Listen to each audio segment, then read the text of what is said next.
Super Week, we just have to find ourselves. We pretty much just need to win as many games as possible.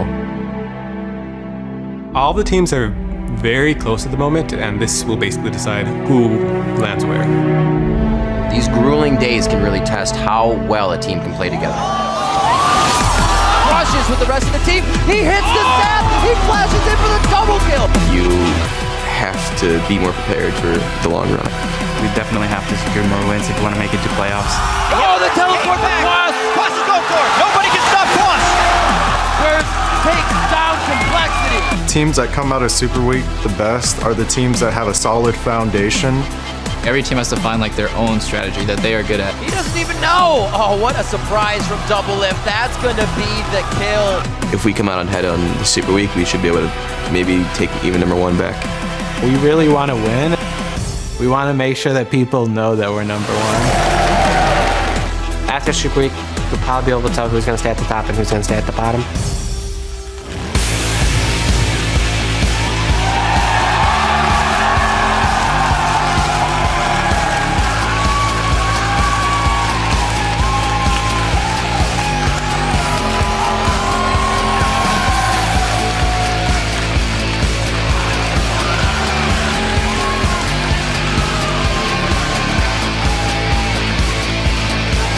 Welcome to Week 7 of the North American League Championship Series.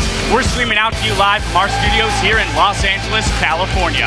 Happy 4th of July, everyone, and to celebrate our Independence Day, we've got plenty of fireworks coming your way with a Super Week of 16 games.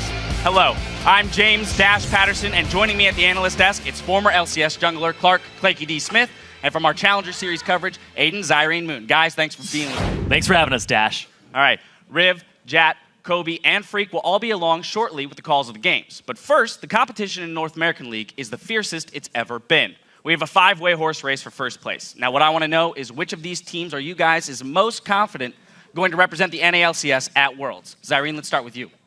The team I'm most confident in is LMQ. I think we're going to be represented as the Lomo Nation over at Worlds. This team has such impeccable team fighting, and it's reflected. They average the most kills per game on average at 14. They make bloodbaths, and they have such great mechanical prowess that when they band together the support of more of the shot calling of No Name and the playmaking of Xiaowei Xiao and Vasily, they are just off the chain good. And no other team seems to be able to match them in one-on-one, just go at each other team fights. The biggest thing there is the shot calling of No Name, where they end up following sometimes bad calls that turn into really good calls because everybody lacked hesitation and followed. All right, Clicky, what about you? LMQ's pretty good, but I'm going to have to go with CLG on this one. A lot of CLG fans here. Right now, CLG is tied for first place in a position they've never been in before.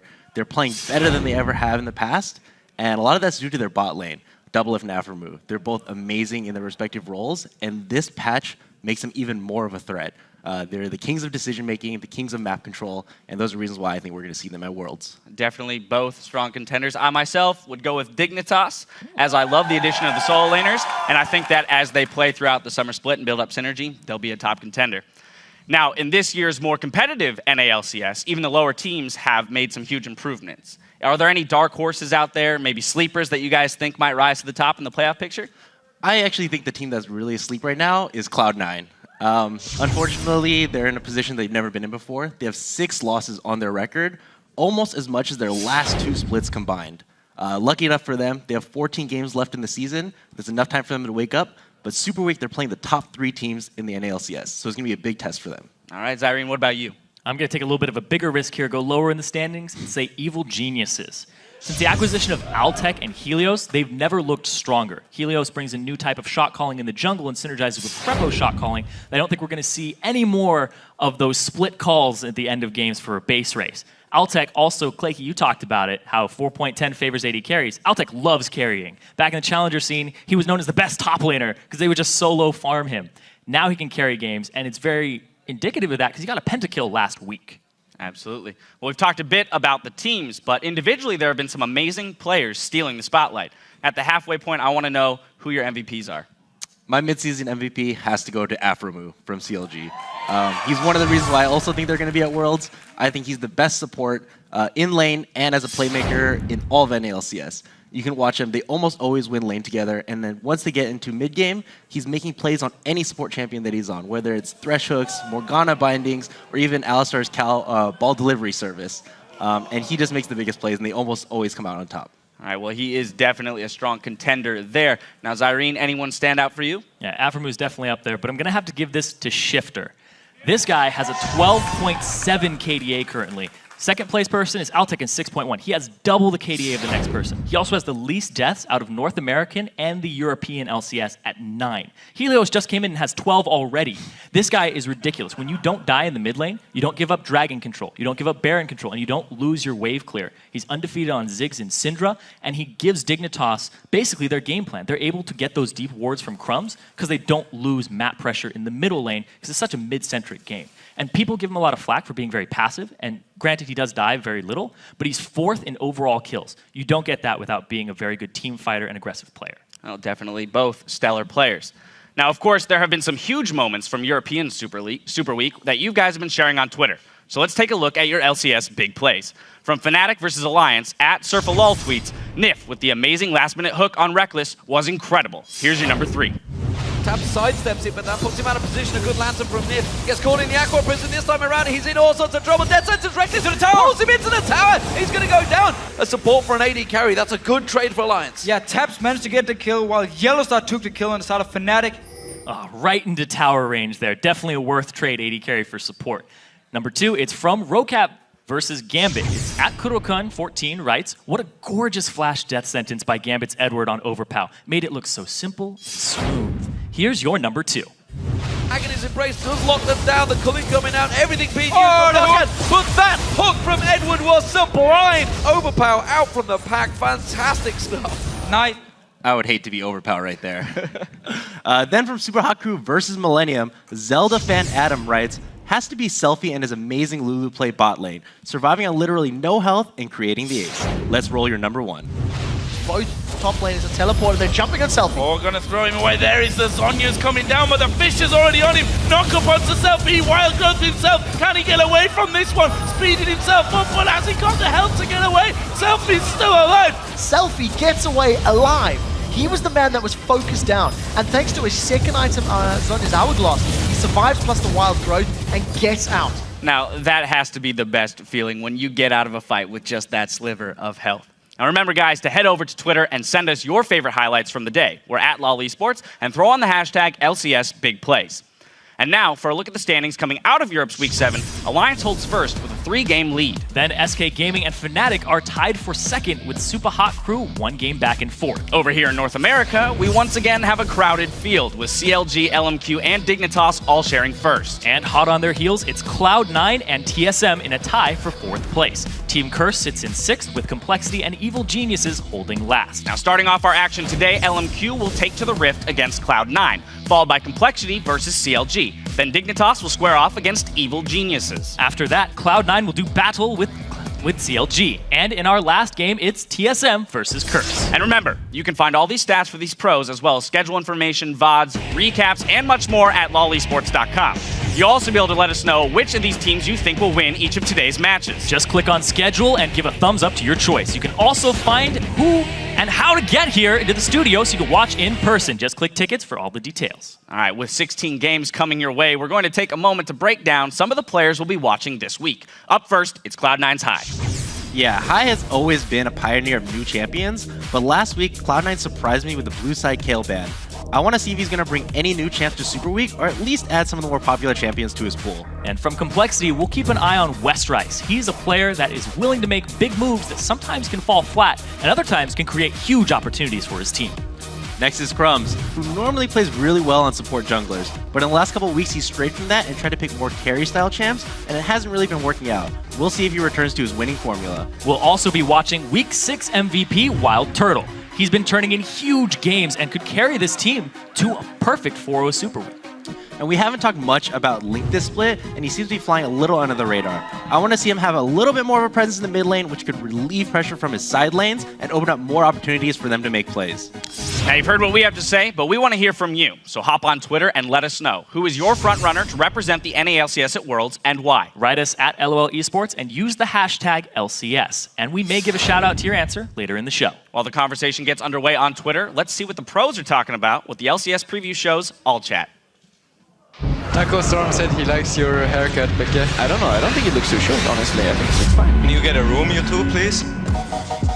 Every single time I see funny things on the preview shit and the video with funny things where they sit here, I always think of things to like do that's funny. I have a pool full of Diet Coke and I'm on a diet.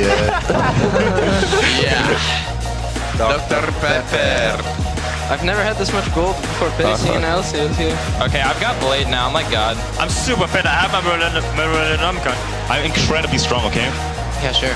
With the Banshee's Veil, oh my god. Cork is so fast. They're ulting Sneaky. Sneaky shit. Johnny Boy, go beat the kill! Whoa, yeah, that guy's got a really good KDA, alright. I do a lot of damage in the front line, I just can't hit any of them. I'm gonna arrow here, Oh, I think they're rotating, Go, oh, fuck. What? Go? Oh my god. It's fine. YOLO star. Sir. Fuck. Here, the sideline. The Afro link. We can push up mid again. We can push up mid Just do the same thing again. See, we can do that again and again, and eventually we're gonna land a skill and we're gonna kill one, okay? Yeah. And then we win the game. Good job. I mean, I need to shave. I'm getting a neck beard, dude. How are you getting a neck beard? You don't even have any beard. There's like 3 hairs sticking out. Exactly. I need to shave those 3 hairs. Bump it up. Raise your eyebrows. Raise your eyebrows. Raise your eyebrows. That doesn't have to do with... Grab your eyebrows. Very easy game. We can win. Wait. How do we play team fights, guys? Win conditions. Get close, good plans. Don't dive down. Yes, I will. Dive. Alright, good luck, guys. Clear calls, good plan, guys. Clear calls, good plan. Be sure to tune in next week as the LCS preview show returns to its regularly scheduled time, Thursday at 8:30 a.m. Pacific Time, 5:30 p.m. Central European Summer Time. Now, Clicky, as one of our observers, you get to listen in on these teams all the time. Who would you say is one of your favorite teams in the NALCS to listen to? I love listening to Dignitas, mostly because of Kiwi Kid and Cutie Pie. Anything they say is hilarious, and they always make me laugh. All right, well, we've got a great piece that follows a day in the life of Dignitas coming up a little later in the broadcast. We're going to take a quick break, so throw a few hot dogs on the grill and come right back for our first game of Superweek, LMQ versus Cloud9. On the way out, let's take a quick look back at a game that has already become an instant classic, last weekend's slugfest between Curse and Complexity. They're losing their Nexus turrets right now. They're gonna go for it. There's only 12 seconds left on the Death Timers. This is it. I have to stop them. 10 seconds. Complexity is headstrong on trying to defeat Curse right now with the Nexus turrets. They do finally get the inhibitor. We can speed them. I'm coming. TP quads. 3 seconds. Our base. The inhibitor teleport back. Quas is going for it. He's in the base. We need TP. I use it already. He doesn't have it. We're in trouble, yeah. This might be GG. Nobody in their right mind can stop Quas. He's trying to back. I'm trying to cancel the back. Nobody on Complexity can make it back to base except for Robert. Oh my god. There's one. There's two. Is he on the far one? Oh, wait a minute. No way. That's going to be the damage. One last hit. They stop it. Boy's in. Here's the rest of the team. This is absolutely incredible right now. Another minute passes and the game hasn't ended. Quas is on it. 57 minutes in. Curse takes down Complexity.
the North American LCS, and happy birthday, America. I'm Riving Bizzle III, and with me for our first 3 games of the day is Joshua Jat Leesman. We're going to be starting things off with LMQ versus Cloud9.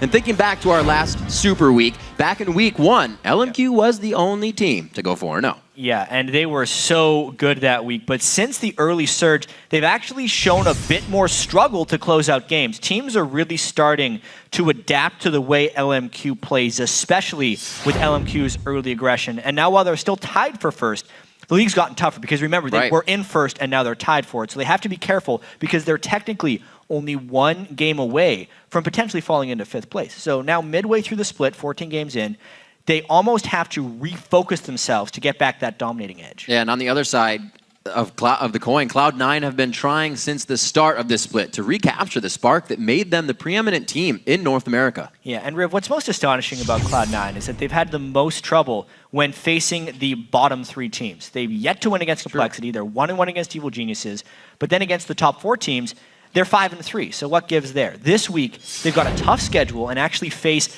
the entire top 3 of the North American LCS. So it is an opportunity for Cloud9 to turn their season around. And if they go 4-0, there's no way they do not reclaim first place. Right, and Cloud9 say, LMQ is the full package. Or to borrow from Taylor Swift, I knew you were trouble when you walked in. Cloud9 always has the best team decisions. When I see them, I just see them as a group of friends who are really close with each other, and they just have incredible synergy, and they've shown it throughout in the past. C9 is one of our primary scrim partners, so we know them very well, and I think they know us very well. The consensus is that we have like a mental block on them, which is not true at all. I just play to win, and I don't fear any player or any team. We're 0-2 right now, we're C9. So, and both of those games we threw with our massive lead that we had. We got lucky maybe like once or twice against them, and they chose to do a bad push or rotation, and we out-pushed them or out-rotated them in that instance. So if we can keep that up, we'll likely be able to do very well. I think the weakness right now is that the meta for them isn't favored, and that's because highest champion pool has been slowly dwindling, and you know, Soraka has been taken away, LeBlanc has been taken away. All that's really left is the unnerved champions, which are like the APs from back in Season 2, which is like Orianna and like TF. So players who did really well in Season 2 are gonna get stronger again. But High is a Season 3 player, and now that his champion pool is gone, it's gonna be tough for them. Yeah, one of the strangest struggles we've seen from Cloud9 this time is they're the team that normally adapts so quickly, actually seems like they're a little slow trying to pick up the new stuff. It's different. They're not really fighting for a first place spot here. It's always what you hear behind the name of Cloud9 and someone else in the top tier. Right now we're going to check out the starting lineups and see if these teams can get back that top spot. On the blue side, it's LMQ. Ackerman in the top lane, No Name in the jungle, Xiao in the mid lane with Vasily at AD carry, and more, as usual, behind him on support. And on the red side, of course, it is Cloud9. Balls in the top lane, Meteos in the jungle, High and mid, Sneaky on AD carry, and of course, Lemon Nation on support. And you know, to keep with High here as we jump into Champion Select, something Cloud9 and both LMQ are known very well for is that you look at High's champion pool, as Link was saying, it's kind of dwindling, and Xiao has only been showing us more. Yeah, we really have to echo what Link said right there because it's just so interesting here with Cloud9 being the way they are. Yeah. All the champions that High has played have been taken down. So he's put in this really difficult position where he has to learn so many new champions, and he's always been the type of guy to play champions right at the top of the meta, or even set the meta in North America. And that really just has not been the case this split. For Cloud9 as a whole, there was a game last week where they were blue side, and they banned Kale. Yeah. Normally teams force the red side team to ban Kale right there. So it's a little bit strange of Cloud9. I almost expect them at this mid-season point to kind of turn that around and start playing a little bit differently. You'd think it'd be different from the start. One of the teams we know to be the quickest at adapting in previous splits. That's why they were the champions. Now seem to be faltering a little bit. A lot in the beginning of the year that hit him up with High being off for a while and his sickness, now back with the team, but it hasn't seemed to be able to recuperate, especially with the patches just tacking on. I mean, yes, they've been back in the LCS now for 6 weeks. That's a month and a half, maybe even a little bit less. They were playing without High for a month. That is a substantial amount of time to change the dynamic of a team and then to get back to it. Also coming in facing different teams than what they did previously beat in the split. A lot have gotten stronger. A lot of the lower teams able to beat out those higher calibers this season. So the bans are finally through, and a lot more mid laners than usually, at least from last week, are coming through on this one. And Lulu Looks to be a first pickup. Yeah, LMQ's previous victory over Cloud9, they had the top lane Lulu. It's been a favorite of Ackerman, especially leagues around the world, more so even Korea. It's a very common ban for Lulu because she is right in that top tier of top lane champions. But the very interesting thing about this is Kayle was not banned and then was also not first picked. So this could be LMQ looking at Cloud9, seeing the Cloud9 blue side ban Kayle last week. Wow. And saying, we want both. A little bit of homework. It's going to be the Twisted Fate with the Evelynn right away. So looking to get a bit of that gank pressure coming in from Meteos. He did get a win on Evelynn last week. His first game off Lee with that win. And looks like on the other side, Xiao goes for the Syndra. Immediately. Very strong lane control there. Yeah, he wants to bully high clean out of the lane. Something Xiao is very good at. So now the only way we see a Kayle is if Balls has added it to his champion pool in the top lane. And just based on the way the last few weeks have been going, not seeing Kayle in the pick or the ban column for a game is very unlikely. Wow, a lot more Kog'Maw has been coming out as well if the protection can be there with him.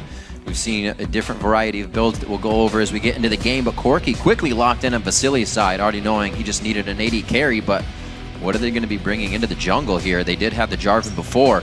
They need something to lock down a composition that, albeit doesn't have that many dashes or ways to get out of a Cataclysm, so it could work. I will say right off the bat, though, Cloud9 is picking much more quickly than they have in the past few weeks. It's very much back to the old fast pick and go Cloud9 that really just sprints through a champion select.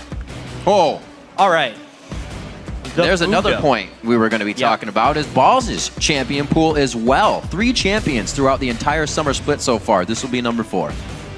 And it's still a little bit strange, honestly, because Balls was seen as the premier top laner in North America, far and away, head and shoulders above everyone else. Easy to say. In gameplay. Used to be. But this split, he hasn't really played the new breed of top laners. No Gragas, no Lulu, no Kayle. And instead of jumping to one of those 3, he jumps back in time and picks the Nunu, who was huge at the very start of the spring split. But against Lulu, Mundo is a solid pick in the sense that he doesn't necessarily get bullied out by Lulu. Lulu doesn't have the kill pressure on Mundo because he has so much health. It'll be an interesting choice, but yeah, no Kayle. We'll see what they do before the game gets underway. Let's check your predictions here after seeing all that. According to LOLesports.com, it's 55% of you saying that Cloud9 are going to be taking the win, but that's going to be moving around. Yeah, make sure to keep those votes coming throughout the game because we update it during the game. Tweet either the hashtag LMQ or the hashtag C9 to the @LOL Esports Twitter account. Then we get that sweet little graph on the screen that shifts back and forth. Yep. You'll see it because you can participate in it. So not seeing Kayle picked or banned at all throughout this game. Xiao bringing out another new unique champion pick for himself on Syndra and Tahai's TF, something he wants to bully out immediately. They didn't even have to really ban against high and mid. Yeah. Just kind of forced his way down to TF. Hai has always been a player who can play TF, but he's never really seemed to be a god on TF, if that makes sense. Cloud9 will use it for the tools that TF brings, but not really much beyond that. He's been playing it actually ever since the promotion qualifier in 2013. When That's right. Made it into the LCS. Way back in the day. We'll see what he runs it. Is it the Flash Ghost? It is the Flash Ghost, as usual, to stay safe. We'll see what kind of pressure he can create throughout the game on Twisted Fate. Hasn't been too many plays onto that, but one of his best has come from ATF. Cloud9 really looking to pick up some pace throughout the season. It has not been the same for them, and it's almost a situation where they can't find the mistakes they're doing wrong. It just, the wins don't come as easy. The wins just aren't coming. So much of what Cloud9 was doing in the previous splits was almost majestic in the sense that they would just find ways to win every game in the mid game. Even if the laning phase didn't go right, they'd find a dragon fight and just dominate it.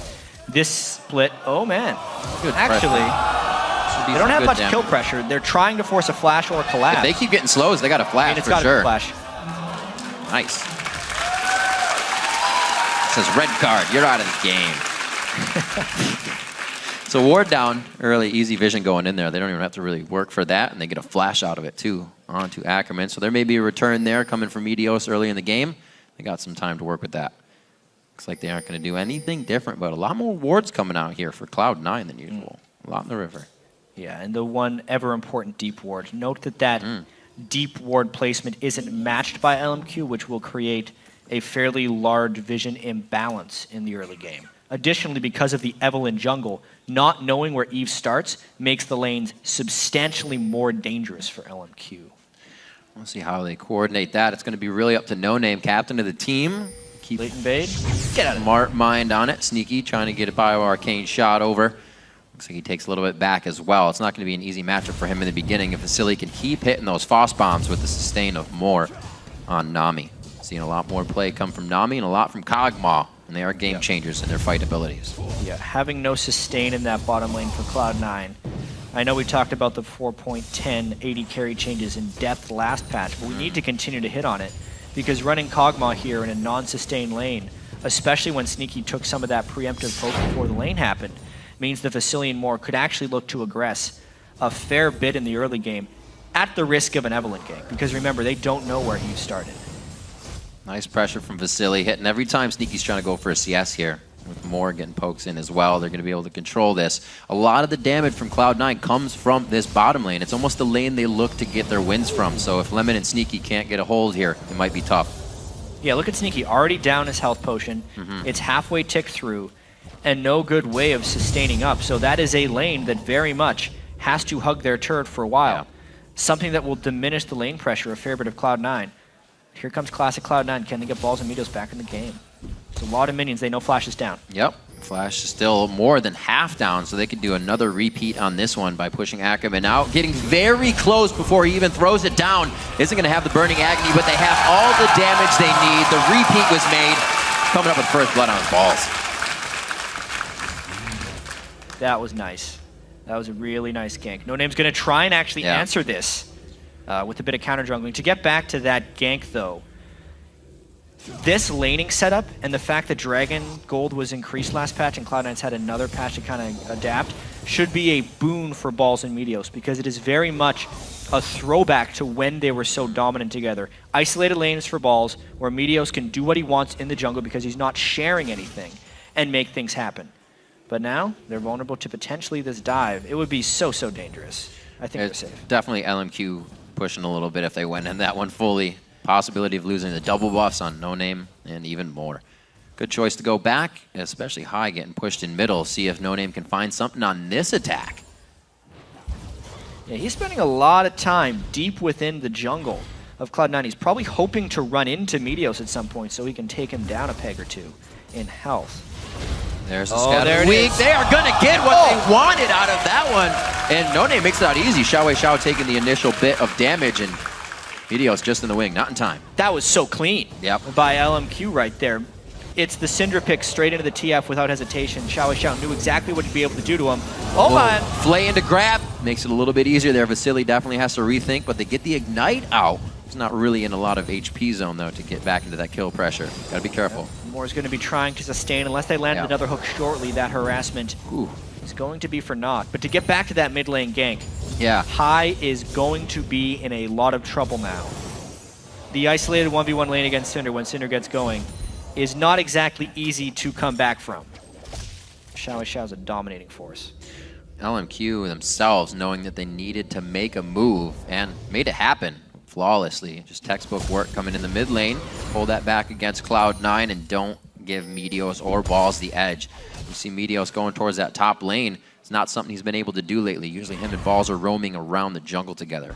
So it might help him as well. Trying to clear out this pink ward. Ackerman actually came back to lane with this, making sure he could stay safe, but they thwart that right away. Yeah, I mean, Meteos got rid of the ward, sure, but that was one gank thwarted by Ackerman. Yep. So the ward, in a sense, was worth it. He has to go back to base now because it was gone. But this means Xiao can continue to be aggressive on High, and means the bottom lane of LMQ can continue to be aggressive onto Sneaky and Lemon. And this is very much the way Cloud9 used to play, in a sense of their lanes were always a little bit better and always pushed up, but the fact that they were all in that space made it so that it was safe, because if they went to gank, they'd lose something elsewhere. Here's the gank. Let's see what happens. They have to make this work, Jad. It looks like they're going to get some good damage onto Lemon, but can they finish it? High with the great walk roam down. Doesn't even have Destiny up. They needed to do that with the CS discrepancy in the lanes.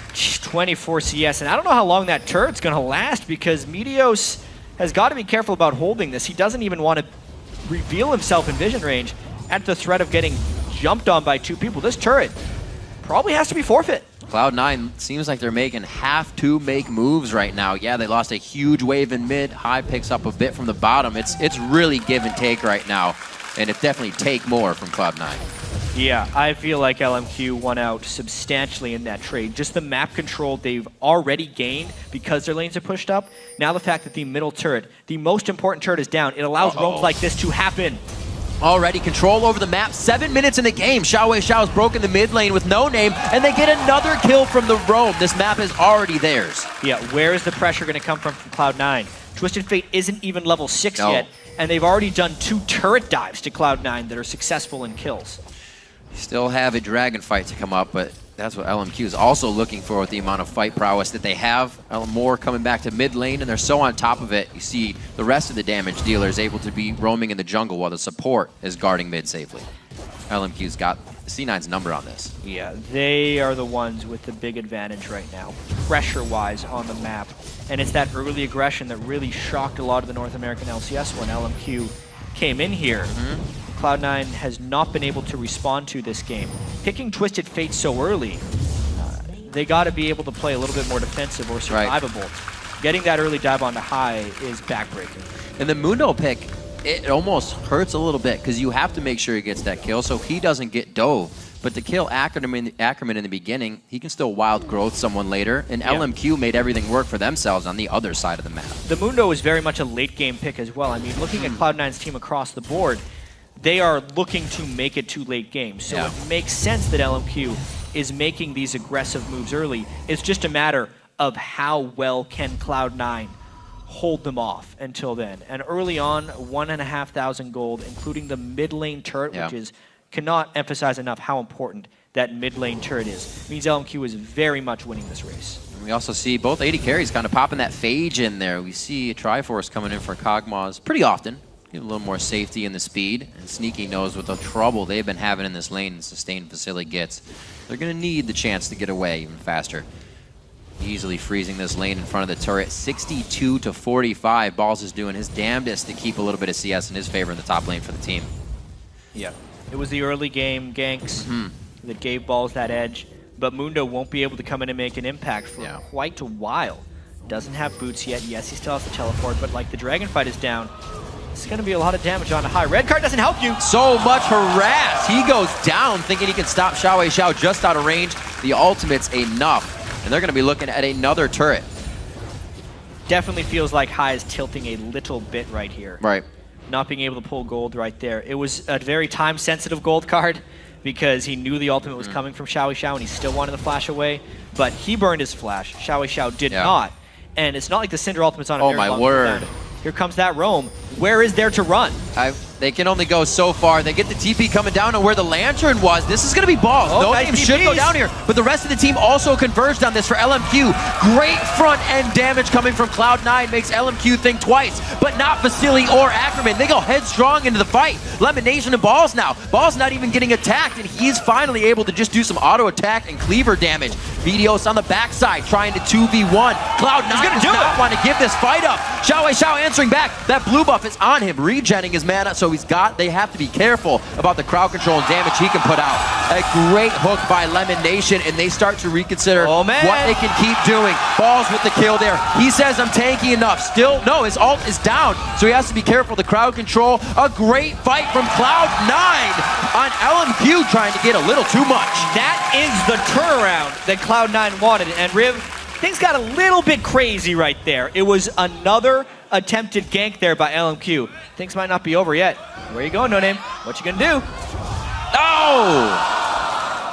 He took it back to base. He just wanted to let him know that he was there. Uh-oh, that's a ward. Got the gold. Gold card game. Huzzah! Oh, that doesn't help. Yeah. Oh, there's a few hit-ups. Marshall Cadence just dropping High's health down for one more attack. No Name makes it out. We're gonna watch this craziness once again. Yeah, notice how it actually turns into a 5v5. Ball's teleport comes in first, and a very late response by Ackerman. Lulu would have matched him right there. The first kill wouldn't have necessarily happened. And then notice because LMQ is so split up and Cloud9 is together, the turret is zoning out a lot of LMQ from this fight. Every time they flash back over the wall, they couldn't make it back in for the support of the fight, which allowed LMQ, it allowed Cloud9 a lot of stick-around kills. And considering they are the better late-game scaling team, that fight definitely bought them some time. What it did not do is actually give them any map pressure back, because they lost the turret amongst all that, and they're still down on gold. We'll see what they can keep doing. Sneaky can get a few more kills under his belt and finish that Triforce up. He can definitely put out some big damage for the team at these Dragon fights once we get it. 2 more minutes on that, and it looks like LMQ already has that warded up, and they should. They can control this far in.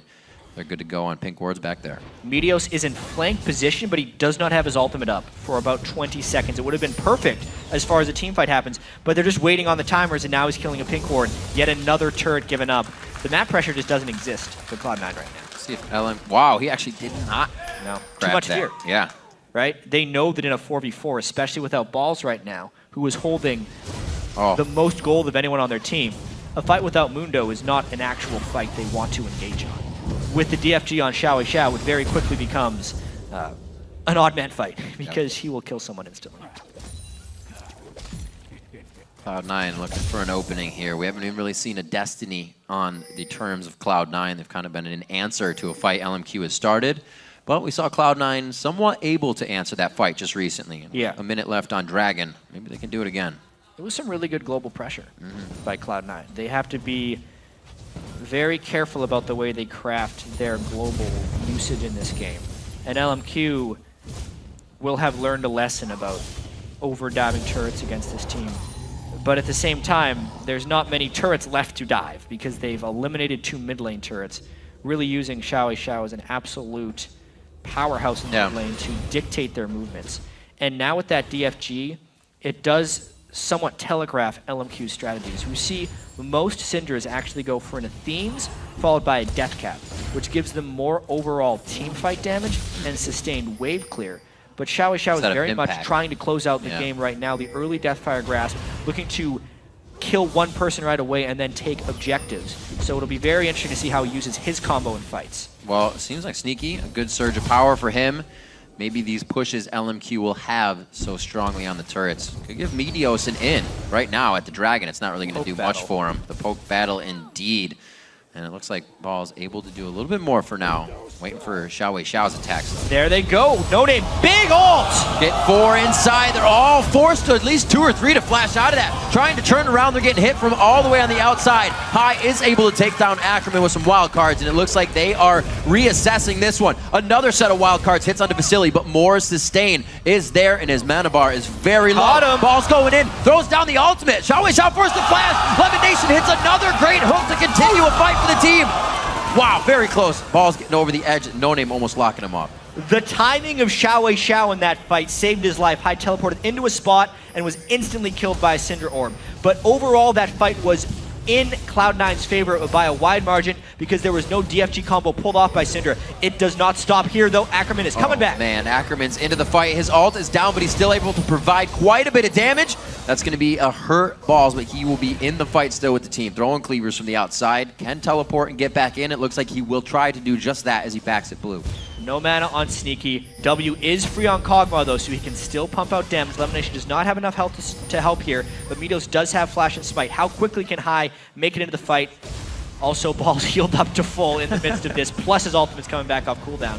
This may be Cloud9's Dragon. Yeah, Balls is good to go. His ulti's just up right now. Wow. Huge damage to Xiao Xiao. They also get vision out of that living artillery. Balls wants to go very far into this one. Dodges the bubble. Gets Ackerman and throws down the Burning Agony, but the team says, call back. We got Dragon. Let's get some map control. What a battle that was, Riv. That was a 2-minute Dragon fight, pretty much. And the initiation looked great from No Name, followed by the tidal wave.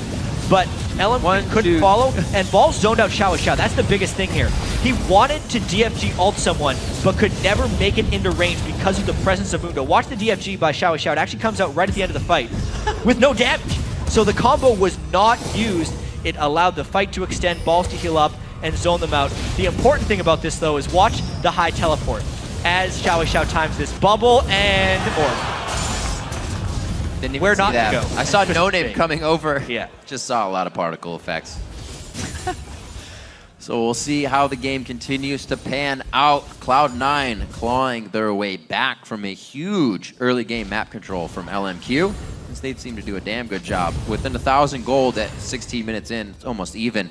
Nobody really has a double set of core items over anyone. So we're still looking at a fair fight from both sides, but 3 turrets for LMQ.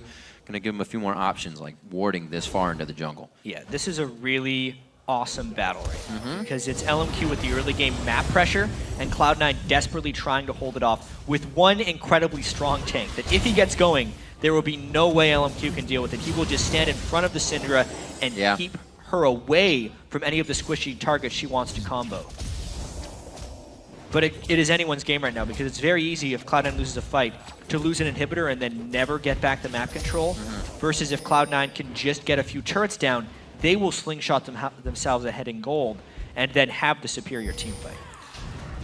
Something that Cloud9 can still do. Once they find their way on that path, they can hold it and get to the win. Pretty textbook style. Right now, Ball seems to be getting a huge amount of HP under his belt. And like you said, to be able to stand in front of Xiao, you build magic resistance for that. You have enough health, it's not going to matter. Mundo against double AP compositions is like a Mundo's dream in a lot of ways, especially when you consider Corki as primarily magic damage. Warmogs, Spirit Visage, and maybe even a Banshee's Veil with Mercury Treads afterwards. He will just be completely untouchable, and it will be so difficult for LMQ to get their damage through the Mundo if Balls continues on this current path. And so many wards coming from Cloud9 just due to that last entry of LMQ in the top side. They want to control that map. They want to keep Balls split pushing and farming. They also want to know where LMQ is. Right now, LMQ's found the dark side of that map, and it looks like they have some free roam over here. No longer getting the blue, which Cloud9 has somewhat recuperated on, but they don't have the map pressure they need. Yeah, this turret looks like it's going down. Cloud9 is going to try and trade a mid lane turret here, but they have to be careful to not lose their inhibitor turret. LMQ does not hesitate within dives, and this could be the breaking point we were talking about. 5 turrets to 0. If it gets much worse, doesn't think like Cloud9 can come back.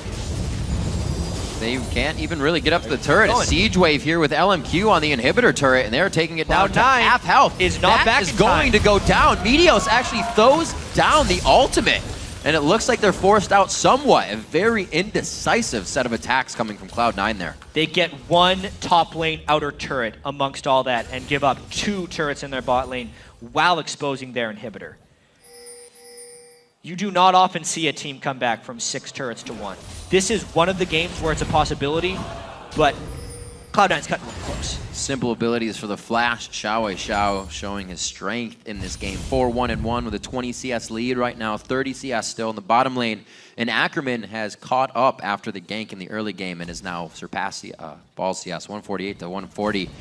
LMQ out of champion select really looks strong, and now they're making that composition work. Especially with the map pressure. Yeah. So trying to put our heads around this gold lead right here, like where is the gold coming from? One thing that ended up happening is Lemon Nation never built a gold item on Thresh. It's very common for Threshes to rush Sightstone, but Thresh generally scales better in the late game with his utility. The Nami build right here will naturally have more gold because he's gotten about 630 gold from his Spell Thief's Edge item.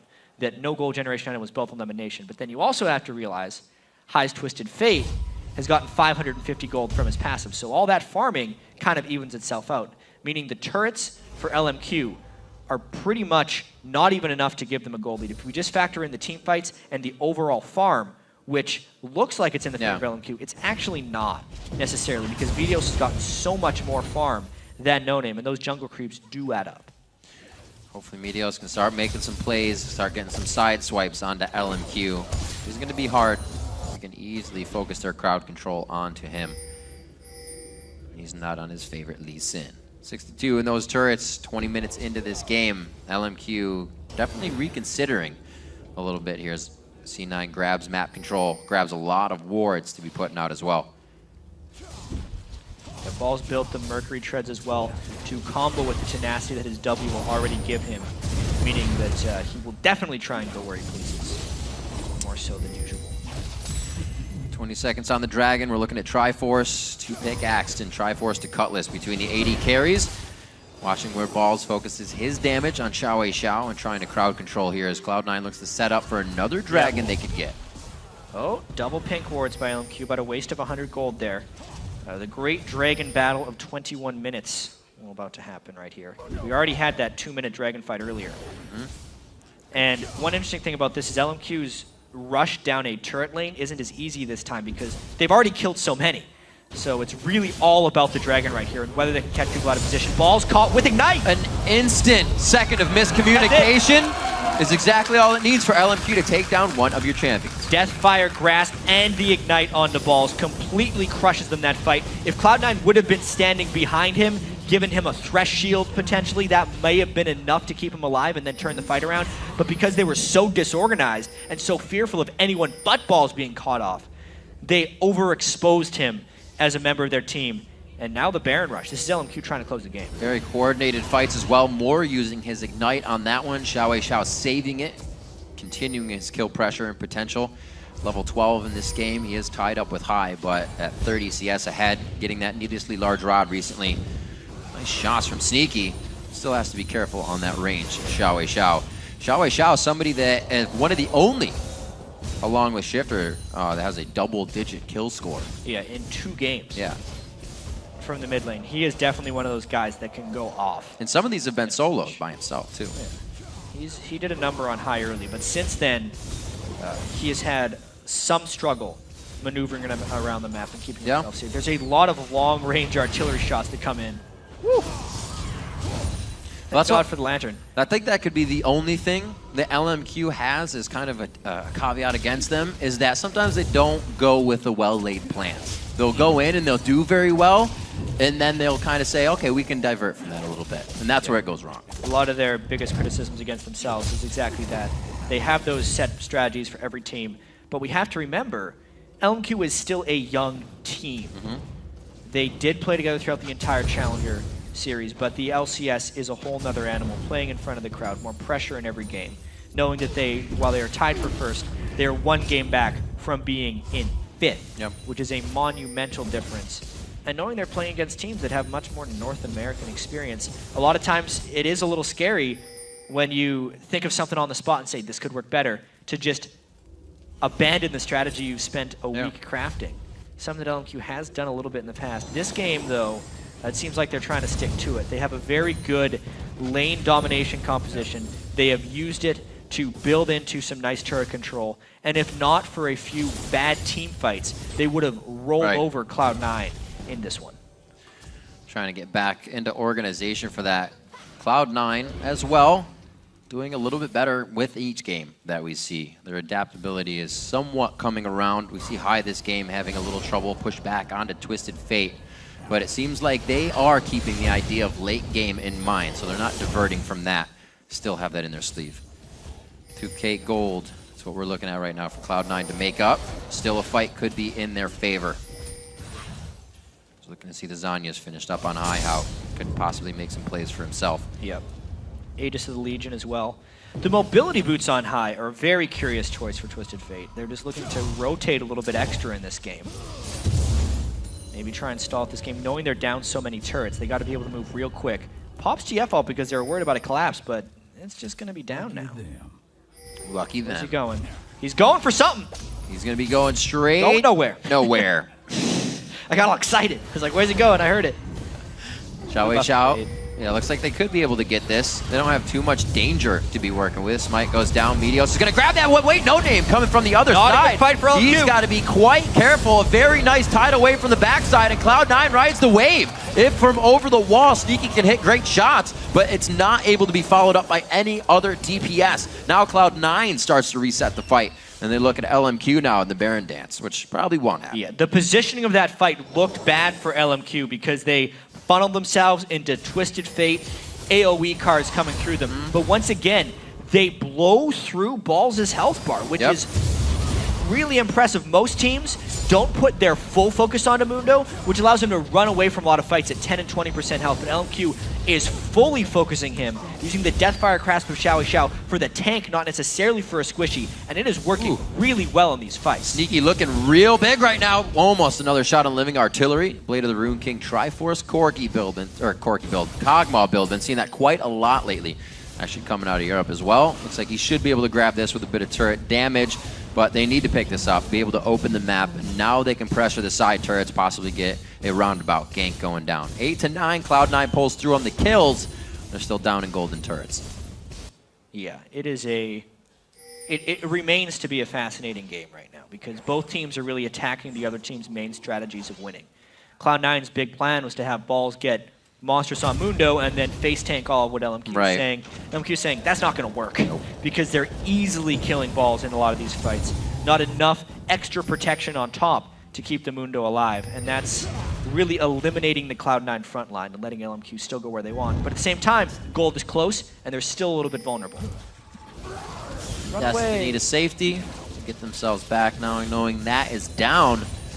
LMQ may start to pressure a little bit more. Yeah, Baron control is really dangerous for Cloud9 right now. They do not have sufficient vision in the Baron area.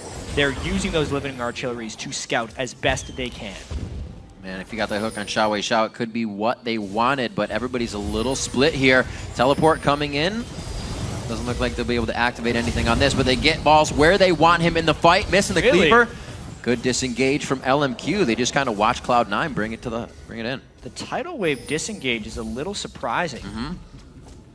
They're still trying to catch them off guard. It's all about finding the right position for a fight. Sneaky. Vasily gets head up, 80 carry on the front side, high flash is over, tries to get Vasily immediately, throws down the Zanyas, and Cloud9 have put themselves in a sticky situation now, but they've done enough damage to change the mind of LMQ. Now going to be Ackerman trying to whimsy away from the fight, and Cloud9's going to focus on the push. Jungler for mid, what ends up happening right here? It looks like LMQ got pushed off the fight, so yeah, they're going to end up going here because they know they pushed off LMQ, and they want to just keep the goal close and give Sneaky enough time to power up even more so. Really interesting fight right there. The Baron's going to be a choice after this as well. Just getting back to that, because Cloud9 still doesn't have vision. High goes crazy, right? Once he pulls that I need to gold watch card. when Xiao's ultimate came out right here, because it looks like... Where is he going with it? Throws bound a ball. Yeah. He threw it on balls again, but that time it didn't finish him off. So that was not the full team focus, which shows you the potential threat of Dr. Mundo right And he's also stacking more magic resistance, the Spectral's Cowl, into that Banshee's Veil quite soon. I think everybody's about to have themselves a Banshee's Veil. They're on sale, apparently. Yeah, it's 190 magic resist on balls. But you also have to remember, the Locket of the Island Solari is going to be giving an extra 20 to him. So in team fights, he should be sitting around 210. He's a big boy. Yeah, and no Void Staff yet onto either ability power caster of LMQ. So this is a moment in the game where he should be quite strong. And it looks like Xiao actually is getting that Athene's just a little later. He's going to build that as his third item. So an Infinity Edge onto Vasily now, and the last Whisper brought in from Sneaky. Interesting build. They can just start on the Baron while no one's playing with the red buff. They kill it much faster, and Cloud9, they have had such lackluster vision control with other vision tools to help them. They would have to pile in here to stop this. Meteos very close. That's going to be going to No Name. And now, as they assess what's going on, elimination wards, and they're out. Nice, decisive calls by LMQ. That has really been... Really ahead of the game. It's their calling card when they're good. It's how quickly they can go for objectives as a unit. The one thing that amazes me is even after the fight in the bottom lane, they stuttered a bit when they lost that, but they didn't stop with their original strategy and plan. They just found the next turret they needed. They took down an inhibitor turret, which in both games, Cloud9 and LMQ have played. LMQ has taken the first inhibitor, so they're on par to do that as well. Yeah. I have to keep going back to what a game this is, though, because LMQ has shown so much control in this one, yet they have had those few bouts of over-aggression that have allowed Cloud9 to pick up these 10 kills and maintain a close gold game. With the Kog'Maw reaching late game and the Mundo, I feel like I'm saying it too many times this game, but it's still relevant, even with LMQ's dominance. It is one team fight away from LMQ from winning because of the built-up map pressure advantages. But there could be a point in this game if it reaches there, if LMQ was unable to break the inhibitor wall here or get a clean team fight, the Cloud9 would come back, making this push so much more important. It's happening the way it usually does for Cloud9 too if they were to bring it back. Sneaky's the one doing most of the damage that coming from the bot lane. So Cloud9's feeling very good about the situation in that terms. But right now in front of their base, they're a little hesitant here. Ball's taking quite a bit. They can't really get the full amount out, can they? No Ignite has gone down yet. 2 ultimates used out as he is forced to use his to get a bit of HP back.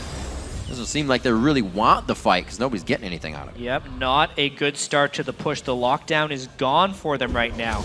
And they just have the threat of Xiao's ultimate, which is still very high. Oh, yeah. Let's not forget that. If he catches anyone but balls, it would be an instant kill.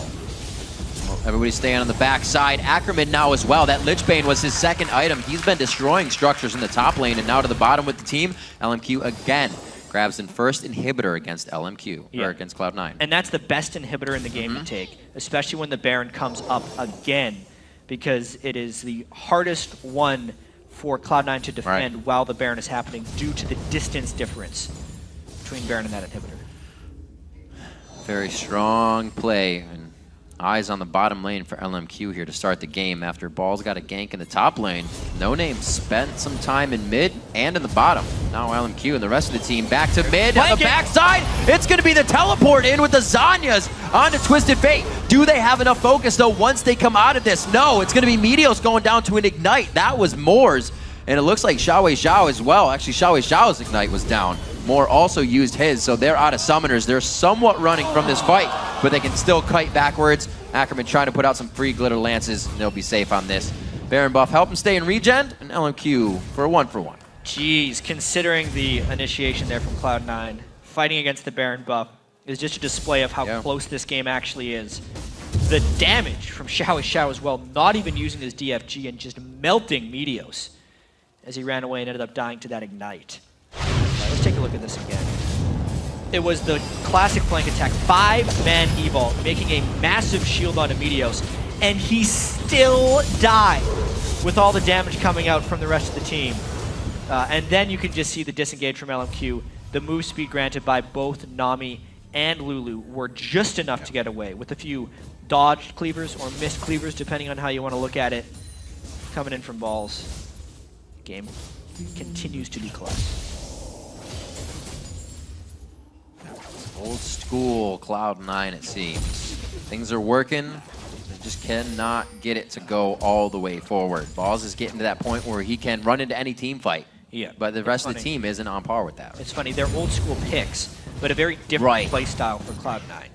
They are not normally the team trapped in their base trying to win and stall the late game. They're the team that wins the game in the mid game and doesn't care about late game most of the time. But even so, they're in a position where the game is probably about 50-50. Well, these teams are 50-50 at 1 win apiece so far in the summer split. They're looking to break that apart right now. Looks like LMQ is really ready to do that. Heading towards the top side. Doesn't look like they want mid just yet. Ackerman's going to be giving some hell up here. Falls now onto a Thorn Mail. He is a complete boss tank this game. Uh-oh. Another initiation comes in. Whee! Uh-oh. Kai's taking a bath right now. Sneaky gets hit up. Do they have enough peel for the rest of the team? Cloud9 is looking every different direction right now, but Sneaky, he's got his eyes on the kill. More kills coming in for the rest of the team as Sneaky was just shredding them down. Moore's going to be going down on your right side. Ackerman's going to be going down on the left side. And like you said, Jet, this game is amazingly close. Yeah, because there's also super minions beating on Cloud9's base while this is happening. That's the fight they wanted, though. So close. They need to run back and defend that thing. Uh-oh. Come on, Sneaky. Few more shots. He doesn't see him. Come on, buddy. Spawn. No. Oh, my gosh. He saves it. It's going to heal. Don't worry about it. Woo. Easy. Deep breaths across the board. The reason Cloud9 was able to win that last fight was mainly shutting down Xiao. They get the gold cards done on him and never let him into a position where he can succeed. Balls also had great flank position from the back, meaning LMQ was worried about the Giant Mundo and could never focus on Sneaky, diversifying the threat properly there and having LMQ being scattered. This could be the thing that turns around the game, with the inhibitor being back up, the Baron being on the way, and Cloud9 having some time to get vision control back. Plus, Sneaky, he's hit his breaking point as well. So I watched that again on my other screen. Yep. And third time's a charm. Third time's a charm. Xiao threw a ball down instantly to break Hai's Banshee's Veil so the bubble would work. Like, they timed that better than it could actually be timed, if that's a thing. And even so, it did not stop the gold card, which is the most important thing amongst all of that. So crazy. Hai, quick fingers from both sides. Almost got the Zanyas out in time. 16 to 11, 36 minutes into this one. Longest one between these two teams is 47 minutes, so we got some time before they break their own record. We're going to have it going down the mid lane for Cloud9. A nice Void Ooze kind of puts LMQ in the wrong spot. That was a great play from Sneaky to see that. Good job. This is mid turret. Yeah. Easy. Looks like that late game team is kind of becoming late game. It's hitting late game right now. The inhibitor goes down right there. And still no Void Staff on a Xiao. Ball's picked up more magic resist amongst this. This could be the fight right here. Oh, on the one side, great box. Nobody can get through that right now to get the rest of the team. You see, No Name has to go around the outside in Cataclysm. Ackerman almost gets hooked up. Balls is going deep into the fight on this one, and Xiao's going to be going down. Did they just end the game? Almost 2 fights in a row? Moore's got Meteos all over him. Those are going to be the wild cards that Hai needs to take him down. Meteos stays up this time. They're onto the Nexus turret. It's going to be 40 seconds on 3 members, and Cloud9's looking to win. This is it. Cloud9 makes the stall and takes down LMQ 37 minutes in. The first time Cloud9 gets their footing, they take the win. Wow. Not the way you expect Cloud9 to take down LMQ. Woo. Oh, the way these teams normally play, you would think a very early clash of teams fighting over every early objective. Yet this time, Cloud9 was able to win, at one point being down 6 turrets to 1. But they had the late game strategies, they got Mundo big enough, Kog'Maw did enough damage, and Hai withstood the barrage of power from Xiao. Cloud9 walks away victorious. What an amazing game for Cloud9 to keep their heads in, understand that it was going to be the late game that they needed to work on. That game kind of, like we said, they've been having trouble adapting. Those were some last season picks for them. They didn't have to do too much adapting. They just had to wait for their late game play. Very smart moves there. LMQ coming out so strong. Maybe a little too strong in the beginning, thought they had enough room to play with. And that's when C9 took over. Yeah, if we just have to look back at what happened to LMQ and how they were unable to close that game, I mean, being up 6 turrets to 1 is normally enough. But it was, as aggressive as they play, the moments where they went a little too aggressive, which is what always crushes them. The turret dive that ended up to be a 5v5 at the start of the game, and then really some slightly shaky play in one of the first big Dragon engagements were the things that just gave Cloud9 enough time to come in. Those last few team fights, yes, they still could have found a way to come out on top, but the damage had somewhat been done up until that point. A lot of focus in those fights, thinking that they could take down balls before he got there. Because, like you said, they just wanted to win. The Athenes wasn't there from Xiao. He was going straight damage. They wanted to be able to kill everything. Balls had like a surge of gold that faked them out that one fight you're talking about, and everything went wrong. It was a really interesting progression because the Deathfire Grasp was working for Xiao for so long, taking out that front line again and again. But then because the Deathfire Grasp into Death Cap, once he established a certain level of magic resistance, and there was still no Void Staff on the other side to cut through, not to mention some smarter fight planning by Cloud9 to attack from multiple angles and not just present the one target, it ended up turning the tables. So LMQ and C9 now 9-6 apiece with that win. Cloud9 starts to move themselves back up. It's going to be pretty crowded up there probably at the end of today. It's pretty crowded as it is right now, but I mean, Super Week is going to be when teams differentiate themselves. The problems they've had up until this point in the season, whether or not they can solve them this week, will be a big factor in how they move towards the Halfway through, here we go, starting the other half. Head over to Twitter and share what you thought were the standout moments by tweeting us at LOL Esports, and be sure to use the hashtag LCSBigPlays. Right now, we're going to send it over to Dash and Zyrene at the analyst desk for more on Cloud9's win. All right, thanks, Riv. We're joined by Hai, who's just come out of an exciting third game. Now, you guys, that's the third slugfest you've had with LMQ. The first thing I'd like to ask you is, what is it about that matchup that always makes it so contentious? Well, I got destroyed that game, like, more than anything in the world. Like, I really hate TF into Syndra if they have, like, a jungler that can, like, tower dive you, like a Jarvan or, like, a Lee Sin. I can't live. I don't know. Maybe I suck, but whatever.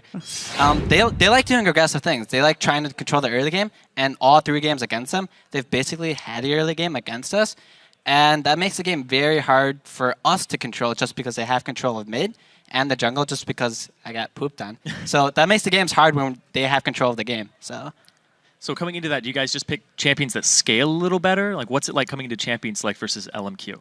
Right. So when we had that team comp, we knew that we would scale well, and our early game was a little bit lackluster because we have TF and Mundo. While they're okay, they're not the strongest. So we had to survive and get to that end game where they can't kill Mundo. So we fell behind more than we should have, but we got to the end game like we wanted to. And what did they do to the Mundo? He had like, what, 4,000, 5,000 health? I don't know. Yeah. With like 300-something MR with no Void Staff. Who's going to kill him? Absolutely. Well, so that being said, the point about the Mundo, was that a call that was made after that initial level 1 engagement where the flash was blown on Lulu? Hey, we're going to look top for an initial gank at that Mundo rolling? Well, I have 3 more games this weekend. Hopefully they didn't see that, but yeah, it's a thing that's like doable just because he's like the most obnoxious level 1 champion. He's kind of like an Ezreal, but he slows you as well. So with everyone doing a split, that's pretty good to do, and I guess since people saw it, it's not really hidden anymore. But yeah.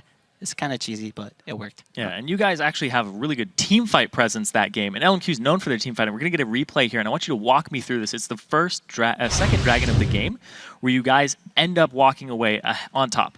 All right, so this went really well for us because Balls and Sneaky were hitting a lot of poke before the fight, and so was I. We get the kill on Jarvan, and I believe later on I teleport in and Suicide. But we get a good team fight just because no one can kill Mundo, and we get a lot of poke off. We kill Ackerman, and then no one can still kill Balls. And he ultimates and he heals for full. And I'm pretty sure I Suicide, which I shouldn't be doing, but we get Dragon off this, and we only won that fight because we got to poke him before the fight. Had we not been in Dragon before it spawned, and we didn't poke him, they would have taken Dragon, probably snowballed that game from there. So the fact that we were set up for there and got the poke off, that got us a Dragon. Yeah, one of the things I want to point out there is the fact that you guys hadn't quite hit the same item thresholds that they had. There was a DFG on Syndra already, and there was a completed Triforce on the Corki as opposed to Sneaky only having the Phage and the Sheen. So it just speaks to the positioning and the team fighting prowess of your team. Now, moving on further into the game, around 19 minutes, there was an interesting decision made as LMQ kind of pushed down the bottom lane, and we watched Mundo take and trade 1 turret for both an inner turret and an inhib turret. What was the thought process that went into that call? So we were trying to bluff them and see if they'd actually go for the inhibitor or not, because we were pushing top and middle at the same time, but they kind of took our bluff and pushed the inhibitor, and we kind of got punished for that. We didn't make it in time, we lost that turret, but that was just a bad call, honestly, from me, so yeah. Well, there was a great call later on in the game. I'm going to get another replay up on your screen. It's the ace when that bottom inhibitor was taken and we have super minions pushing into the base. What happens here, Hai? Walk me through this. Okay, so I believe I saw Corki and Lulu top, so I'm calling, hey, let's jump on this. And I have Banshee's Veil, so I don't instantly die in this team fight, which is amazing. So we flank them from 3 different sides. Their priority target is Wei Zhao, and we kill him at the start of the fight. So no one can kill Kog'Maw at this point in time. He's the strongest member on our team by far with Mundo, and the fact that no one can kill him, he just gets free reign over everyone just because Syndra was in a bad position and doesn't have Hourglass. She built full damage, and she gets punished for that. Whereas I went 2 defensive items like right away, so...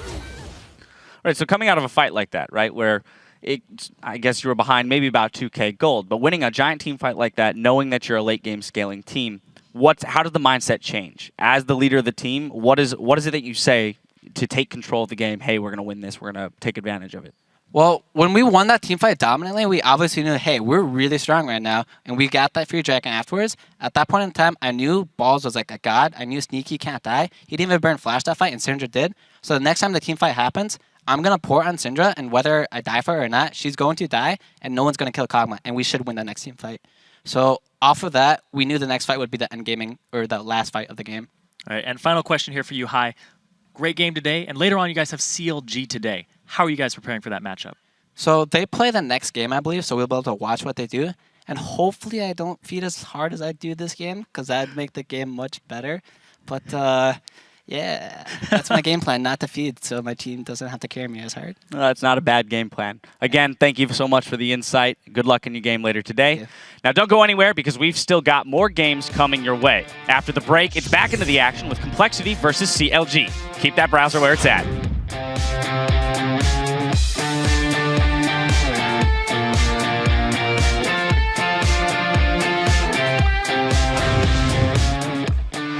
I'm flanking Syndra. Right here. Yo, I can get these two. Done. He's gold carded. Over here. Run the way. Coming around. Run the way. Coming around. You over here? Yeah, I can go a long way. Can we die? Careful. Syndra's no flash. Coming long way. He's gold carded. Yeah, I'm gonna go kill Syndra. Okay. That's fine. He has no stun. Can you get it? Yeah. Dude, I'm taking. Syndra's gonna try to kill someone. Careful. Get her? Yeah, I got her. Yeah. I can go. I'm gone. She's done. Hooker. Can we kill her? Kill her. She flashed. I got him. I'm soloing Corki. Yo, I'm on Corki. Corki. Nami driving. Balls get Slow. I slowed him. I'm gonna flank this way.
This split, I think all the teams can really play the game well, and it doesn't really matter about outplaying them. Oh, I know I can beat this guy, so it doesn't matter. We don't have to try so hard.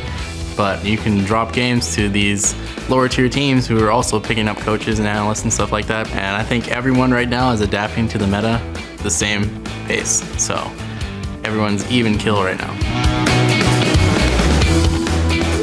Welcome back to Week 7 of the 2014 Summer Split. We're pulling into our next stop on this Super Week Express. Complexity versus Counter Logic Gaming. And while Complexity are arguably the underdogs in this match, they've shown that they're at their best when they're outmatched. Yeah, it's this really strange demeanor they have. 3 of Complexity's 4 victories have come against Cloud9 and Dignitas, 2 teams that are well in the top 5. And honestly, Complexity is having fun. Some teams will be taking being low in the standings very hard, probably play conservatively because they'd want to avoid falling lower in the standings or looking bad. We've even seen teams kind of instituting social media blackouts to avoid people saying how bad the team is, but not these guys. Complexity have embraced their underdog status in a lot of ways, and being in last kind of frees them up to try their crazier tactics. Like last week, they did that Tristana Yasuo combo because they had success in it while messing around in solo queue on their alternate accounts. So they brought it right into the LCS because they didn't care. Probably likes to have fun. It just kind of spreads to the entire team. That's their mentality. They've got their work cut out for them as they face off against Counterlogic Gaming, though, who rebounded from a tough loss to Team Solo Mid with one of their best games against Dignitas thereafter. Since we're at the halfway point of the split, too, it's good to look back. In the first half of the split, it felt like CLG were kind of manufacturing wins with some really nice just team map movements during the mid game and just taking teams' bases while they're at Baron, taking multi-inhibitors. But then this patch, they kind of adapted quite well, and in their win over Dignitas, they looked as good as they have looked all year. Not only winning the rotation game, but also dominating the laning phase, and that is a very important win that helped them move back into that tie for first place. Well, let's get right into our second game. Let's check out the starting lineups. Spawning on the blue side, it's going to be Complexity this time. In the top lane is West Rice. Jungling is Kez. Probably in the mid lane, Robert Exley at AD carry, and Bubba Deb on support. And on the red side, it is Counter Logic Gaming. Seraph in the top lane, Dexter in the jungle, Link in mid, Double Lift on AD carry, and Aframu on support. And in today's featured matchup coming out of this game, we'll be descending on the top lane for West Rice versus Seraph. Yeah, and this is an interesting matchup mainly because these guys are kind of outcasts of the top lane, and they probably receive more criticism than any other player on their respective teams. And in League of Legends, it's very difficult to hide struggling players, especially in the top lane, which means these guys will be a heavy focus. We've seen teams look to punish these guys a lot early and try and get early advantages on this. Also, this could also be a matchup of two dueling Shyvanas. Both these players have found a lot of success on that champion, and it's been they've been happy to go back to Shyvana again and again, and they'll both freely ult into a lot of team fights. It gives it a nice little extra tool when they're willing to just fly in whenever. That's a lot of Shyvana ults, Riv. Yeah. Woo! Got to protect your gold. Got to protect your gold, man. And like you said, top laners are on that island. I mean, you're taught to fight with a wet noodle, wearing a bunch of armor, and who can win that fight? It lasts forever. So if you can't come out on top or that noodle breaks, you're done. Yeah, and they have somewhat diverging playstyles, even if they've both been struggling a little bit this split. West Rice is the guy that has no limit to his aggression. He will just fly into any situation because he thinks he can do it. Whereas Seraph is a much more risk-averse top laner who is more likely to sit back at his turret instead of trying to make a huge play. It's true. It's what works for the team, right? Yeah, West Rice going crazy, and Seraph kind of making those teleport calls when they need them. Teleporting to the other side to create a split push, being that off-the-ball player that allows CLG to now make their rotations as a team, which has made them such a formidable opponent here in the summer split. Coming out pretty strong with those rotations. We'll see how the champion select goes with what homework these teams have done. Hopefully CLG's game later on doesn't, get them caught here playing against Complexity if they're looking for that game later. As far as Super Weeks go, there is always that dynamic that teams occasionally have to play 2 games on the same day, which is very different than your standard LCS. Cloud9 later. Yeah, Counterlogic Gaming plays Cloud9 later, so if you're trying to think, who are they going to put most of their pregame preparation into? The team that's tied for last, or Cloud9, who they have as primary scrim partners and heavily, heavily respect? COG's most likely going to be looking past a little bit to the Cloud9 game. We saw a very similar thing yesterday over in Europe with Alliance playing both Copenhagen Wolves and Fnatic in the same day. You could tell they completely overlooked the Copenhagen Wolves, got smashed, and then had a very competitive game against Fnatic. So Counterlogic Gaming has to be very careful to not overlook Complexity, as Complexity's had a pretty good track record against good teams. Yeah, I mean, CLG plays Cloud9 later, right? Who has a 2-0 record against Cloud9? Complexity. So, can't really look past these guys at all for being able to beat Cloud9 in both of their matchups. Now, CLG versus Complexity to go on, and Prolly gets his Kassadin to flow all the way through. Link is the only mid laner really in the LCS who does not care about playing against Kassadin. That's true. He's been very outspoken that they're willing to let it through, which opens up COG to do more targeted bans, like the Ziggs onto Prolly, or the Tristana onto Robert Exley. Looks like Aframu is going to take out Braum. Started playing that last week as well. Worked out very well for him. Aframu loves being able to initiate and do whatever he can, and that helps just a little bit more. Kog'Maw to come out for double lift. Allow him to farm, get to that late game, something he loves to do, put a Doublelift in his environment. But more so with Kog'Maw, if you were to contrast it with the Tristana pick that Doublelift did not have success on last week. Right. The Kog'Maw gets powerful much earlier in the game. Even when he just has a Triforce or a Triforce and a Blade of the Ruined King, he does become powerful as long as you have a decent form of protection. Right. Get your range right away. Which they have with Braum. Yeah. And honestly, Kog'Maw has been the #1 AD carry in Korea on the 4.10 patch, and this is just Counter Logic Gaming reacting to that. Such a different pace of things for the AD carries, a spot where you want to stay alive, and to see the most pretty much immobile AD carry come out here to play safe around him is what you need to do. It's a game of hyper carries a little bit right now. With the standard lanes being back, with not necessarily the strongest assassins in the game, and the power of late game AD carry builds. With the nerf to Randuin's Omen, there are some very big things contributing to this AD carry. Good old Randy. Late game. So Kaz picking up the Elise, very formidable on that champion. Will be making some plays for his team. Does a lot of talking for Complexity and where they will be going, what they will be doing. Coming in on the team so late, he still has a very big voice, and Lee Sin gets through. Coming in for Dexter this game. Yep. He's been forced down to Vi and Elise himself lately. And they get some pretty sweet combinations too.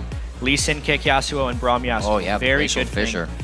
Link had his Yasuo debut in his last game. Yeah. It's now 2 games in a row he's played it. 406, not too he shabby. Was real good at it. And I think this is definitely something COG is going to add to their repertoire, as they're looking to also shore up some weaknesses they've shown earlier in the split. And that Yasuo was no joke. Went up against Shifter. Like we said, 406, so it has been tested. Link is one of those players that can kind of bring these champions out and say, yeah, let's put it on the LCS stage. It's not going to be a problem. Had to do certain things and compositions with Cloud9 when he went to All-Stars, so he knows all about being versatile. Yeah. Absolutely. Complexity's side, Robert actually locks in Lucian. Haven't actually seen too much play of that lately. I believe he went half and half over in Europe and plays throughout the game, so see that, and Renekton locked in. And logic would tell us that it's generally going to be a Shyvana in the top lane, because it synergizes well with the Yasuo combos, and it's what Seraph has the most wins on in LCS. This is also kind of logic game. Got that Gragas. Yeah. Gragas has honestly been an emerging pick. Yeah. Especially in the Korean League of Legends scene. It hasn't won many games, but even in solo queue, they're all saying he has so many tools that a top laner is supposed to have. And it's only a matter of time until he really breaks his way into the competitive scene. We saw that. Taking their time on this one. And it's a Shyvana. It's a Shiv. I was going to say we saw a Rise coming out of EU, but yeah, it was already in the mid lane. This makes sense with the Yasuo. Well, Gragas would have as well. But all right, the CLG composition just looks incredibly strong.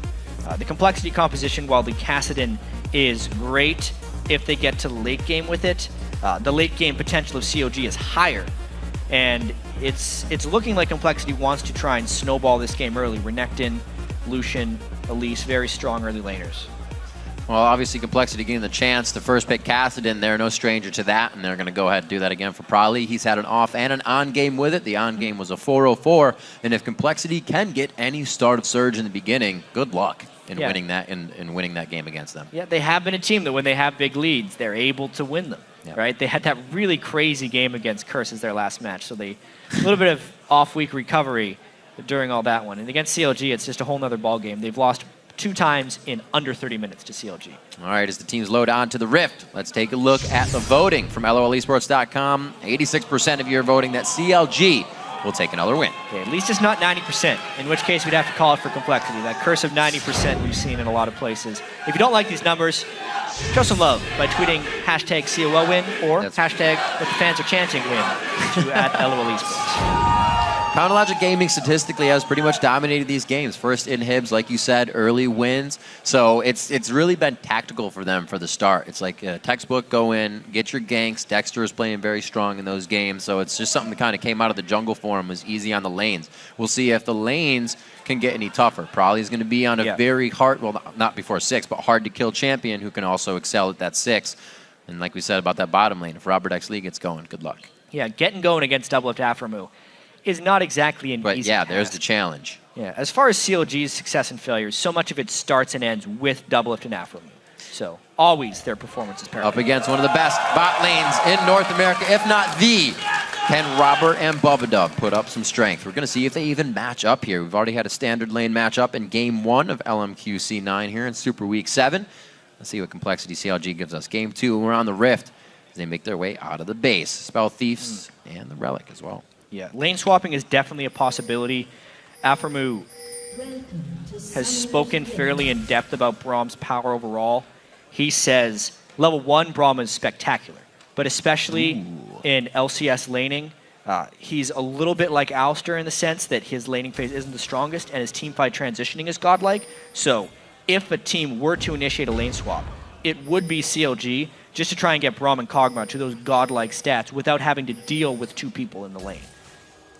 With that being said, Aphromoo and Doublelift can pretty much take anyone 2v2 as far as their mindset goes. So they may as well do a standard lane. Very close. One little binding actually by Bubba there and no follow-up. Pretty much tells CLG that they had control of that jungle already. They're moving through very safe. The early wards are down and they know where their matchup is. Doublelift and Aphromoo are going to get that for themselves. Maybe. I thought he was back in there. They'll get it. I wonder how this little jungle dance is going to go. CLG had left a ward in their own red side of their jungle. Question is, do they stick around for the steal? Or do they play it more safely? Complexity's managed to get deep wards on both of COD's buffs, which kind of forces them into stealing this right off the bat. Would also open them up to a Complexity collapse if they were to go for it. But it looks like a pretty standard-ish jungle starts. Both junglers are looking to just be able to get red and blue. Start from Dexter. Aphromoo, they make it down. This reminds me of the old level 2 ganks where you wait for your jungler and you just take out the lane as you start farming. But no deals, no cheese to start. Lanes go to start standard again in this game. You can see the vision just outside. They'll know where he's coming from though. The ping happened from Kez earlier, so waiting a little bit on going back in this side. They said, we know there's a ward there from CLG. Now I'm safe to go in. And he gets the red buff for himself as well. Yeah, what we expected, junglers just sweeping these double buffs quickly. This puts Seraph at risk for potential dives, knowing Renekton is much stronger early. He's got to make sure to not take that early harass. Oh, leaves the reds. Little lizard guys. He's going to be going down to the mid lane, possibly an attack on Yasuo after the Wraiths. He's going to be holding Westrice pretty good in top lane so far. Obviously zoning out Seraph just a little bit in that form of defense, and he's going to be happy. Got Cloth and Armor, or Cloth and Pots, I should say, for Prolly here. Going quite low with the Ignite. Another shot, the shield. Trying to help him out a little bit. That's a Kez. Flash. Oh, Kez from the backside. Link's trying to go deep on this one. He's got to try. Oh, he had to. Valiantly goes down for first blood, though. That is a very uncharacteristic Link move in lane. He has been playing this entire split incredibly passively in the mid lane and oftentimes getting pushed around a little bit because CLG has been so confident in their bottom lane winning. We were actually going to talk about this game, how the CLG solo lanes like Link and Seraph do need to step up. That was honestly Link trying to make a big play and punish Caster in the early game. It got him into a lot of trouble though, especially burning the flash to try and trade a 1-for-1 and not even getting it. Makes the potential return gank from Kez an even greater possibility. So what is the move? Is CLG now somewhat forced to make something happen? Dexter looks good here on the bottom. He gets in, the cripple doesn't hit. He gets the shield down to stop it. Very nicely done, only the red buff to slow. They must have miscalculated whether or not the black shield is up right there because there's no way Dexter flashed in like that. They knew the stun could just be black shielded away. Good move there by Bubba, shielding at the last moment. And a bit of a mistake there by CLG. He says get away. They don't even want him to get the experience on this. Really hurting Seraph. He's forced into the jungle. This is a few CS on that. And great pressure for Complexity, making sure nobody's getting the upper hand. You see Link is down only 10 CS in the mid lane, but he's still trying to keep it frozen away from Prolly here. Yeah, we're only 4 minutes and 40 seconds into the game. But you've got to be thinking, the mindset of Complexity right now is, we're going to do it again. They're thinking, this team jumps in, tries to go crazy aggressive with Link early. The gank down bottom, flashing in for nothing. Complexity already up 1,000 gold. They think they can just win these lanes and start taking it. Look, Westrice is up heavily on Shyvana. Mid lane is up a kill. Bottom lane is holding steady against Doublelift and Afro move. You got to think the confidence and momentum is swinging heavily in Complexity's favor right now. Right, and we'll take with a grain of salt what kind of advantage Robert Lee can win a game with. That was just them kind of messing up a flash, so they won't see that pressure. Is that enough for them to push and win the lane against Doublelift? Yeah, not necessarily, because it's actually Bubba who's down the flash, not Doublelift or Afro. It was Dexter's flash that went down there. Yeah. So in the isolation case, COD's lane is stronger at it. Still turn, all right. We'll see what they have for each other down the bottom. Dexter now trying to make something happen in the top lane. An easy slice and dice. They're hoping Westrice goes in. Could in. save Westrice here. He has 0 vision, and he's also playing it very safe for not trying to attack. Just using his farm, getting his health back up. They're using his Q, sorry. Gotta watch out. The moment he slices and dices, that's when they want to go in, but he uses it to get out. Little blue suede shoes sidestep there. Dexter does not follow up. Even if the resonating strike landed, Westrice was not going to die there. Right. He had his flash up. Dexter's only level 4. No more crowd control. Seraph couldn't follow with crowd control. They're going to try and shove this lane up and give Seraph a window to back. But that's about all they're going to be getting because the Dragon is getting taken by Kez. Great counter move. Oh, feels good to be a Renekton up in CS and just staring 2 people in the eye in a lane and still pushing them off. Westrice feeling real good right now. Yeah. Bit of a waste of time by Dexter, quite honestly. Absolutely. He didn't help at all while he was up there. And now Complexity is getting an edge off of it. 2,000 gold early in the game, Rip. And up in CS, Robert leaves the lane, able to come back. Probably will be even once he gets there. That 2,000 gold is turning into quite a bit of a build, I should say, on the Catalyst of the Protector. I was trying to fit something in building up and leveling. Didn't work. I'm not as good as Freak. 7 minutes into this one, 2,000 gold in favor of Complexity, like you were saying. And it looks like they are going to start pressuring their leads. A quick drag in there, and we'll see what they have once they get back in the lanes. Yeah, and I wonder if COD's mindset changes here. Saying, all right, we're down a little bit early game. It's time to wait. They know Afro and Doublelift are going to turn into monsters late game. Yasuo, once he gets a couple big items with all the knock-up synergy they have, has some tremendous team fighting potential. Yeah. Likewise, Seraph will outpower Westrice late in the game. But depending on how badly this lane continues to go, that time frame gets later and later. We'll see if CLG keeps trying to make these moves. Moving in to clear out wards. A lot. Well, they fell into somewhat of their old habit against Complexity as they go into mid lane. We'll talk about that in a second. Could be onto Prolly here. A very safe Kassadin now level 7. They're going to try and gank this or at least put the pressure on to start shutting him down a little bit. They let him know they're there. But back to the point, CLG always went hard on Complexity in the beginning, not really giving them credit. And again, they have. Yeah, and we have to also remember, this is Complexity's only game of the day, whereas CLG is playing Cloud9 later. Right. And it does absolutely happen during Super Weeks, where one team will discredit one opponent and over-prepare for the other. And it does look like at least early game, CLG didn't come in with much of a plan, outside of just picking a strong team composition. Their early game movements have not seemed incredibly well coordinated. They're getting pushed around here. Very good play. Complexity seems to have control over the forward half of CLG's jungle right now. Let's see, they don't have anything on blue, so that's not in the idea. Getting anything more for themselves. Looks like Kaz is up and down between mid and top here. Looks like they feel like the bottom lane is doing just fine so far, and they're going to focus on Prolly and Westrice. Yeah, Prolly's doing pretty good for himself. Up a level, dodging around the wind wall. Link can't trade with him in melee range, especially with some of his limited ward control. Look at all the wards that Complexity has in the red side of COG's jungle right now. Yeah, little security system for themselves. Also up and down the river, they are pushed up so far, but they do have to be careful. That could be a Seraph teleport right behind them if they wanted to get a fight going. Too much pressure from Westrice in the top lane, though. Everything is just kind of playing in favor. And a nice calling to come out here, forcing the Summoner heal. The Soul Shackle as well forces the flash onto Doublelift. And another flash onto Afro Moo. Complexity getting those advantages. Yeah, there goes the neighborhood. Every single Summoner spell burned bottom lane. And Kez approaching. Uh-oh. Itsy Bitsy Spider is up the spout on the backside. Oh, the long range! The hands of the Dark Binding come out and grab Afro Moo just at the end. Nice shot by Bubba. And the early BF sword of Robert X. Lee, when compared with the Vamp Scepter of Doublelift, is swinging that lane as well. You know, I've heard some theories about this Complexity team. Theory me. Yeah. It's a little tongue-in-cheek, but Complexity only plays well against stronger and stronger opponents. So if somehow Complexity makes it to Worlds, they're going to win for sure. Oh, man. I get it now. Yeah. It's showing true in this CLG game right now.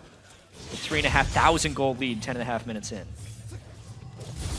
They are holding strong. That is one of the points that they can always keep, is when they have the lead, is somewhat keep it going. He's probably smiling on this one. He knows he can rift out. He knows Bubba Dub's right behind him. Link is just trying to go very hard. Windwall's down.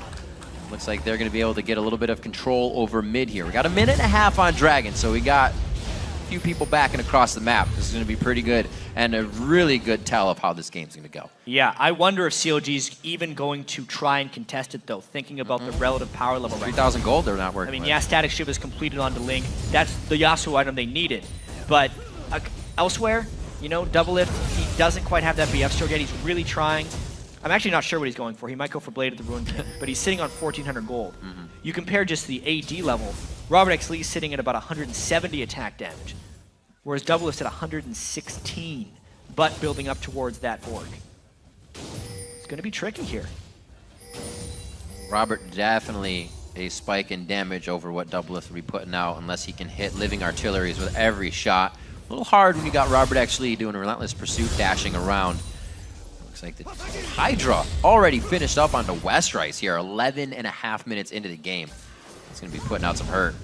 Oh, that was clever, actually, by Westrice. Knowing that Seraph was going to camp that brush, he placed his Trinket Ward to be killed by Seraph and put his green ward down when Seraph had no attacks left to finish it and gets some nice warding in the tri-brush.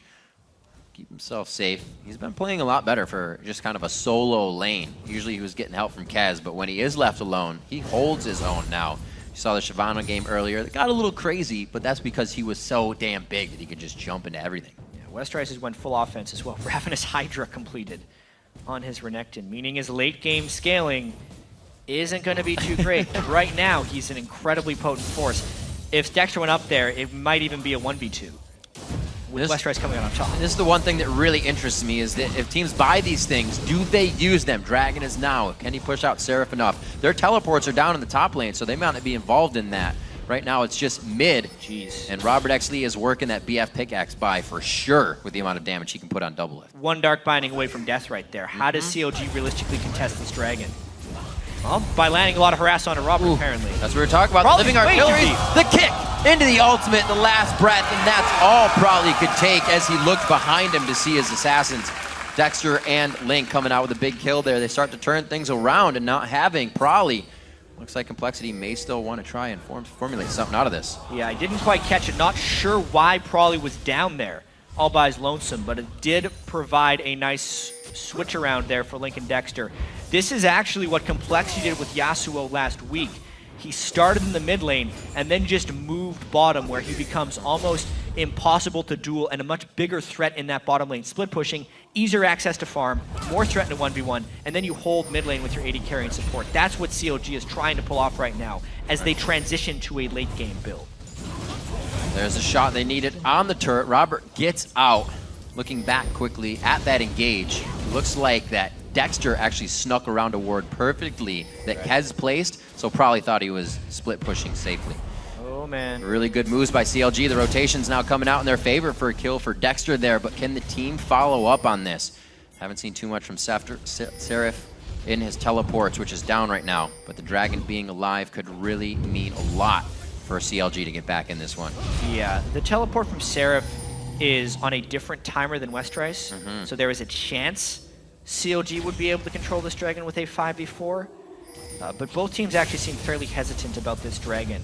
Complexity a little low on their resources here. They probably want, they definitely want Robert X. Lee to shop and buy his Infinity Edge because he has the gold to do so right now.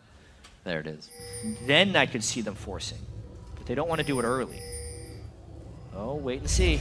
They are getting the back here. No vision on Seraph. He's gone back to the base. Flash burned. Looks like he's waiting.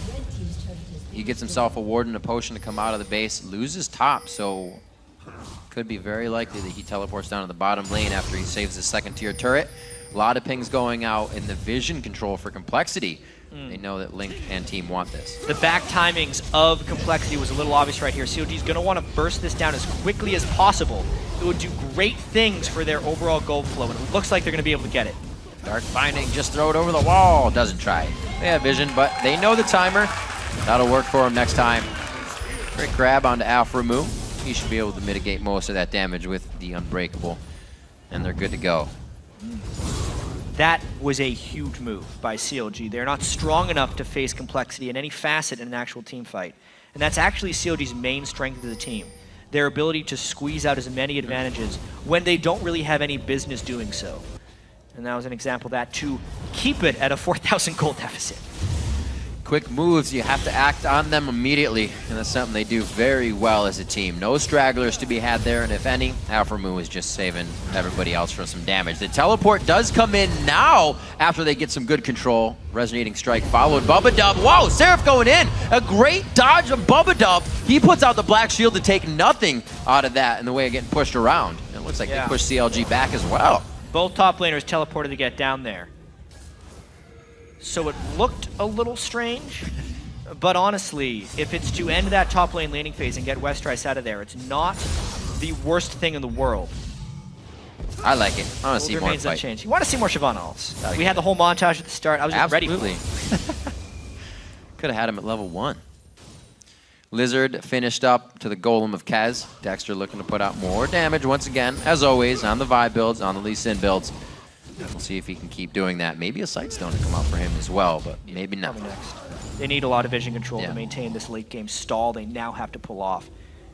I do want to talk about the Infinity Edge on Robert X. Lee as well. A lot of the successful Lucians we've seen have been doing the Blade of the Ruin King into Ghost Blade build, which often gives you this kind of mid-game power spike and maintains a strong edge throughout the laning phase. But because Robert had pulled ahead of Doublelift, I think his ability to get that BF Sword and Pickaxe gave him an equally strong edge. And this means late game, they'll have more of a chance against Cogmon with that build. Oh! Nice bait! Didn't think he was going to see two there, but there's a lot of damage on a Dexter. He gets the Force Pulse out to take him down, and Seraph is forced to run clean with 100 HP. Jeez, that was a real tricky fight right there because Seraph did not have enough to Dragon's Descent. He was just short in charging it up. And that's what they would have needed to finish off Prawley. He's becoming a pretty tanky man right there. And getting another kill on a Kassadin hurts.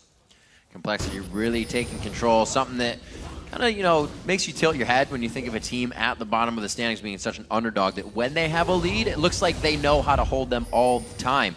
It's just getting there that seems to be their crutch so far. Given in this game quite early, great plays coming in from Kez. The rest of the team probably making some very nice fake outs in the mid lane with the flash. We'll see if CLG can recuperate from that. Still down 5,000 gold. That gold lead has only been getting bigger. It's not in their favor. Absolutely. Infinity Edge done, as we said. Just big offensive items completed across the board by Complexity. Looking to find team fights here. Only 3 kills through 18 minutes, which means CLG is at least holding off the death, and if you look at the CS, it is relatively close. Yeah. We had just seen a very powerful LMQ team come out guns blazing in the early game, lose late game to Cloud9. The way the team compositions are set up here, CS looked relative too. A very similar thing could happen this game if Complexity fails to close. That Cogma, very, very scary. As long as Doublelift can do what he does best and just farm these lanes, they should be well off. It looks like they're prioritizing him that as well. He's now crested everybody at 170. They're just behind him 150 on the team of CLG. A lot of focus to him as it should be. He doesn't even know what he's getting. He's actually far behind considered a Blade of the Ruin King to Infinity Edge. But we'll see if he goes for the Triforce. That's what most Cogmas are doing. Yeah. Probably just creating a little bit of pressure here. This is really what he's good at. I feel like Probably's a good in-your-mind player. Kind of understands what's going on around him completely for the team to make moves. And no one can get in his mind because he just seems crazy a lot of the time. Absolutely. Nice last-second wind wall by avoiding what would be certain death. Complexity loving this side of the jungle, getting their sweeps out to keep themselves safe. And there's no rotation from Counterlogic Gaming here. 3 members in the bottom lane to just Afro move right now. We actually see on the back, Link's able to make himself present, but I don't know if it's going to be enough. Maybe it will. Aframu's got a big shield. Yeah, desperately holding this off. Static ship wave clear of Link as well as maybe some tornadoes, but their jungle has been forfeit. Yeah. This makes it even hard for Dexter, somebody that is the playmaker of Counter Logic Gaming, to help get in there and formulate these plans with the team. When he's down that far, does not work. We saw him on his Vi. He loves to be in the middle, even as he's building damage. They have the Sight Stone out, though, like we were talking about on Lee and on Aframu. Hopefully, with losing the vision and turrets, they can start gaining back some ward control in their jungle. A lot of pings going down on Baron. They want vision on that for the side of Complexity. 30 seconds on the Dragon, though. It's going to be the next objective. Yeah, and Complexity can't let that one get taken by CLG here. If we think back to the last Dragon, you know, only 1,000 extra, 2,000 extra gold lead have been accumulated by Complexity. Based on game time, the percentage is remaining pretty close. Black Shield down, they want to get the kick! Oh, they kicked it right into him for Link. Nice combination there. This pick team, as they've created somewhat now, is allowed to get their picks. CLG knowing what they have to do to stall. The Dragon is the most important part of their strategy right now. And Dragon doesn't start when it spawns. It starts before it spawns to be in position to do so. No ward control by Complexity, and Bubba got caught trying to get some. Complexity went too late to try and get vision. Look at the pink ward CLG had put down.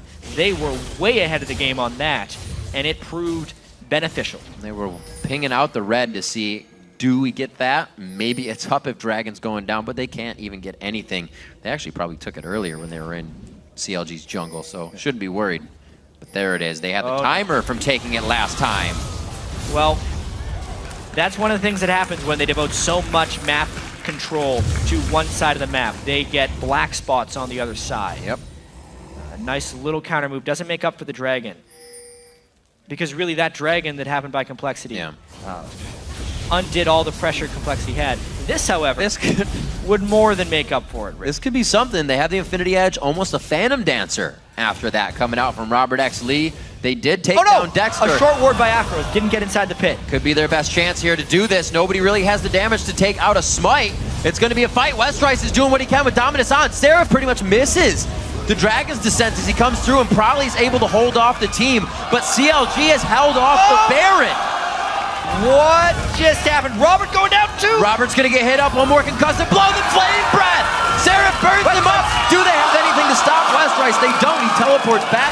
He is going to be safe. And it looks like Double Lift on the outside with the Bio Arcane on. They're going to be getting this now. The teleport coming in for Westrice. Baron's going to be down to 3,900 HP. CLG starts to turn. Dexter's back in the fight. The smites are ready. And they're on to Bubba. He's going to go down. Dexter gets that kill for himself. Westrice is the focus. Dominus is down from the last one. Baron is still getting hit up right now. Very, very low. It's been regenning only a little bit. Westrice in the focus of the fight. Double Lift's going to be going down. No! He's going to stay alive. Baron goes over to Counter Logic Gaming as Aframu goes down. That completely turns the game around. I cannot believe what just happened. Yeah, it was a little bit derpy right there. This was a very poor decision by Complexity to peel out of the Dragon pit, or the Baron pit, so non-coordinated. They had the ability for more people to jump over, but chose not to. If they were going to stay on the Baron, they needed to. They knew what the vision situation was, and they knew that Lee Sin was dead before that fight even happened. But they half went out, half stayed in, and then just haphazardly were recalling around the Baron pit. When all said is done, the Baron goes to CLG, the kills go to CLG, and the gold is nearing even. And that's how you throw away a lead. If you have it. They have a little bit of room to make another error, but right now with Baron coming at them, that error is almost nullified for that room to be made. So they cannot make any more mistakes. Probably and Kaz need to start getting some hits. They got to get a good Dark Binding. All easier said than done. Complexity now on their heels, facing a partially Baroned up CLG. Yeah, what a heartbreaker right there for Complexity, because they had so many things going their way. But really their overall objective control is just paling in comparison to CLG. Yeah. All the lanes were going well. CLG was making a lot of poor decisions in lane, but they're still making the good overall game decisions, and it's pulling them even in this game. Honestly, they're ahead now because of their late game composition. very much so able to control. And this could cause Complexity to start second-guessing what they want to do. We see Complexity gonna walk into the beat of CLG's drum here, guarding mid lane. We're gonna have the split push now from Seraph in the bottom. That's gonna have to be coordinated for Westrice to get in. He's already down there, but you can see he's not winning those trades anymore either. That's big for Doublelift. Yeah. All the living artilleries he can start spitting out, doing more damage to a target as they hit. It's big damage. Yeah, we were seeing Sneaky's Kog'Maw last game, putting out some big damage. People often underestimate the living artillery of Kog'Maw, but it is real, or it's Bioarcane. Bioarcane's W, living artillery, Living artillery. R, yep. I had it, don't second guess myself. Link doing big damage right now too with the Shiv on Prolly. Yeah, I can't go back in on that one. That was huge. Even just going for the Infinity Edge next has the damage from the pickaxe and the BF. Link is now someone that can't be messed with in the top lane. So close. If he had queued a minion that way, wouldn't have even known. Checking for the Wraith. Yeah, he is the split pushing threat. COG going. They have two now. 3-1 right now. Yep. He get back so fast. Probably just coming out of nowhere. He also has the blue buff. He can get himself ripped in all day long if he wants to. But it's going to be tough against Link. He knows how to make those moves now in the late game with his Yasuo dashes. Not giving up on the top lane, and neither is Seraph on the bottom lane. But Complexity, they're holding the 1-2 or 1-3-1 quite well as well. Yeah, it is really dire now. Now they had to back. Though. Guess not. Yeah, they are losing the 1v1s in both of these side lanes. Shyvana greater than Renection right now, Yasuo greater than Kassadin, and the three in the middle with the Braum Kog'Maw power of protecting that massive damage dealer. So it looks like it will be the Blade of the Rune King Triforce for Doublelift on his Kog'Maw game. He's actually been quite versatile with his last few games. Tristana now to 2 Kog'Maw. Link again finding Prolly in the top lane. Force a rift away. He's using what he can to keep himself alive. Going in onto Kaz, he has to be very careful here. He's got some slippery opponents. He's trying to fight a double kick up. What a composition and camaraderie coming in from Link and Dexter. And suddenly everything is working for CLG. They had those missteps early on in the game, and now they're really letting things work. They should look to close this game fairly quickly. But man, the story of this game is so strange. CLG cannot feel happy with the way they've reached this point. This is almost that, or some of these fights are reminding me now of the Lantern take into the tidal wave, where you see Prolly, oh no, all the fights are going that way, and that Complexity is fighting. They think they have the upper hand, and then it just turns around completely. Will it happen here? We got Sarah from the right side. Glacial Fisher now coming in, almost hitting everything he needs to. Doublelift, that blue buff is worn off, but he's still shredding out the damage. And again, CLG lulling Complexity into a false sense of security. Just in time for the Dragon as well. Let's just take a look at this Link. I'm going to call him a 1.5v2 because Dexter was really late to the party. Dexter didn't do the ward jump over the wall. That's why he was a little late right there. Ended up having a flash. But he still makes it in time to save Link's skin at the end of that one. Oh, I love all the intense moments players set themselves up for and then realize, whoops, that's not going to work out how I wanted. I put the ward a little too far away. Can't hop to that one. Minute and 30 left on the Baron. Could definitely be Complexity's ticket back into this game, but it could also be that ticket to lose as well. Right now, Complexity is trying to make up 3,000 gold that they had a lead for. They had a 6,000. Yeah, doubled that at one for point. quite some time. Instantly flipped back into the favor of Counterlogic Gaming. Their surge of gold coming from the outer set of turrets and being able to 1-3-1 after their Baron, really taking over, I guess you would say, the second portion of laning phase that they've created. Yeah. Link, the split pushing thread. Yep. No one wants to take him on right now. And he kind of did good. He curbed his actions in the early game. He gave himself a bit of a hard lane. He dove in, he died, and then just that one death. Kind of recuperated. 3-1-3 now, has participated in all but 2 of the kill incidences on his team. He's quite big, also with the red elixir under his belt, looking to make an ending impact in these next fights. Doublelift now double buffed. That's not going to suck for him. Looking at a last whisper to build up. Summoners are up on both sides. They are missing the flash and quite a bit from Dexter.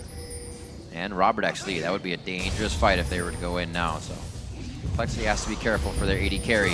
Prolly's looking to go hard here. Very nice in the Iceborne Gauntlet. forces the flash. Westrice can kind of create a bit of a wall here, but he's also running, taking free damage. Misses the first slice, gets the dice because he hit him. Seraph is behind the team. He's trying to find a flank. There he goes. 1-2. Bite him. There. Twin bite onto Morgana. Bubba goes down. And it looks like CLG is kind of gaining their ground right now. Complexity, they don't look like they have too much control over their jungle. Yeah, Link bit off a bit more than he could chew right there. And CLG, because of their superior strength right now, was still able to pick up a 1-for-1. Catching Bubba running through the jungle, and now they get to push after the fact. Look at that gold mountain. Ooh. Very, very close. Probably he's trying to push the mid lane, so he's not going to be here for this defense. Chronologic Gaming could easily turn around. 7 seconds on Bubba if they have the wards. No, they can't pressure into Baron. It would be too much time. You see that gold up and then back down in the favor of Chronologic Gaming, which is up in their favor right now. 4,000 gold there, 9-6. They've evened out the turrets, but nobody's broken the base yet. It's all on the outside. Yeah, I think it's going to be about the next Baron. CLG will try and get some vision control around there. But they are not in a position to do so yet because they spent so much time pushing the turrets. So they need a bit of time. And this is a potential danger zone right here where Kez could theoretically find a catch or Bubba and Complexity could jump really quickly on one target before CLG can find a teamfight formation. Man, this would be a great game for Complexity to get, like we were saying, halfway through the split. Only beating Cloud9 is going to do okay things. Beating the other top-tier teams is what they need to do. Yeah. And they were on pace to do so. Yeah. It's getting there slowly but surely for them. A Blade of the Rune King as well here from Robert X. Lee. An interesting build for his Lucian. Yes. This is one of these heartbreaking games for Complexity where they're going to feel like they're in position to win, but then when they kind of look back at the game, they'll realize how out of hand it became later. It's just tough. When you look at the record book, it'll show CLG defeats Complexity in however many minutes, assuming it continues this way. I know it's only 3,000 gold lead, but just considering they were in such a huge advantage and they were gaining this reputation of being the giant killers in the LCS. Never underestimate Complexity, or they will punish you. And it seems like CLG might be getting away with something. Doublelift getting away with 295, but Robert actually has 304 in CS. Link, a little pressure on Westrice in mid as he dashes around, making him look pretty. Let's see what CLG can formulate around the Baron here. This should be theirs. If they were able to fight this, they'd pretty much just take down Complexity in the fight overall. Wouldn't really have to pressure Baron too much, but they choose the mid lane, knowing that Kez is above them here. Should be able to get some good pressure. A minion wave right behind them and dragging up in a minute. It's really clever, too, that they don't have any mana users in the solo lane, so they can feed every blue buff to Doublelift, creating their siege potential and making it much, much more efficient. Looking at the gold all around, CLG actually has quite a bit to be spent. Still coming out on top of these small engagements. And even with that gold to be spent now, they're going to already set up on Baron. Yeah. Let's see what Complexity can answer with. They haven't seen him. Oh! They were trying the Lee Sin kick. He didn't get it off quite in time. Block. Stand behind me and unbreakable. Very, very crucial from that Braum kit. Pick wards in the pit, so they can't clear those wards right now. They're really just hoping Complexity over-engages so they can get an initiation. CLG is waiting to just pinpoint the first person to jump into this fight. So hesitant to do Baron, and Complexity can realize it. Probably in and out. Actually uses his flash for that one to try and make a move. Kez would have to feel this. 4,000 health. They're being very cautious. The longer this happens, the lower they become. They are just tickling Baron right now. They're not even really doing it. 1,800 HP down on Baron. They turn away. They're going to try to smite it, and it actually goes over to Link. An early smite coming in from Kez brings it down to enough for just a Q. And looks like they are going to start pummeling through the Complexity team. Robert's going to be chased out here. They're going to go down mid lane. This should spell inhibitor. Wow. So Kez commits to the Baron. Dexter commits to the fight. And CLG gets the Baron and the fight. Things could not have went better for CLG right there. 25-second death timers on 2 people on Complexity. CLG's going to get a lot for this. pulling off perfectly for that. CLG's moving in through the base. 14 seconds on this. Looks like they want to get a Nexus turret, actually. With the amount of range they have coming up for Double Lift, they should be able to just spit out the damage to keep it flowing. The culling is blocked out by the wind wall. That does not provide anything for the minion waves either. What? Some plays coming in from CLG here as they get into the base. 35 minutes in. They're going to be focusing on some kills. A great double last breath coming in from Link on his second play on Yasuo. A rough game to start. Counter Logic Gaming able to turn it around mid-game in the objective fights, play the game they want in rotations, and right now they're going to be back and forth before they take down the Nexus, but they do. 14-6 in 35 minutes. Counter Logic Gaming takes down Complexity. Yeah, a rather wacky game. Yeah, it's a good one for it. Good word. It seems like CLG would have been in control because they're saying, all right, late game composition, just wait for Complexity to make a mistake and we will capitalize. And in that sense, it worked. Yep. But as far as being a late game composition, you never want to fall that far behind. It is an incredibly uncomfortable situation to be in. But when all is done, when all is said and done, CLG finds the weakness within Complexity, caught them at the Baron Pit, completely turned the game around, and after that point, executed cleanly, and still won pretty quick, 35 minutes. Definitely a game that CLG had to be worried about. Complexity kind of the underdogs that are taking out a lot of the Titans right now, and for this win to happen for CLG means big things. They move on to play Cloud9 later today, so this will help that momentum. We kind of talked about, could this be a trap game? And it almost came to that. I feel like it was definitely a trap game, the way CLG opened. Yeah. Being down 2,000 gold incredibly early, the way Link was super aggressive early game, the way they were just flashing in for a lot of, for that early game gank in the bottom lane, what Dexter did. And then the fact that they were down 6,000 gold at one point during the game, all things pointed to trap at that point, and like Complexity was going to surprise them. Not the way it worked in the end, though. Baron's really the friend of Counter Logic Gaming coming in on this one, and then kind of pushing themselves into a 1-3-1 when they didn't really have anything, but noticed we're way stronger than all of their lanes now. Let's formulate this. They kind of pulled back from what they were originally doing, and it worked out perfectly. Again, Seraph played a type of game where he could play off the ball, didn't need too much help from the team, and everything came together in the end. Yeah, but you can see the way CLG is wrapping up their gear right now. They're not exactly pleased with their performance. Right. They're one of those games. They're contented. They're like, all right, we made it through this one. Let's make sure we regroup before our next game of the day, which is a huge match they have up between Cloud9. Not many big smiles there. Obviously, even more sadness on the Complexity side because they feel like they had that game in the bag.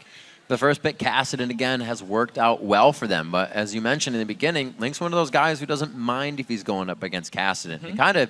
We saw that in the early play. He said, you know, I died here. And it seemed like he was still okay with that. Played the lane the way he usually plays it and came out big in the end. Yeah, quite honestly, the Yasuo against Kassadin lane is something that can be traded back and forth. It's more about the way the team fights would play out. CLG, if they let Kassadin through, always bring a sufficient amount of lockdown. And the fact they had the Lee Sin right into the Yasuo to get that on the Kassadin, they're going to kill him, which is why they let it through. Well, all right, let's send it over now to Dash and Zyrene, who are joined by a member of the victorious Counter Logic Gaming. Thanks, gentlemen. We want to welcome Link to the desk from a victorious CLG. You guys fought back from a bit of a deficit there, and I just kind of want to start from the very beginning, champion select. You've said it before, you're okay with playing against Kassadin, and you guys let it through. But the Tristana ban came in place of that. So can you kind of give me some of your thoughts on why that was? So Double Lift and Afro, they don't really have that much experience for the Tristana matchup, so they just wanted to ban it. It's kind of annoying to play versus, and it's one of those heroes that if it gets a late game, it's one of the best champions in the game that scale, and it's really hard to play versus because she has long range, she has an escape, and she has great peel. For the Kassadin ban, we expected them to first pick Kassadin. We just didn't expect them to ban out like literally every single mid laner. So it was a pretty good drafting phase with him. Yeah, you had a really great game on Yasuo there, and every time CLG has come up against Complexity, you guys are 0-3 against them, but you guys don't really pull away until the 20-minute mark, and sometimes have a really big gold deficit. You gave up first blood in the mid lane, but you recover from that. What does the shot calling become like when that happens and you guys are behind? When we're behind, we're always looking to make plays and trying to figure out our lanes. Unfortunately, our lanes in that game were kind of bad because we should have 2v1 because Renekton beats Shyvana and then their bottom lane pressures our bottom lane with jungle pressure. And then I shouldn't have lost mid, but the jungle gank happened and that's kind of my fault. I just didn't respect the 3-minute 30 mid gank. And I should have known because I knew where he started. So I just kind of got greedy and wanted to go for a kill. And because of that, the kind of mid-game kind of snowballed, but what happened was they gave up drags when they shouldn't have. They should have contested all of them, and we got 2 drags when they were ahead and they had control. But I think Westrise used TP a bit early, and then we had Seraph with TP, so that allowed us to secure some dragons. And because of that, we were able to keep in the game, and we kind of knew that we outscaled because of their builds, and they were all like itemizing for armor. But in reality, we have a lot of hybrid damage, so. Absolutely. I mean, definitely when you have a late game scaling composition like the one that you have, what is the mindset in the 3-1 or the 1-3-1 kind of split push that you guys did after you had secured the Baron and you finally got to that power spike that you were looking for? We knew that we can win our side lanes with Baron buff because of just the amount of stats that it provides. Shyvana could pressure Renekton really easily, and I can beat the Kassadin. And because of that, we needed to get every single outer tower. And it was just kind of a slow and steady game, and we wanted to make sure that we don't get pressured by TP. Because say we happen to group 5 mid with Baron buff, then what would happen is Kassadin and Renekton would just go split top and bottom, and then we won't be able to do anything about the pressure because they have double TP, right? So we have to play this 1-3-1 game until we can slowly pressure them into their base, and then once we're finally strong enough and we get the waves just good enough, then we can group 5 and just end the game. Yeah, and you guys had a really great turning point at the Baron. We're going to get a replay up on your screen really quick here. I want you to walk me through this because you end up with a perfect steal at the end. Yeah, it was kind of funny because everyone was like, we don't want to get into 50-50, but we got Baron low enough, and then Dexter just kind of left us, and then I just happened to be aware of what was happening. And at this point, all we're doing is we're just pretty much trying to pressure everyone. And then Kassadin comes in, and then we ult him, and we get a free pick off. And basically that was the catch. And then we just keep chasing, and we try to get kills. And then Robert dies here, I think.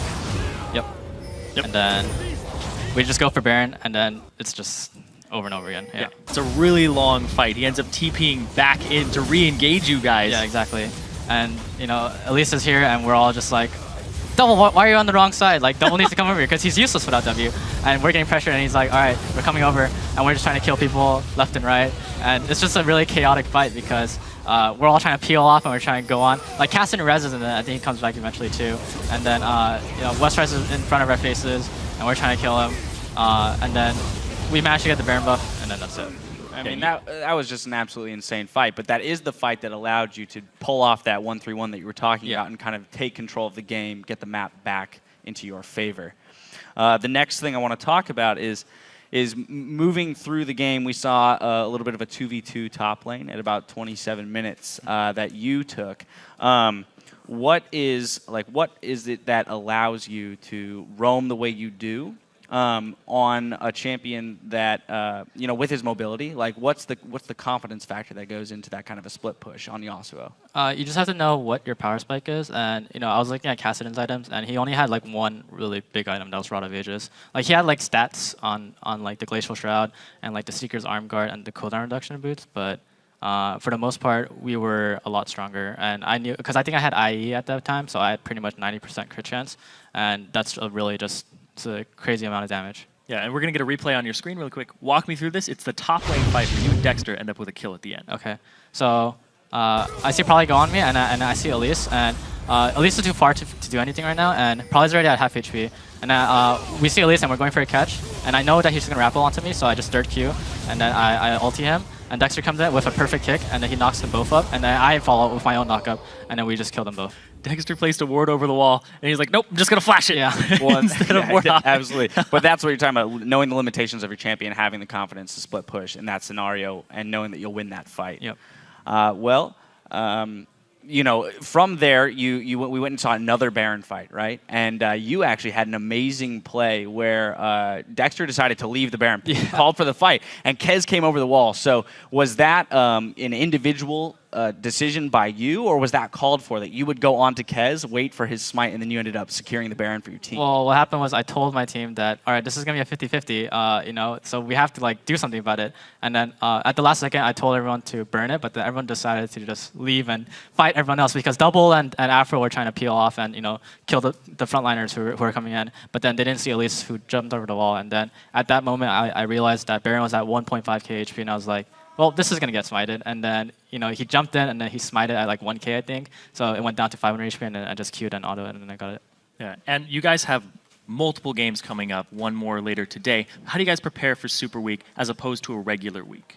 You really have to be on top of your game because you just have to have really strong picks overall because every team will know what you're going to want to play this week.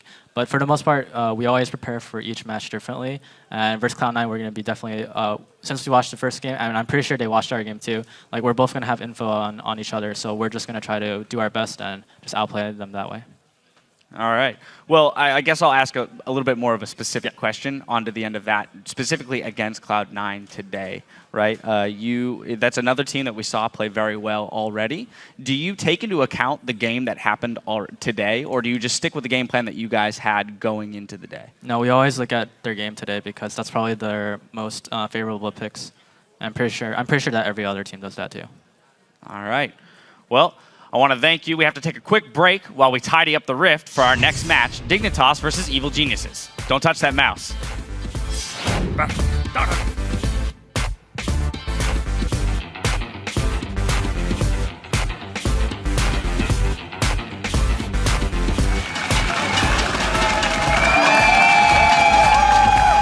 Let's go, Dex Dog.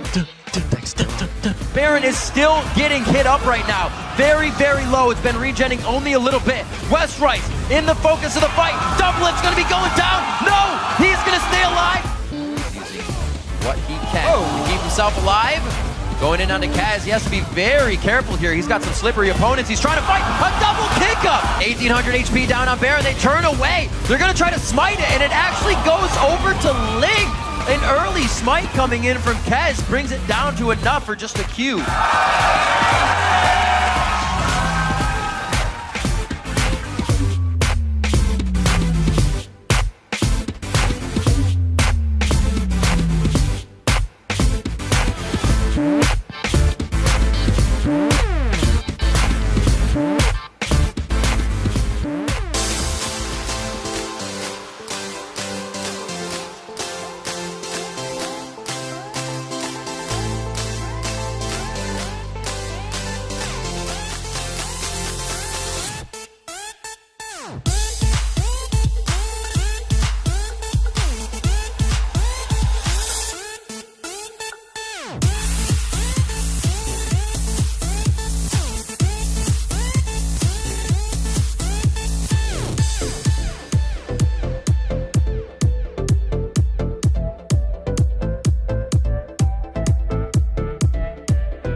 Welcome back, ladies and gentlemen. We're heading right into our next battle, Team Dignitas versus the Geniuses, who also happen to be evil. When you look at the team, you look at the strength of a team like EG, who are sitting in last place, you get an idea just how tough a place that North American LCS has become. Yeah, and Evil Geniuses have done a lot of retooling this split. They're getting stronger, and everyone on the team is feeling better, even if the results have not been immediate. It's also important to point out they're currently 0-2 against Dignitas, but this is the first time they'll face the #1 team with their new jungler Helios. That's right. And while Dignitas have learned the hard way what happens when you underestimate teams like Evil Geniuses. Right, and Dignitas has some strange trends in their record. They have success early on in the week, going 7-1 in games at the start or middle of their schedule, but they're actually 2-4 in games that come at the end of the week. So this will be a game where they have the good record, and it's something they will have prepared very well. But Dig's plans, as we know, are always fluid, and the team's quick to go off script based on the other team once they get in the game. Right. And each week, fans get to watch Dignitas battle it out on the Rift. So we caught up with the team to see what goes on before and after the games that have made them one of the teams to beat this split.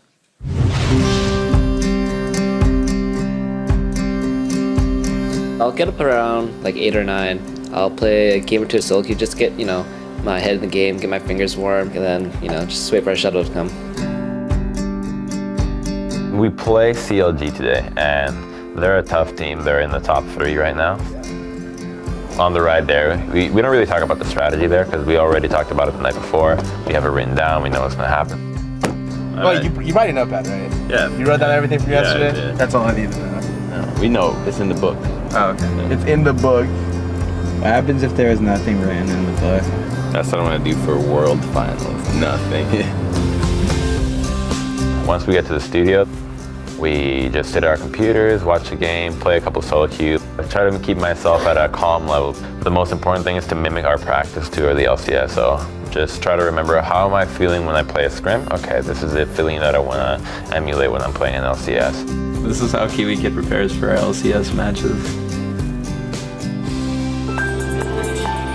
Yeah, Vasily. I want this match to go how our match against LMQ went. It was a dominating performance by us, and I want that same thing to happen, but with even less mistakes. I think today you're going to get what you wanted. CLG is a team that will 2v2 bot. So we're going to get like what we practiced the whole week on.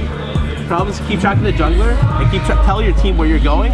And Zion, remember, just worry about the gank and remember to use your TP as effectively as you can, okay? All right, good luck, guys. I'm out.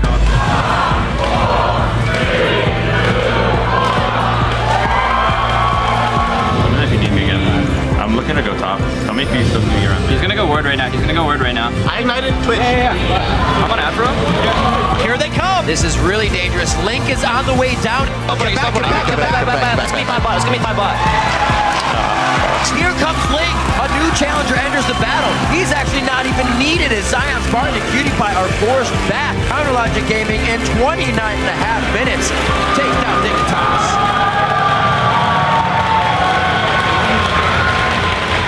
We gave away one dragon. The dive bot was whatever. Like, the dive bot lost you the game. Yeah, dive bot lost the game. Did you guys feel like you were that far behind? That seemed like such a desperation play from my angle. We had a pretty poor pick and ban phase, had a really bad tower dive bottom, and it was just kind of like the basics of something that we shouldn't have made mistakes on. Seeing the fans definitely cheers me up. Everyone's kind of nice. They want to like help you feel a little bit better. Yeah. Good job, Kiwi. Thanks, Kiwi. Good job, man. Losing sucks, but honestly, like meeting fans, they don't like care if you're a loser. Because I've been through a lot of years of being a loser, so I'm all about the self. The fact that they come out even after a defeat like that, so good to their fans. Favorite team, Dignitas, forever. Worlds this year, no doubt. And even though losing morale is down, you just got to pick yourself up. As long as we are learning from these losses, that's what really matters.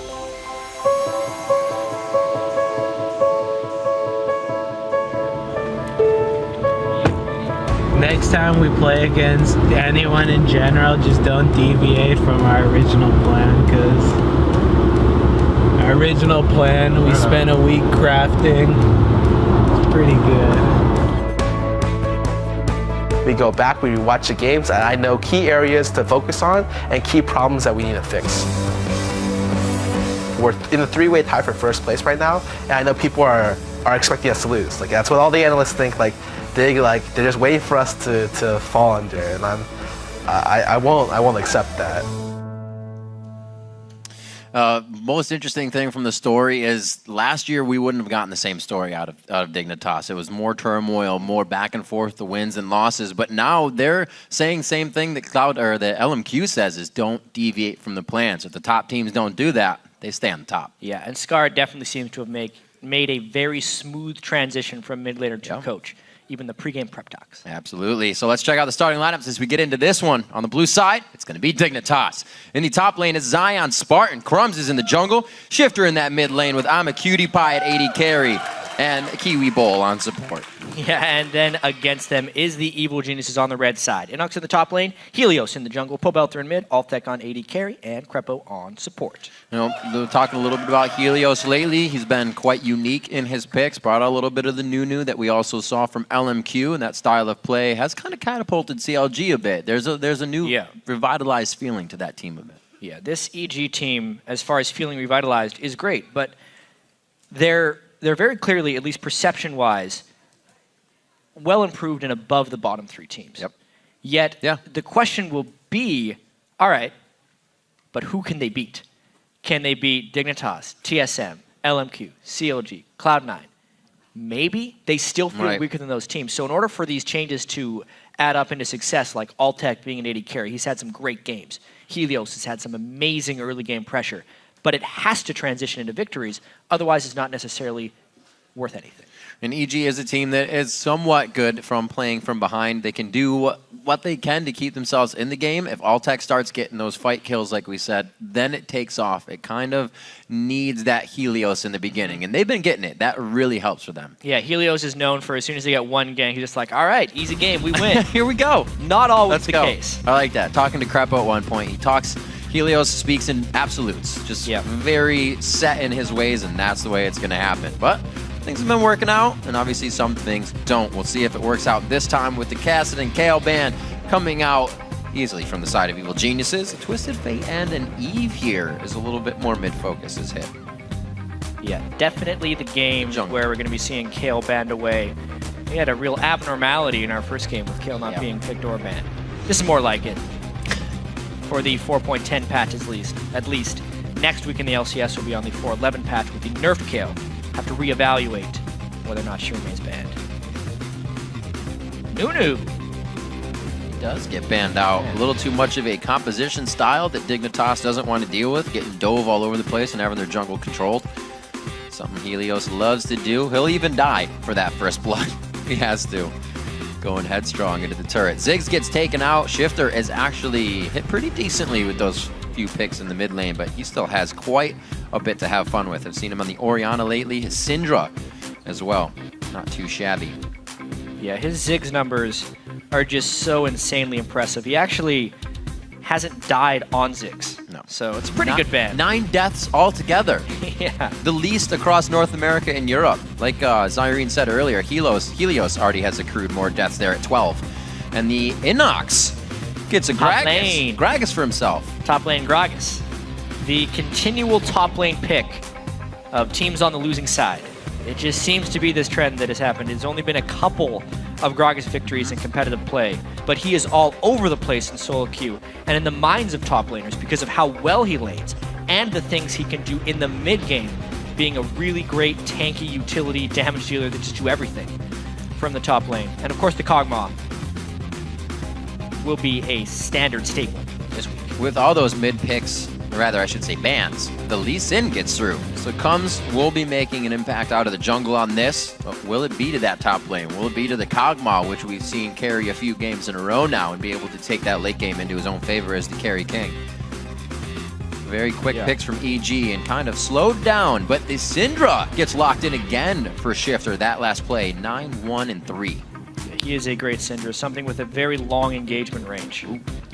EG is just going full late game here. Boom. With the Rise and the Kog'Maw. Yeah, not even a thought in the lock-in again. It's a pretty tricky lane for Pobelter to navigate, though. Might have to go Catalyst first against Syndra, at risk of getting bursted down. Or they could pull a fast one on us, put Gragas mid lane, Rise top lane, and have the tankier guy there to sustain the Cinder Burst. Could actually happen. Inox does play a lot of champions. This is also interesting because that might be Zion Spartans. Just thinking about it. Zion Spartan might have to, yeah, he might be playing that Lee Sin. Yeah. Right? Especially since they haven't locked in the Elise yet. They could do the old trickery. They decide against. Not tricking. They do get the Jax, though, something that Zion Spartan can be his own army with on the other side of the map. He loves to do that. And like Scar was saying, I kind of give credit to that as well, knowing when to use your TPs. I think Zion has a good control over that, knowing when to be somewhere, when to not. By far the most feared Jax. Yeah. In the jungle Gragas, by the way. Or what the heck are they doing? Yeah, it's a jungle Gragas, actually, with her next in top lane. Leave it up to Helios. Absolutely. So, I mean, jungle Gragas is something we saw a little bit of a while ago. Right. But we have not seen it since really the big Gragas changes. This will put a little curveball in the game. Each one of his lanes kind of brings that long-range stun up. I mean, you can slice and then W with the Renekton, but everybody, if you slow him with that barrel, you got good potential coming in for the ganks. The ults don't necessarily not synergize with the Gragas ultimate because you're just locking people up, so pretty sweet composition coming in for EG. Renekton, it's like they baited out the Jax pick at the last second. Right. They're like, all right, we can play Jax against Gragas potentially. Bam. Whoop. Renekton, really good in lane against Jax. The mind games. It starts from champion select. Let's take a quick peek at the fan vote over at lolesports.com. Currently, Dig is sitting and leading Evil Geniuses with 79% of the vote. Yeah, but however this jungle Gragas goes, keep sending those picks to @LOLesports and use the hashtag DIGWin or EGWin to show us who you were supporting throughout the game. So a very interesting game. We will be keeping an eye on that jungle Gragas and who he really tries to fuel. It doesn't seem like he's going to be doing for himself. That's a I'm getting every lane snowballed kind of jungler. I really want to see the way Helios plays it because he is an in-your-face jungler. Yeah. Gragas is pretty good in the early game, should be able to sustain up in the jungle. The build path is still going to be a question mark, probably going to go with the Spectral Wraith just for clearing power, but that's not the way people have been playing him in the top lane. Top lane, they go Rod of Ages into Iceborne Gauntlets. Is he going to do the AP jungle item into an Iceborne Gauntlets? I really don't know how he's going to be playing. Well, one thing is for sure that if EG does, Dignitas doesn't want the fight. No, I was right with EG. I don't even know what I'm saying now. I was watching the screen load. If EG doesn't want this fight, then they can Tidal Wave and they can Gragas ult. Yeah. They can easily disengage anything. A lot of mini knockups to help protect Altec's Kog'Maw. Moving into the game, Spell Thief's Edge on Crapo to the Relic of Kiwi Kid. Also, we'll keep an eye on that Kog'Maw getting sustain lane. Something we've been seeing a little bit of back and forth. Last game, had a Braum. We'll see Shifter on the Syndra in mid. Polebelter wanted to be trying the Rise out, talking to his friends over in Korea and seeing what the deal is and going for it again. 1, 2, and 10 on that last time, so not huge, but they were able to beat Curse. I'm definitely going to be paying close attention to that Helios jungle. Yeah. Ooh. Especially to see how Crumbs kind of reacts to this, because now... That's going to be a flash. Yeah. Yeah. Kiwi Kid so brazen with the way he plays Braum early game, knowing that whoever he catches with that, he thinks he can take down. Like that's 721 health with his rune and mastery set up already. Just like Clayke said, listening to those comms and Observer of Dignitas. It's just the most fun to listen to, and I'm sure Kiwi Kid was saying some crazy stuff. I'm just going. I'm going in. We're doing this. He loves to play like that. Looks like they got the wards that they wanted, Jet. They're going to freely set up here on the bottom side. Very interesting play from Helios. Not figuring out what he wants to do yet. He knows people are in his jungle. Yeah. Will we get the standard lanes as well? I mean, this Polebelter versus Shifter matchup. We've seen them go late game in the past with this Rise. When they played against Curse, they had the Rise and the Kayle. And Polebelter had a very painful laning phase, which he transitioned out of well. But the Cinder is going to be equally as painful. This is going to be huge. That kind of stinks for Helios to not be getting a blue buff. If you can't make it over there in time, you're going to have the back from Zion Spartan. He will lose the lane if he doesn't get up to Inox after this bye, but we'll see. A little tricky start here. Oh, man. Kiwi Kid Took a little bit of XP there from Crumbs, so Crumbs will not be hitting level 2 off of this. Greedy little Braum right there. Or a mistake, because Crumbs smited rather early. See how it affects. Helios didn't actually seem too bad. Yeah. Single Gragas, single red. Gets it with half HP. He's chugging a few potions on that one. And we already see Crumbs coming out with the pink and the green to start this game out with the help of his team there as they start. They figured they could get a nice early lead. Crumbs heads down to his red buff. Helios is going to get a free blue for himself. This would be a potential danger for him, exactly, because there's a lot of lane pressure from Shifter right now. And since they're not invading the jungle side that has a support to help them, only because Inox was pushed up so heavily, he has to come down and help him, which will give Zion Spartan some breathing room and create just a 2-for-2 buff exchange. So in all of that play, the buffs, not much like you said, just exchanged out. Now we start the game. Inox versus Zion Spartan in the top lane. Inox doing a great job of actually getting into melee range to build up his Fury, and now he wants to push that ASAP. Getting it locked down for himself. We'll see if he can get any kills with the help of Helios coming up the top side of that. Like we said, every lane coming out here with a good amount of crowd control to give Helios access to even better ganks. Yeah, and the ganks from Helios should be pretty effective. There's a lot of CC tools on Gragas. We've seen him as a support, as a top laner, maybe a mid laner before the rework. I've seen some people do a post rework, it works okay, but definitely now as a jungler. Just got spotted by that ward. That could be killer here. A very big push up by I'm a Cutie Pie and Kiwi Kid, but you're right, Crumbs is reading this like a book with the vision on that ward. The knowledge is putting him in a perfect spot, and I don't know, he backs off of this one. Spidey sense of Helios says, not enough. Yeah, something's fishy. Or a little too much, a little too quiet.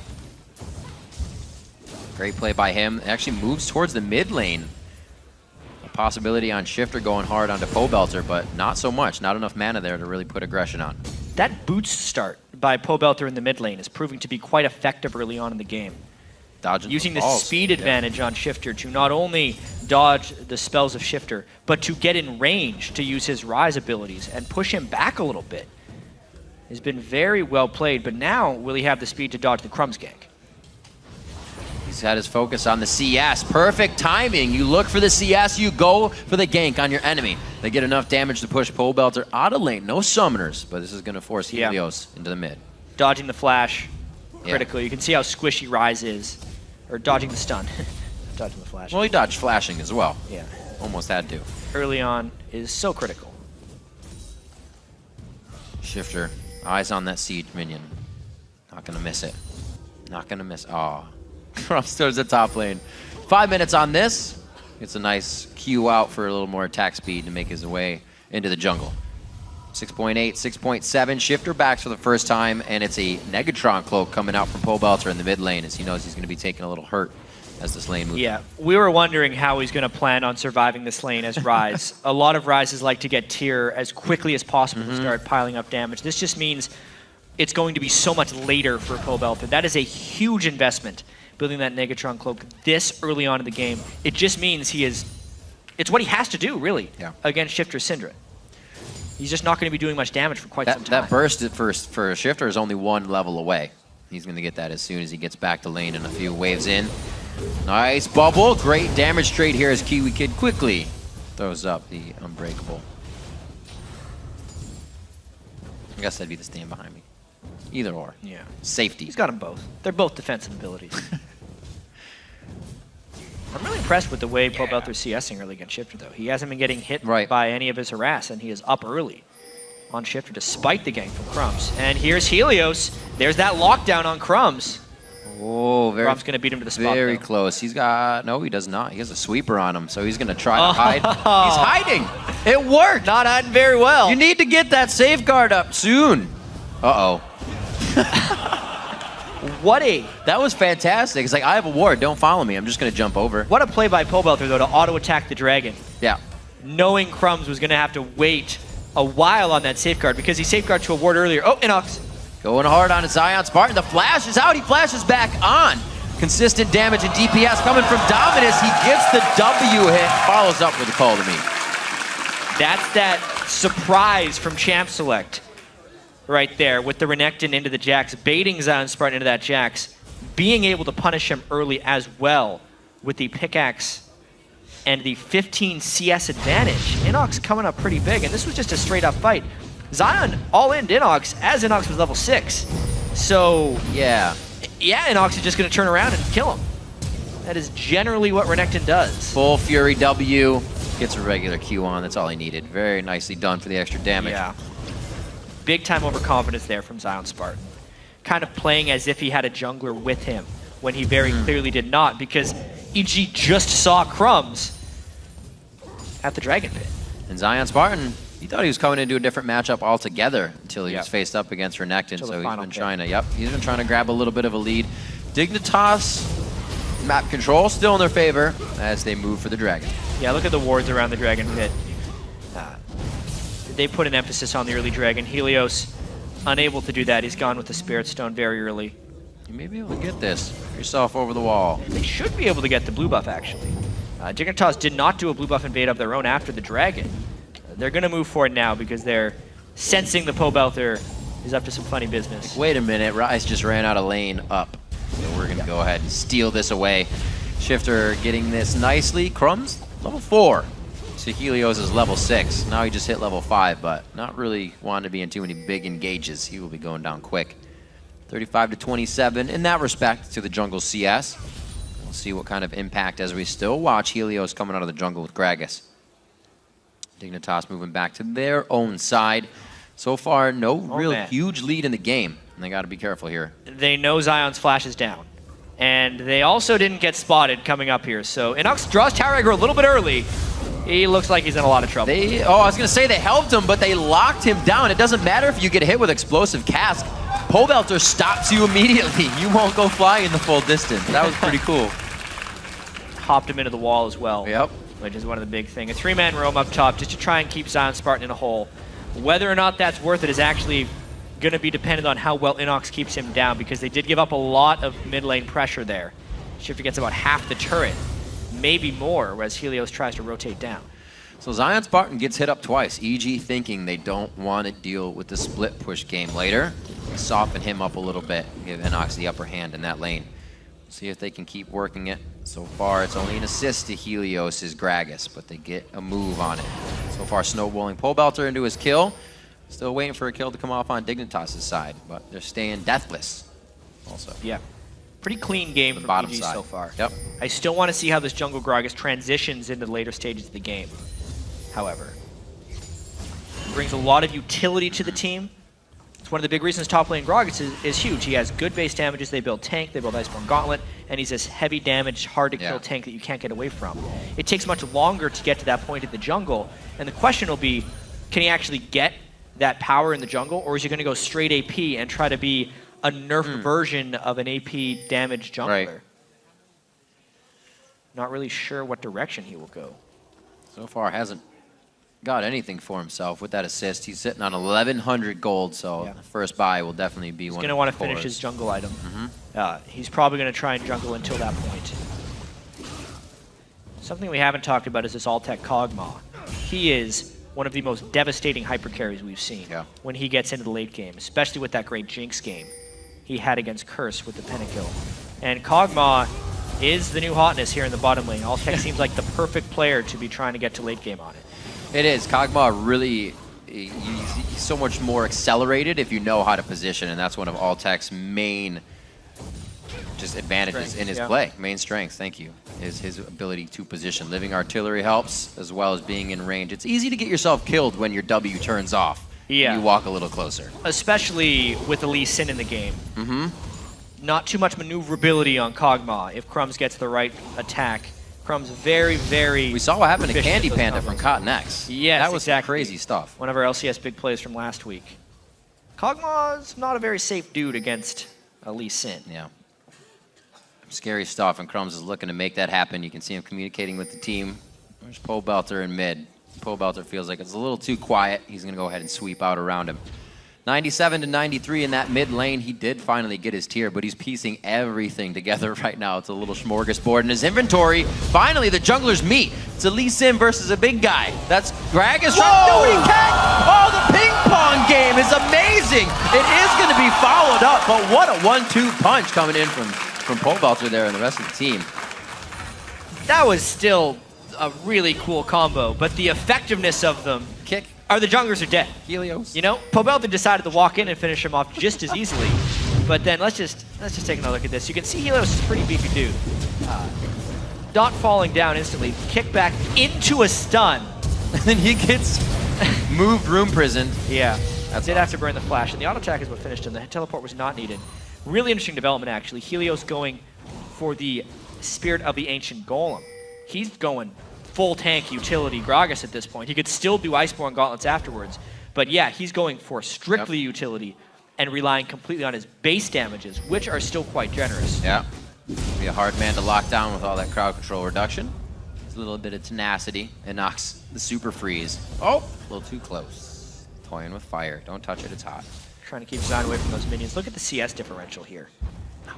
Zion's still just sitting on that FAMP. Wow. He's got him doubled. Pretty much doubled. Edge. Looking for the Winter's Bite onto Altac. He's left by himself right now and still staying quite even in CS, which means he was up before Crepo left lane. That's going quite well for them. Crepo himself has been on a variety of supports lately and has also still been able to work wonders with Altac. That combination is something that EG also needed with the addition of Helios.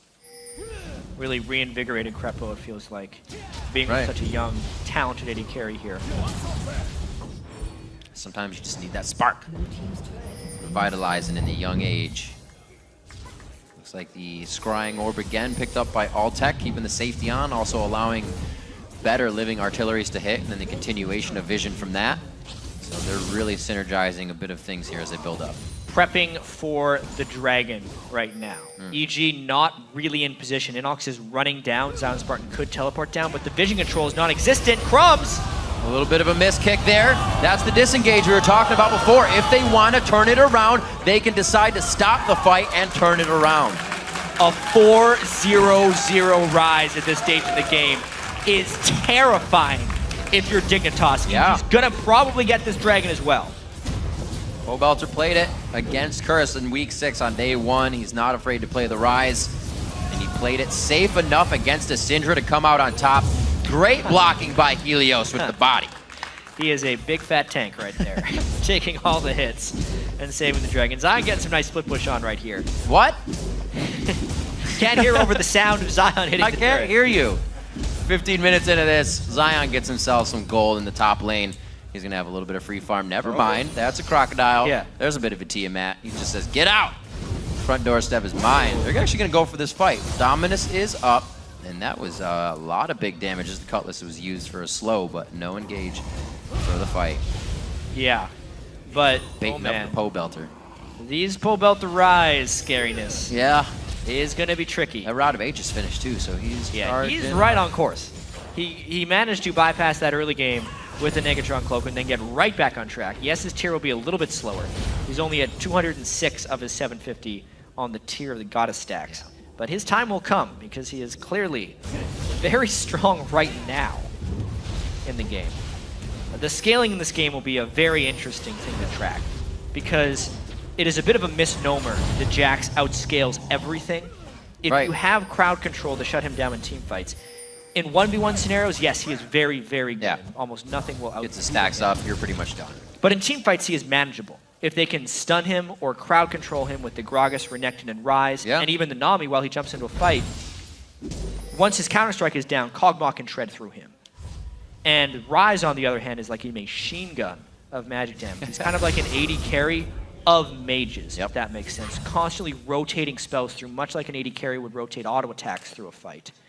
And with the way Pobelter has started, they have 2 hyper carries to go with the Renekton, who is a mid-game laning power. Pobelter has exceptional skill at times. Sometimes he will go off and show you that he is one of the best mid laners. Last season, I believe he was one of the players with the most unique champions played. I thought he was almost challenging himself to do it. Missing out on Kiwi Kid there. I believe Kiwi Kid blocked that ultimate with his Unbreakable. I'd have to see it again to make sure, but I think that's what happened. And it completely saved his life right there, blowing the ultimate of Helios. Very strong. I don't know if people have seen what Unbreakable can do, but it blocks a good amount of things. Yep.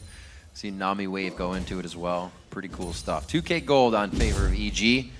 Zion Spartan's looking to make up a little bit of that himself. 40 CS down in the top lane. Those 2 kills definitely put a hurting on him.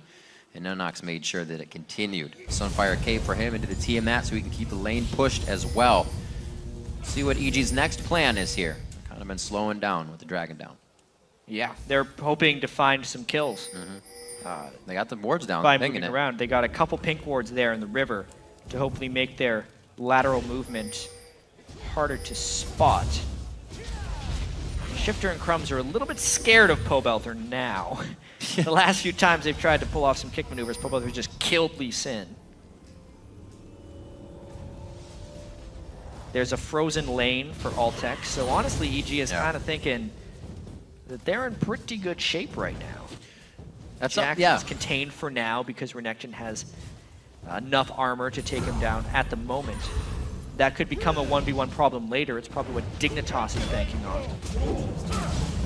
Oh, very close. Kind of reconsiders that on the turnaround. And definitely, as you were saying, all those advantages, something EG has to keep in mind, too, that it doesn't get them in trouble. Because if they do bring Altec out to the party now, when he's not as powerful as everybody else feels, things can go pretty bad if they get on the AD carry quick. So with the power somewhat at the same level, they still got to worry about Altec being a little baby Kog'Maw right now. Yeah. I mean, right now, if you're Dignitas, you got to be getting on top of Pobelter. Yeah, you have to be finishing him off because otherwise, gets big. Otherwise, Rise and sustained damage will be too much. And then later, they will have 2 big-time priority targets where you don't kill that guy, he's killing your whole team. We'll see if Dig makes that move. Not having enough time to activate the Counter-Strike as the Slice and Dice goes out, but now Inox trying to create the pressure in the top lane. After the blue, we got 1 minute and 30 on Dragon, so we may see a bit of a pressure towards the mid or maybe towards I'm a Cutie Pie alone down here. So EG can get the control for that. Very slow after Pobelter got those kills. Nobody really wants to meet with him face to face. Definitely a lot of respect from Dignitas towards EG in this game, and EG's also one of the teams that have taken down Cloud9 this season. So Dignitas has to be ready. Up to the top side, Inox getting hit up, level 13 to 12, and Zion Spartan is really taking him to town. Yeah, Blade of the Ruin King active used there. Yep. And no sustained tools on Inox right now. A little surprised he didn't go with a Ravenous Hydra or a Blade of the Ruin King. Yeah, he stopped out short. To help sustain himself back up if he's doing trades with Sound Spartan. But nonetheless, that's the way he's rolling, and it's actually hurting his overall CS. Zion was down 50 to 60, and now he's only down about 25. That mid lane, actually still quite even. We see Shifter with a death. That brings him up to 10. If he averages 4.5 deaths, if you could, across the rest of his games, he would have to get that many to equal out his last split's deaths. He's only died 9 times. So like Zyrene said, having all that control, being able to stay in the mid lane is huge. But if he can't control the game like we just saw a Syndra do, it's going to be harder. Dignitas is really kind of grabbing right now for this is a potentially big fight right there. Ooh. Another block. Blocked out. Gragas ultimate by Unbreakable from Kiwi Kid. Looks like Dragon may be in the near future here for Evil Geniuses with a few alts being down. They still have the tidal wave to disengage if they don't like what they see, and it's going to be from the underside here. Dignitas wants to pinch them up towards Syndra. We see Shifter making his way out of that position, though. They're not in position to fight. Leo's pretty low. Pull with a flash. Face to face, almost hits it, gets kicked back, but it does finalize the kill. He was able to throw down the Ignite to get that. Finally, the shutdown coming in from Shifter. He starts to put some gold under his belt. Inox is trying to move towards the fight, but he's so slow from the Winter's Bite. Doesn't finish the concussive blows coming over from Crumbs. No lockup there. Still have Helios for the smite down. And Zion is split pushing this top lane the entire time. So this could be real bad for EG if they get the smite. He just got on the turret. That is going to Helios. No smite was used by Crumbs. They take him down, and it looks like the fight is going to actually be chasing Kiwi Kid out. This turret gets dropped. Zion Spartan had the siege wave to assist him up here. They're going to be trading a little bit, but the pressure Zion can create may help more than this. And in this fight, it was impressive that Pobelter was able to do so much damage to I'm a Cutie Pie. But at the end of the day, he flashed in without the support of his team. Kiwi Kid waited around to teleport. It got canceled, actually, by Zion. I feel like he would have teleported in. They could have created some nice action. Tidal Wave blocked by Kiwi Kid. He has dodged some incredibly important spells with that Braum shield. Kiwi Kid definitely loving the Braum lately. He's played it twice in week 5, 2 times in a row. Played it in week 6. And then I believe he was forced down to Nami for his other game. So really suiting his play style of, remember when he used to play Annie, he'd flash ult every time he had it. When you're Braum, you just throw up a shield and walk right into everybody. Yeah. Must feel good. Blocking those projectiles. So we have the Infinity Edge built up on Cutie Pie, not having a huge game for himself, but enough to get a finalized item that hopefully puts himself out damaging Altec at this point. With that Triforce built onto Kog'Maw, starts to give him that speed and safety that he's so denied as a squishy little puppy dog. 206 CS. He's keeping up with the pace of the game. All the farmers of EG are doing quite well. The Helios build is just going full tank. He's not even worrying about the slight damage increase from Iceborne Gauntlet. Spirit Visage will be his next build. Really relying on Kog'Maw and Rise for their damage. It's one of those old 2-threat builds, but 2 hyper carry threats.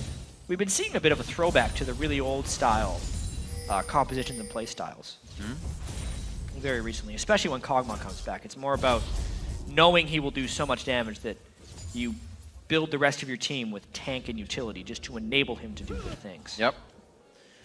Lots of different ways. Sometimes you'll see the shields, shield protect composition, speeds up. This time it's all that lockdown to keep him safe. A lot more Nami lately as well. Sustain has been very favored in those lanes, in the duo lane. 2,000 gold for EG. Doesn't mean much right now. It's a lot on Pole Belter, but he's also facing Shifter, who's now got another kill for himself at 3-1. So the mid laners putting out some damage. It's if I'm a Cutie Pie, can start matching Altec here as he starts hitting all those living artilleries and bioarcanes. EG good at playing with a lead, but can they hold it? They're a team that has been able to close games out once they get even a small one. That was generally the storyline for them last split. But if we actually remember one of Helios' first games against LMQ, EG was up a couple kills early in the game. True. And they held that 3,000 or 4,000 gold lead for 40 minutes, lost a team fight, and then lost the game. Yeah. Getting picked off like that doesn't help. Like shoot, we'll definitely get that replay up for you guys once the action calms down, because Dignitas has potential threat around the Baron pit here. We already see Pobelter trying to stop the split push here onto Zion Spartan, which means the rest of the team kind of has to group together. You see him scurrying for mid. Altec out of mana can only provide just auto attacks here. That almost kind of depletes what Kog'Maw's purpose is. So far back, almost nothing from the Gragas ultimate. Helios single-manning this turret. He's trying to defend it, but I mean, oh man, it took a whole chunk of damage. He's kind of showing pure aggression here, trying to fake the team out, but they're not buying it. They know it's a bluff. Dignitas able to stay well within range to take this turret down in just a few. We have Crepo back though. That disengage from Tidal Wave is now there as Explosive Cask was used first. See that kill? Real. Yeah. Oh, he sets it up. Saw him coming from the ward. Jeez. Takes him out. Yeah, didn't get the exhaust off in time either. He exhausted right near the end. Yeah. So he died and lost an exhaust. Unfortunate. At least it didn't flash. Yeah. Those people that think, it's going to heal me. Flash. Yeah. Oh, I died. The orbs followed me from the Cinder ult. No. Still a little bit of gold, but Dignitas easily closing that gap. Wow. Kiwi Kid using the stand behind me and getting that Winter's Bite in the way. Great use of the Braum techniques, really seeing every alley or avenue that he can use to get an engage in or get some more pressure on. A minute on to Dragon. Pobelter still quite big as he starts to piece together a few more things in his build. That Frozen Heart coming out quite soon. Definitely becoming a standstill here. Oh yeah. It's going to be heavily about how Zion Spartan can get going in a split push game versus how well EG can find organized team fights, because that's what they need when they only have 2 primary damage dealers, is a lot of smoothness and coordination in their team fights. They can't just have all their damage dealers doing whatever. They have to be very focused with what they do, which will mean Shifter, with his target selection, becomes very critical as well. This could be the takedown of Zion, but Jax can run a long way, pretty fast. Oh, ultimate coming in from Pobelter. And Baron has been begun right now. Yeah, the run. I'm a Cutie Pie Kiwi Kid trying to go hard on this. Kiwi Kid's taking a bit more damage. Now we got Crumbs in. And there's the teleport. Wait, he could get the W on. He flashed into the brush and he got it. There is going to be no teleport coming in on this fight. They have Baron down to about 4,200. Ultex on the outside. A crit hit coming in. Very nicely onto Crumbs for about 250 damage from Ultex with that Bio Arcanon. Whew. That was a tight one, but they were able to stop the Baron attempt. Yeah, a nearly brilliant play by Dignitas. If not for Inox interrupting that teleport, Dignitas would have had enough damage to burst down the Baron before EG got there, but because they stopped it, Dignitas is so low having to back, it cost them a turret. A lot of attack speed coming out of that Kog'Maw. Scales so well with the W, and it also helps to take down those turrets, even if you don't have a super amount of damage built up yet. Ultec still doing big things, keeps himself deathless on the map, gaining experience, gaining CS, trying to be the carry for his team. Haven't actually seen him come to fruition in his usual play just yet, but we also haven't seen him on too much Kog'Maw either. 7-4 as we now get a bit more of a gold lead. 3 of 4 dragons to Evil Geniuses, but is it enough to control the game? Halfway through the split here, we kind of talk about having that lead, being able to control it, but with only half the split left, you have to correct those mistakes. Have to be something you fix.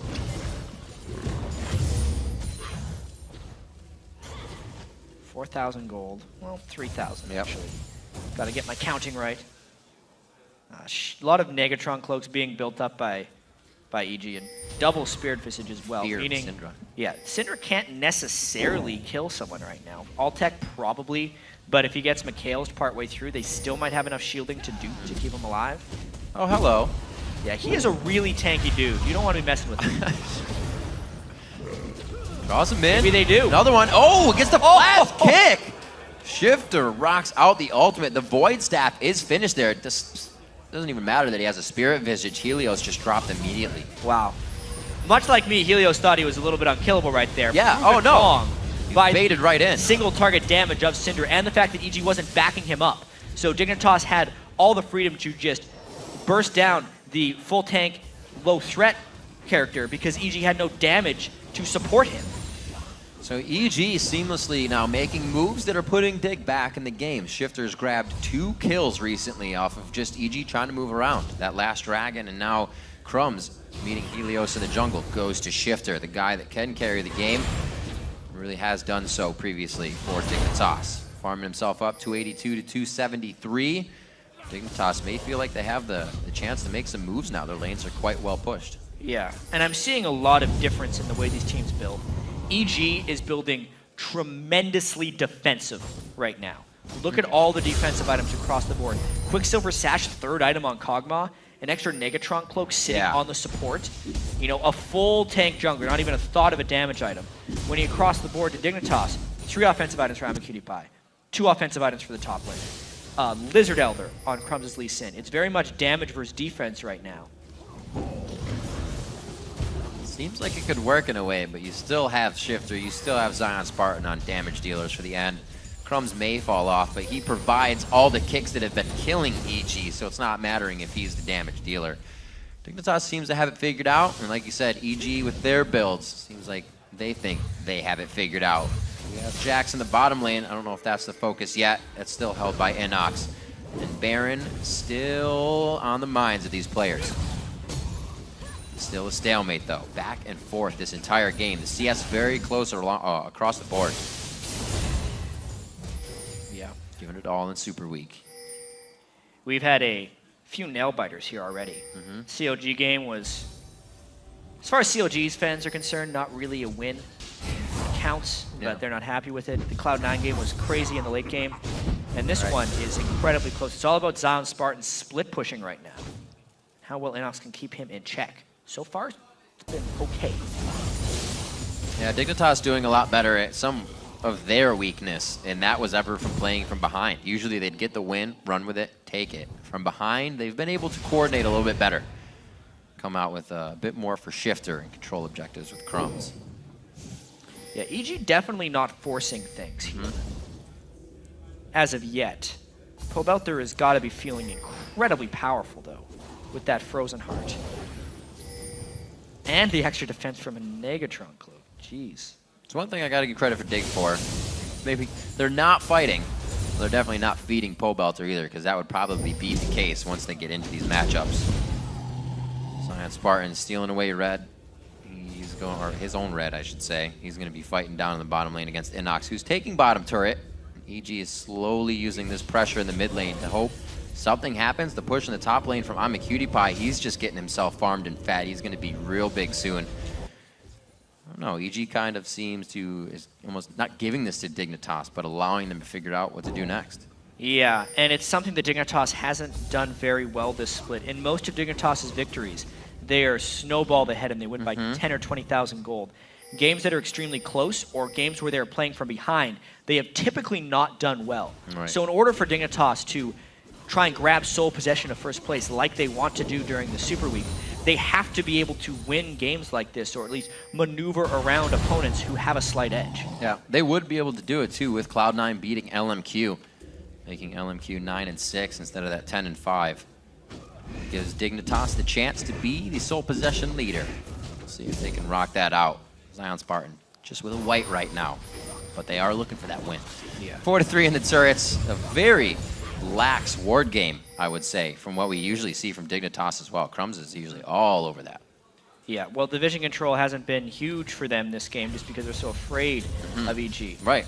And just to clarify, win here for Dignitas will tie them with COG for first. Oh, CLG, right, victory yes. over complexity. But it's still a 4-game We're 3 games in already.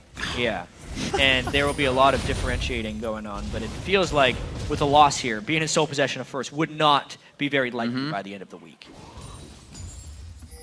Man, games are going so quick. Gold lead hasn't really been moved. Both teams increasing at the same rate because nobody wants to make a move. This is really reminiscent of EG's defeat at the hands of LMQ, where they got a bit of a lead early with a really tanky jungler and then weren't able to maneuver too much because they could not get their threats in position to succeed. This could be a little bit both dangerous. teams are playing to not lose at the moment. A little bit. Not really. Well, they get the both victory. have their own ace in the hole late game. They feel Right. Like. Yeah. Zion Spark is the late game Jax with split push. Pobelter and Altec for EG. But the solo laner's doing Dragon while a Baron's going down. This is just sloppy by EG. They can't stop this. Let's get a little love for action here. We're going to get the Baron pit fight going on 35 minutes in. Helios on the outside trying to do what he can. But the Gragas on the backside of the Baron pit, everybody always talks about, does not help. It's going to be the smite down from Crumbs. Dignitas start to get a little gain on the game. And EG doesn't even get the Dragon right there. So just a disaster. You saw a ward just die out at the Dragon pit. So EG was doing that Dragon on top of a sneakily placed Dignitas ward, I'm pretty certain. Now they go and try and close this Dragon, but it could just be more trouble if Dignitas mirrors. Uh-oh. Uh-oh. Coming down, Crumbs gets the ward out. Banshee's fail is worth there. it. He can take the first attack, and they seem quite scared. Inox able to dodge out a Sonic Wave. Taking over. Dignitas grabs Dragon as well. Even more gold for them. And just see how this engage came on from the right side. Yeah, I mean, Crepo tried to get a tidal wave. It hits one guy with AmaCutiePie. 1v1 shifter, ouch. The big thing is Zion had his full attack speed stacks when he hopped over the wall and took out Helios to make the smite steal not a possibility. That was the biggest move in that fight. Harnessing the strength of Jax. Great job by Dignitas, putting their foot down when the time was necessary. See what they can do for the rest of the match. Shouldn't take too long from now if they can get to those inhibitors, but it's going to be tough trying to push against this team. You have Altec clearing out waves, Helios clearing as well. Not that the casts are doing the same amount of damage, but EG can definitely hold at their base. They're no stranger to that. Yeah, and they're going to have to now because they gave up Baron and did not get a kill back on Dignitas. So it's 5 Dignitas team members with the Baron buff. EG's actually hoping to catch someone just running to lane a little bit sloppily, but they've ran in here without necessarily clearing out all the wards. They missed a pink on their way in here, so they're not going to be catching any rogue Dignitas people around here. Well, they use their time accordingly. The map is objective free. Nobody can push the top lane too much, so they start getting the low-hanging fruit. Outer tier turrets go down, play some more offensive wards, hopefully. And they're trying to get good clears on. They're looking for a pick. They're not pushing themselves into a dangerous situation, which is good. We heard kind of Skara talking about that to his team in the video, like, you know, don't put yourself into a situation. Do you think you're really that far behind? Well, EG seems like They're right in the middle right now. Rom coming from the top if Yeah. Crumbs wants to continue this fight. And that's that coordination, knowing a little too deep at this point. But Kiwi Kid looks like, I was going to say, that would be a really nice Glacial Fisher to How hit long do they want to perpendicular. continue this chase? If Digga was in a little bit more coordinated of a position, they could get this. But you can tell EG's still running. I thought he was going to do something crazy. I'd leave it up to Kiwi Kid to flash over the wall, Glacier Fisher. Yeah, that's not even a word. Glacial Fisher, everybody, before they can even get there. Slow You can tell movement. he was thinking about it. Oh, yeah. Oh, yeah. Dignitas is having a little bit of fun right now. I'm sure Kiwi Kid's comms are of the laughables. 2,000 gold now. Dignitas is taking the lead as they're split pushing each lane. 2 in the bottom, 2 and 3 in the mid. EG putting all their power on a cutie pie. Oopsie daisy. Nice flash catch there by Pobelter. Should stop this push and basically negate the Baron that Dignitas has. They really didn't have to burn much outside of a couple flashes for that kill. So their team fight power is just as high as it would be. It means Dignitas cannot continue this push. Slow going on this one. Looks like we're going to get the long haul in here. EG knows that they can keep themselves up with the strength of Pobelter and the disengage that we've been talking about of Crepo and Helios. Dignitas really hasn't committed to too much of these fights. Another turret went down, 6-4. It was really, overall, a lot of stalemates after one person dies from each side. Just everything kind of just stops. Yeah, very farm-heavy game. I think the 80 carries want to be hitting that 6-item threshold. Yeah. Altex items are very expensive. Trinity Force. Yep. Even if he goes Mercurial Scimitar. Not even sure if he would finish his build with the defensive item, even because Scimitar is already a little bit defensive, or even more lifesteal in case someone were to build a very late game Thornmail when we get there. Yeah. Because this game is going long. It's already above the average game length from both of these guys during the split. And we do not even have an inhibitor turret down yet. No. Quite far from that. Previous 2 times we've seen these teams played, the inhibitors have already been down, both by Dignitas' hands, but they haven't been able to make it in the base. Something we know EG from doing all the way back as CLG EU's mentality and a floating over here in the force of defense here for the rest of the members of, at least Crepo, I should say. Snoopy on the backside giving the team information. Dignitas, however, using Scar as the coach, he's talking to the team every time before they go into games to kind of reset what they're thinking about. And as they discuss it, you can kind of see as they got in the car, they were even saying, you know, what are we doing last night? We're like, we wrote it down. We'll get there when we get in the game. Don't overthink it. Don't do too much of this. Do what we planned. Deviating from the normal thing has seemed to hurt a lot of the top teams lately. Yeah, well, I don't know how you planned for Jungle Gragas. Definitely caught Dignitas a little bit off guard early on, but they've adapted quite well throughout the game. This Helios build has not transitioned into any type of meaningful damage or threat. Yeah, early game it was all right, but now, see an attempted flank attack. Here comes Jax. Oh, hello, Zion Spartan. Helios gets hit up. The disengage is actually dodged out quite well on that. But it doesn't look like Dignitas has the engage that they want. Hit up onto Crumbs. That's a lot of damage going on to quite a tanky jungler. Inox is now the focus. Can they get back to Altec? He's not even throwing out any auto attacks. It's only living artillery at this point. And everybody's kind of just trading long-range, low-damage abilities here. Everybody calm down. We got a bunch of tanks in the house. Bubble, though, with Kiwi Kid. Oh, my gosh. Still back and forth. Baron buff has has worn up. It's just about up, so it's not even like Dig is fighting with that. What a fight. Based on that fight, I think we're going to be here for a little while. Just a tad. Might want to pay for parking again. There is a heavily tanked up EG team, which makes it very difficult for Dignitas to fight back. But likewise, it makes it difficult for EG to actually kill. Kiwi Kid is so good at warding off damage with that Braum. Yeah. Unless Pobelter can catch someone like I'm a Cutie Pie again, those fights aren't necessarily going to happen. Altec needs time to shred up more and more damage because Inox, Helios, and Crepo aren't going to be doing any. Well, it gets difficult. The last time we've seen Pobelter get those kills have been pretty much flash rune prisons. And doing that at this point, pretty much instant death from either side of the map. Both objectives are live. Thanks for that, Gragas. And we got 4K in the gold lead of Dignitas. Really not even an item threshold or a surge of power coming from that. could mean this fight. The Baron catches are very real. Dignitas Yep. just saw that gold graph. It swung so heavily in the favor of Dig once they did that last Baron. They're trying to use it as much of an ally as possible. And they know that EG's damage potential is quite low, which means that even if Dignitas does a Baron and it's a little bit of a bad call, they may still have the freedom to disengage. But because they are the damage team, their Baron pressure is much higher than that of EG, which is why they actually were able to go down and sneak that Dragon while EG was posturing around the Baron. Whereas when the opposite happened with the last Baron, Dignitas just straight up took it. Dignitas doing a great job dancing around the fight. Helios, he won't take too much off of that. But Dignitas now using what used to be the bane of every game they would play is now becoming quite a big friend of theirs in this Baron attempt. They know EG may not have the coordination to get there. And with Zion Spartan getting such good flanks in to start these fights, Dignitas has really been able to take an upper hand. Yeah, this Baron goes down fast. It's a high-pressure scenario right now. Gragas Barrel does give vision, though, so it's a nice scouting tool. It's a little bit slower, though. Pobelter was pushing out Zion. They have full vision on him the whole time, and Dig knows that Zion is a key factor in causing chaos in these fights. Well, back here.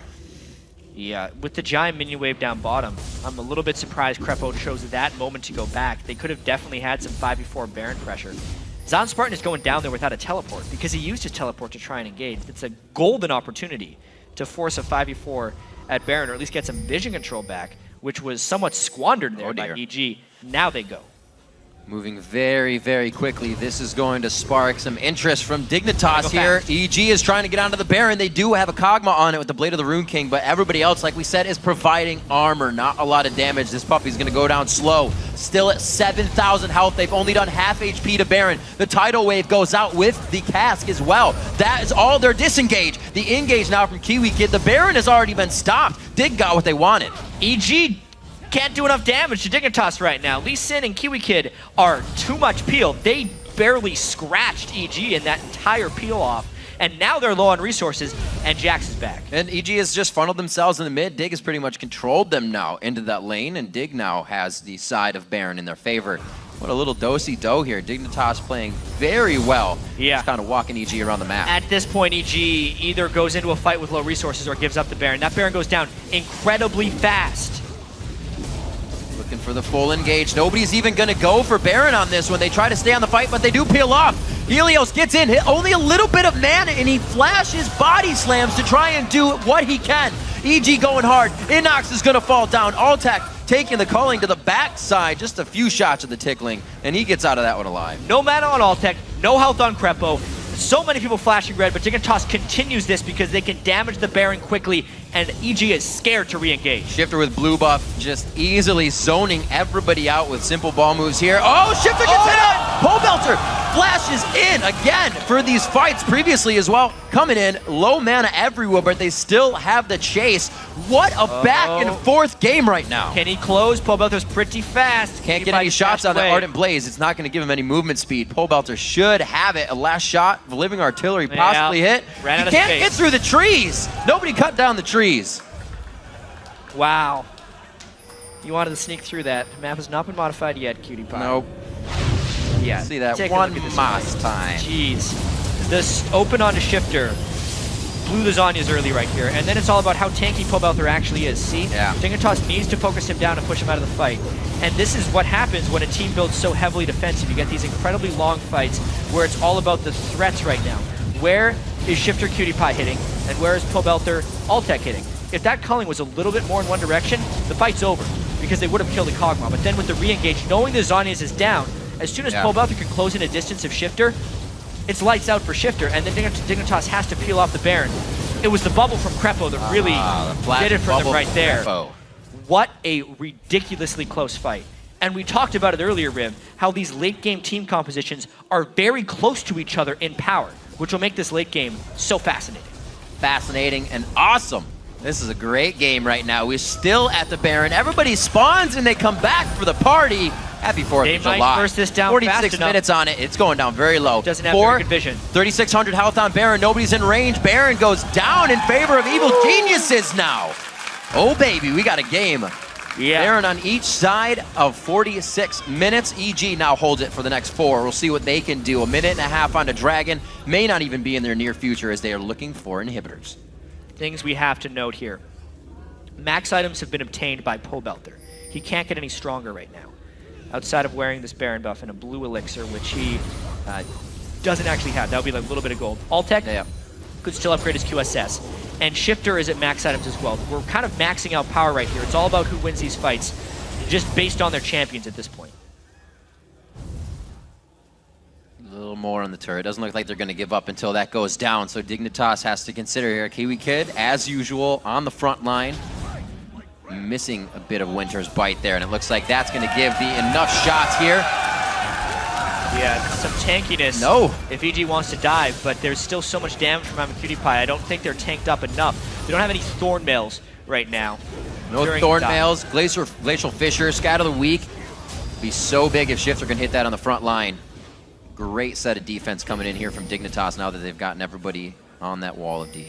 Yeah, so right now AmaCutiePie has some low gold cost items. Static Shiv is relatively cheap. Whereas Kog'Maw's items are much more expensive if he is to complete them. The Trinity Force plus if he gets a Mercurial Scimitar. His 6-item build is more valuable than the one that AmaCutiePie can put together. And Kog'Maw already scales stronger than Lucian. Something Dig has to keep in mind. Zion's trying to get split push going, but he has to make sure to not stray too far from the nest here, knowing EG has Baron and a lot of tanks to dive. Inox is just sitting on the turret. Wow. Whoa, they're going to take down Kiwi Kid first. He's been the huge peel for the team. Raid Boss goes down, but they also lose Inox. That's the other side of the tank here. They did get the inhibitor. How far are they going to pressure? Pobelter's used his ultimate, and now they're just standing tall. I mean, just the inhibitor turret even, and we saw the massive damage potential from the full ability power Shifter, Deathfire Grasp with all that other stuff. Destroyed Inox. He's trying to itemize a little bit of armor. Tough luck. Teleport in from Zion. Slowly pushing He's top lane. Oh my gosh, he is top lane. He's got to get going back. after. EG's making the calls. We need to hit the base. And Zion's going to be taken down. Inhibitor turret as well. Freely traded for the team. You can see him trying to put the pressure on. These guys have no chance to back, and that's going to take 8 seconds anyways. Again, Crumbs onto Helios. Zion Spartan gets everything he wants. He gets the leap strike, and then he pops it up with a counter strike. If he doesn't get Void oozed, he's out of this one. Words are fun. EG loses a bit of their base. Spartan right there makes the most miraculous move. This is all about EG letting their minion waves get out of control while trying to overpress their Baron. Not watching the map. They have to respect the teleport of Jax, especially with, like, that was a minion wave that was almost big enough to take the turret on its own. Right. The fact that Jax was there just expedited the process. So a really good timing on the Zion Spartan teleport, and now that the split push is even more of a threat, it makes it difficult for these two threats of EG to position themselves properly, because even one of them can't kill Zion. They actually need to send both if they want to take him down, which just limits their maneuverability so much more. I was just going to say that. We're going to be here a while. Dignitas gets a bit more open on the map, and EG, the late game, seems to kind of pressure them a little too much. Making a few mistakes that could have really been a solidifier for Dignitas. Now feeling strong enough to move out of their base. Obviously, they just lost an inhibitor turret, but they're feeling great compared to what EG just lost. And if EG gets trapped into their base a little bit, which might happen with the inhibitor down, at some point Dignitas needs to be able to win a team fight against all of these really CC-focused tanks. Zion Spartan has actually been sitting on Ninja Tabi almost this entire game, but he just recently went back to base and built the Mercury Treads. We talked about late game Jax having the weakness of getting locked down in team fights. He needs that tenacity to try and prevent the Rune Prisons, the slows from Helios' Gragas, the stuns from Inox, all those things in order to team fight. And he's actually sacrificing a little bit to Kog'Maw damage, which could still shred him, but overall, he needs the tenacity. It just synergizes so well because, like you said, he's going to be in the fight a little bit more now that they're at the base. It's going to be the rest of the team back and forth between this mid lane split push here. And this is where we see Zion really take hold. We'll be in the mid lane for a while, and then he'll just jump onto the fight out of the fog of war. Good hit onto Crepo. The calling comes out as well as they try to double up on that end. Calling. Nice ultimate, disengages once. Crepo couldn't use the tidal wave, but they will have it back, and Zion Spartan still being a threat. Yeah, EG is kind of trapped into defending 2 spots here. Not what they want to do with the way their team is tooled. This is a very smart split push by Dignitas as long as they execute it properly. Almost getting the stun on, trying to get the last few auto attacks in. Very good little bit of poke that they have. Just kind of a deterrent of chase. Doesn't really do too much damage, but it always gives EG something to think about. 7-2-1 Shifter trying to lead the team. Really on his back, has participated in 8 of the 10 kills on the map, with everybody else grabbing one for themselves. Zion doing what he can. 427 to 433. I don't even think the CS matters right now. It's what they're about to do when they get to the base. This is a very, very critical time for EG. They are worried about the super minions, and they're getting pressed on the other 2 inhibitors. But they got a bubble on Cutie Pie. Looking for somewhat of a perfect engage. He throws down the Fissure. Gets a few Banshee's Veils off of that, but who can they throw back? Like we said, being such tanks, they throw somebody back into the fight, and we usually just see him walk out. Yeah, and look at that. Oh, God. The super minions are destroying that thing. He's got to kill fast. He has no mana. He's trying to refresh himself, and meanwhile... Whoa! Whoa! Whoa! Zion Spartan just hops over the wall. Counter-Strike almost in range, but Pobelter has to flash directly into the fight again. He gets taken down by Shifter. That's a shutdown in gold for him, but I don't even think he's going to have time to spend it. Not enough damage across the board for EG to ward off super minions and the Dignitas team. 53 minutes in, Dignitas cracks the turtle. That's going to be the Nexus turrets going down as well. 90,000 gold is what Dig had to hit before they could break into the base. 13 to 12 in 54 minutes is what it took Dig to take down Evil Geniuses. Big smiles all around on Dignitas right there. In large part because they came from behind in that game. One of their troubles this year. They have not been good when down in games. But a good start to Superweek right there. No, do not congratulate us, Kiwi Kid says with the head shake. Yeah. Well, you know what? That's 2 teams now that are kind of disappointed with their wins today. Yeah. It ends up happening. They're not going to be happy because it's a 53.5-minute game. Right. But they honestly should be. They're shaking their heads. Dignitas, this is why. Dignitas is a team that when things go well, they win very quickly. They don't like to be complimented either. So charismatic. Yeah. They clearly don't want to be complimented. But when things go well, they win very quickly. Where they've fallen and where they need to grow as a team is what happens when things do not go well. Yeah. And if it still means a victory, then they're trending in the right direction. I don't know why he himself, Kiwi Kid, is covering his face. He had some crazy Braum plays, some alt stops. Those unbreakables, very nice. Coming in with the Glacial Fissures as well. We'll just go through all the abilities because it was a great game. He played, like we said, he played his Annie style. He didn't flash over the wall that one time. But a little bit all more contained. To. So Shifter, still a god. Only died twice that game, but came out huge again on Syndra. It just seems like if they know things are going to go wrong, let's help Shifter out. Get Shifter's lane going. Zion's going to get big. He'll still do his thing late game, as he did again. Yeah. I think he's only faltered one time, if we remember that mid push he had where he didn't really do any damage to the inhibitor turret as his team was getting taken down.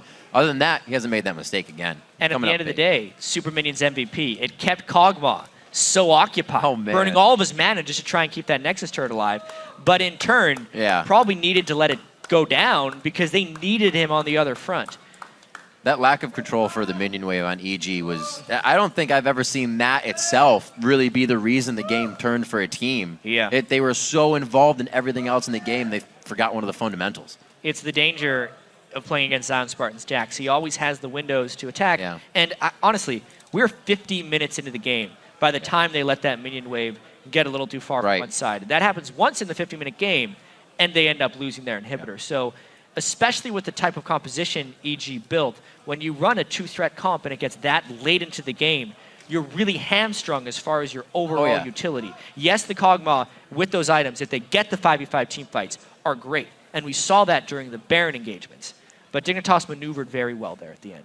Yeah, we'll have to see if EG can really stop things like that from happening. It is a super week. These games could easily be 50 minutes each time, and that's going to make everything harder. So got to get things sorted out now. Super week, especially halfway through the season, is the time you need to buckle down and get everything going. And then you, meaning all of the teams. Yeah, every single team, especially when we consider the fact that the last 2 previous weeks of the LCS were the only LCS weeks ever where every team went 1-1. Yeah. So the level of parity that had been reached had never been higher.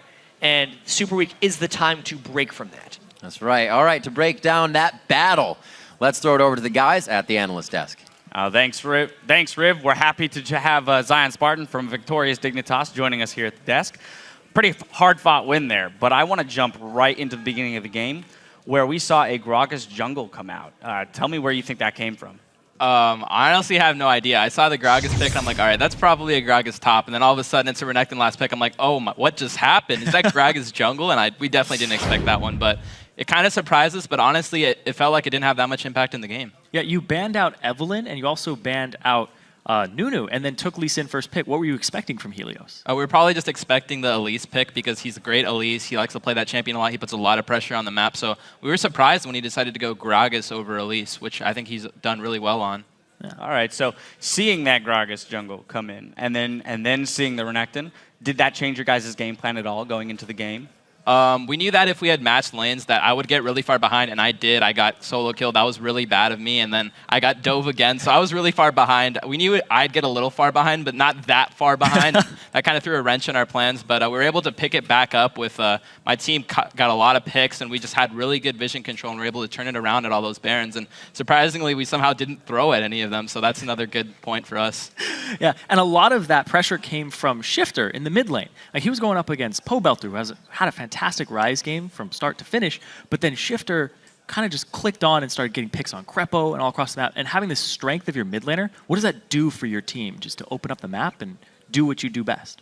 I think Shifter does really well on champions where he can get picks on people because he's really good at abusing the vision and things like that. So I think when he gets picks like that, that just opens up a lot of the map for us. And yeah, he definitely did a lot of work that game, along with everyone else on our team. Crumbs, Cutie, and Kiwi just really stepping up that game for me. And we just won that game as a team solidly because I was behind, but we were still able to come back, and they had a strong late game, but we just played around that really well. Yeah, absolutely. At one point even, we watched Crepo recall, sell his gold generation item just to pick up a Negatron cloak in order to negate some of that Syndra damage. So when you see something like that, does that allow you to then build a little bit differently and kind of play your own game as he's taking the weight off your shoulders? Yeah, that kind of, in team fights, in terms of them building a lot of magic resist, that definitely helps the AD carry out the most because they have all those Negatrons, so Cutie Pie can just rip through them. It helps me a little bit because I'm Jax, but as you saw that game, I was mostly split pushing and flanking, so I wasn't really trying to do that much damage on the champions. It's all about my pressure on the map. So I think it definitely helped out our AD carry a lot. For me, it didn't matter so much. Yeah, and we're going to bring up a Baron on your screen, but Dignitas is actually going to take this one. So walk me through. It's about 34 minutes into the game. How do you guys walk out with this one? Okay, so this is the Baron where they went for Dragon, so I teleported over, we immediately went for it. The calls go on Helios, don't make sure he can't steal the Baron. We got it, we got the Baron, we didn't throw, and then we just back out because we got the Baron, we got everything we wanted, and that's another point for Dignitas. Very clean. Yeah, we're slowly going to take away the theme that Dignitas throws at Barons. We're going to start winning games at Baron, and that's what you saw right there. I like it. Well, that is a good way to start. Now, that is the point in the game where you start pulling everything back together. The gold lead comes back into something that you can handle, and we start scaling into late game. Now, I want to touch on team fights in the late game as we saw EG building tons of tanky items, right? Banshee's Veils across the board, lots of health. How do team fights evolve when you get to that point, right? You see all this tankiness, positioning, targeting, burst potential. Where does it start? Okay, so the later it goes on a team fight, one missed position from even a tank can lose you a fight. So they started building tanky because they didn't want to get one shot from Syndra, and that did alleviate a little bit of pressure for us from them having less damage. But in that team fight, what was most important was just knowing the range of their carries. You know, Ryze, every single fight you saw him flashing in to root Syndra because Ryze's range is so low that if you stay back and play around the fact that he has to flash in on a carry, it's really easy to win a team fight from that. And you saw us just abusing the long range of Syndra, abusing the range of the culling to start these fights, and that's what really allowed us to just play around the fact that they had stronger late game champions. And now you guys are tied with CLG at the top for first. Are you guys watching the scoreboard very closely, and who are you looking out for? Yeah, we were watching the scoreboards closely. I was a little sad that Complexity lost to Steel G. I'm like, they're up 5K. They got this. They can't possibly. Oh, no. The blue shell, come on. Yeah, I was hoping they could pull that through. But yeah, we're definitely looking at the standings. It doesn't really matter that much because it's if we can win all our games, because eventually we're going to play CLG again. Haven't done so well against them in the LCS, but I think we'll have a better match next time. And yeah, I think it just really matters if we can just keep getting better and learning from our mistakes. So I hope we can just keep improving from that. Final question. You got TSM tomorrow. What's the preparation look like going into that game, especially coming off of a win like this? Well, Scar just gave us a stern talking, and he's like, if you guys lose, Reggie's going to be mod in my chat, so you guys better not make sure that happens. Better make sure that doesn't happen. So I'm really scared because when Scar is angry, nobody wants to be near him. He's a scary man, you know. So we have another bet. Is that an official bet that I just heard of right there? I don't know. Modding him in the chat, it's not as big as a bowl cut. No, not yeah, quite. It's not the same extent, but you know what? It's nice to have a little friendly rivalry going between us and TSM. It makes the games a little more interesting. Exactly. A little bit more motivation as if you didn't need it already. Well, thank you, Zion Spartan, for all of your insight. Coming up after the break, we'll be seeing what you have to say over on Twitter in a segment we call What You've Been Saying on Twitter. Then it's back onto the Rift for CLG versus Cloud9. Stay tuned.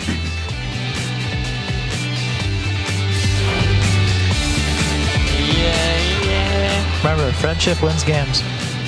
Power of love will prevail. Position to fight. Leo's pretty low.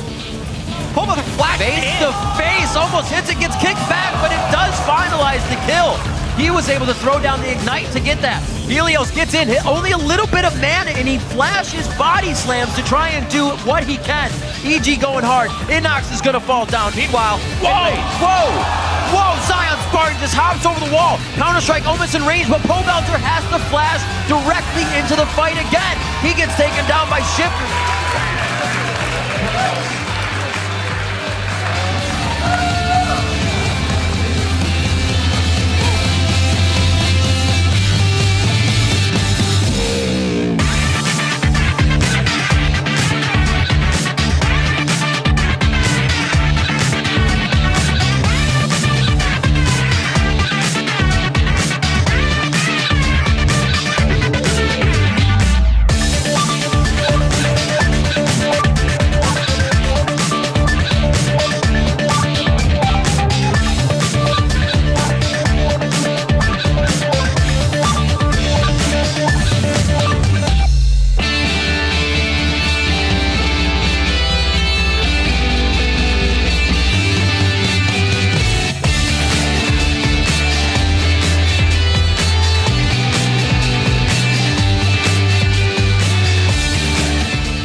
Welcome back to the North American LCS. It's Independence Day, so as you can see here, some of the pros are taking time off the Rift to celebrate with the fans over a little BBQ action.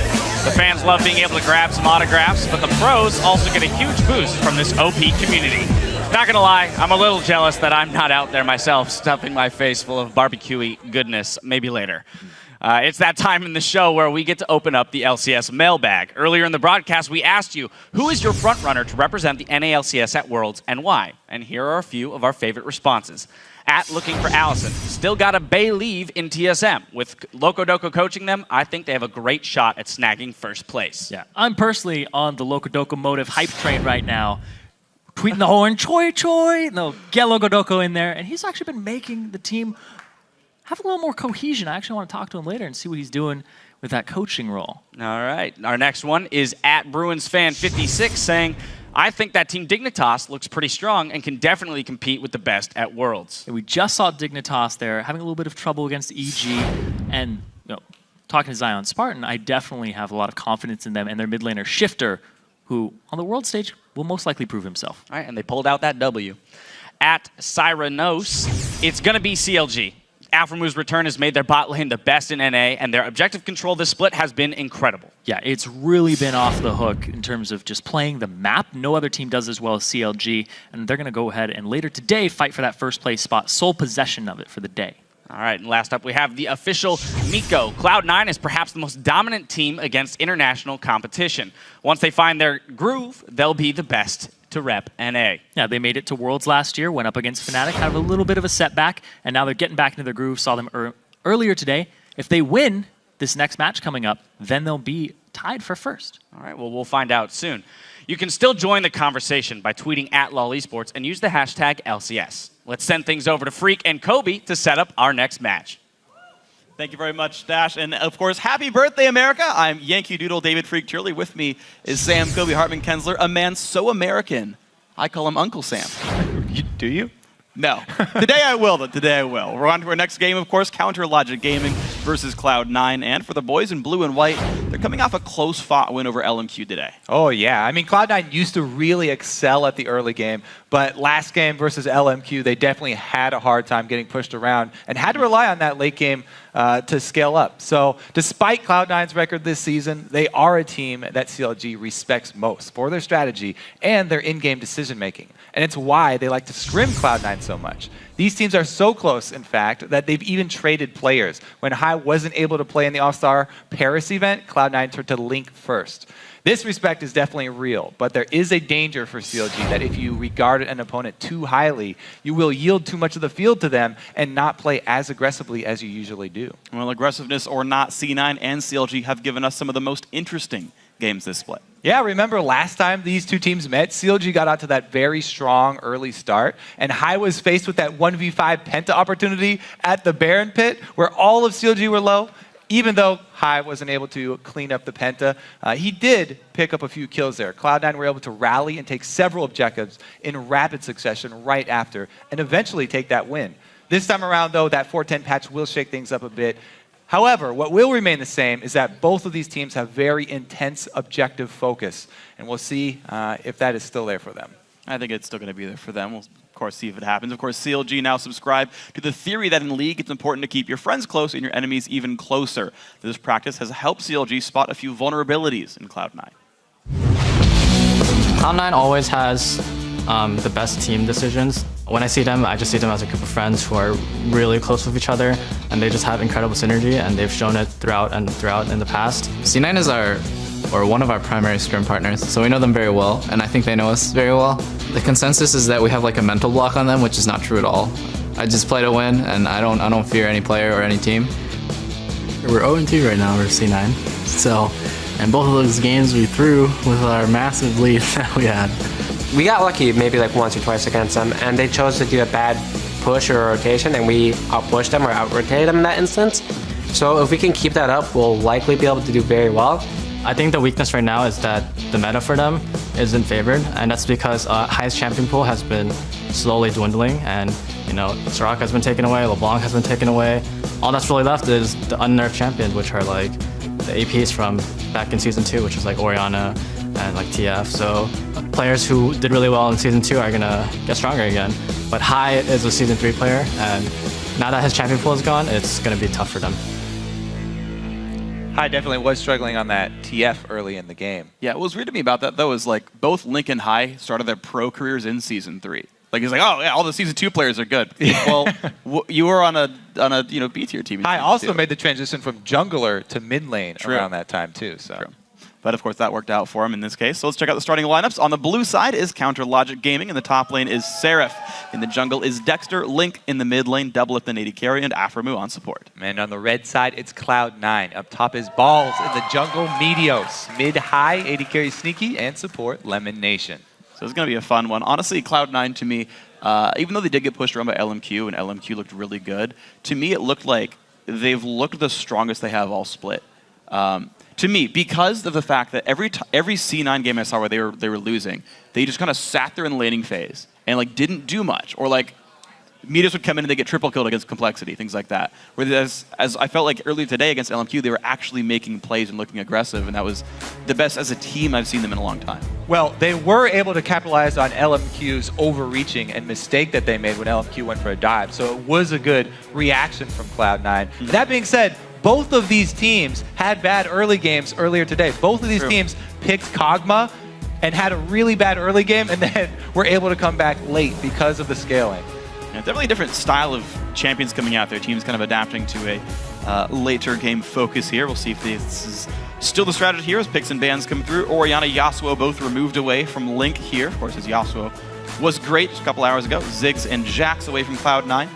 Ball's actually, I forget if he's actually gotten to play Jax yet this split. He has. He had that mishap where Westrise, he teleported right in front of Westrise. Oh, yeah. So yes, he has played Jax. Okay, well, Cassin removed away. Now you've got Kale and Lulu, the two that are normally hotly contested. Also, I guess Lee Sin in that pool as well. Cloud9 could leave up the three of them and give one away and pick the next two, but those are the ones that normally pull bans in. Kale is definitely jumping at me right now, just because it's so highly prized in that top lane. Earlier we did see, though, Cloud9 wanting a real tank from the top, going with that Mundo.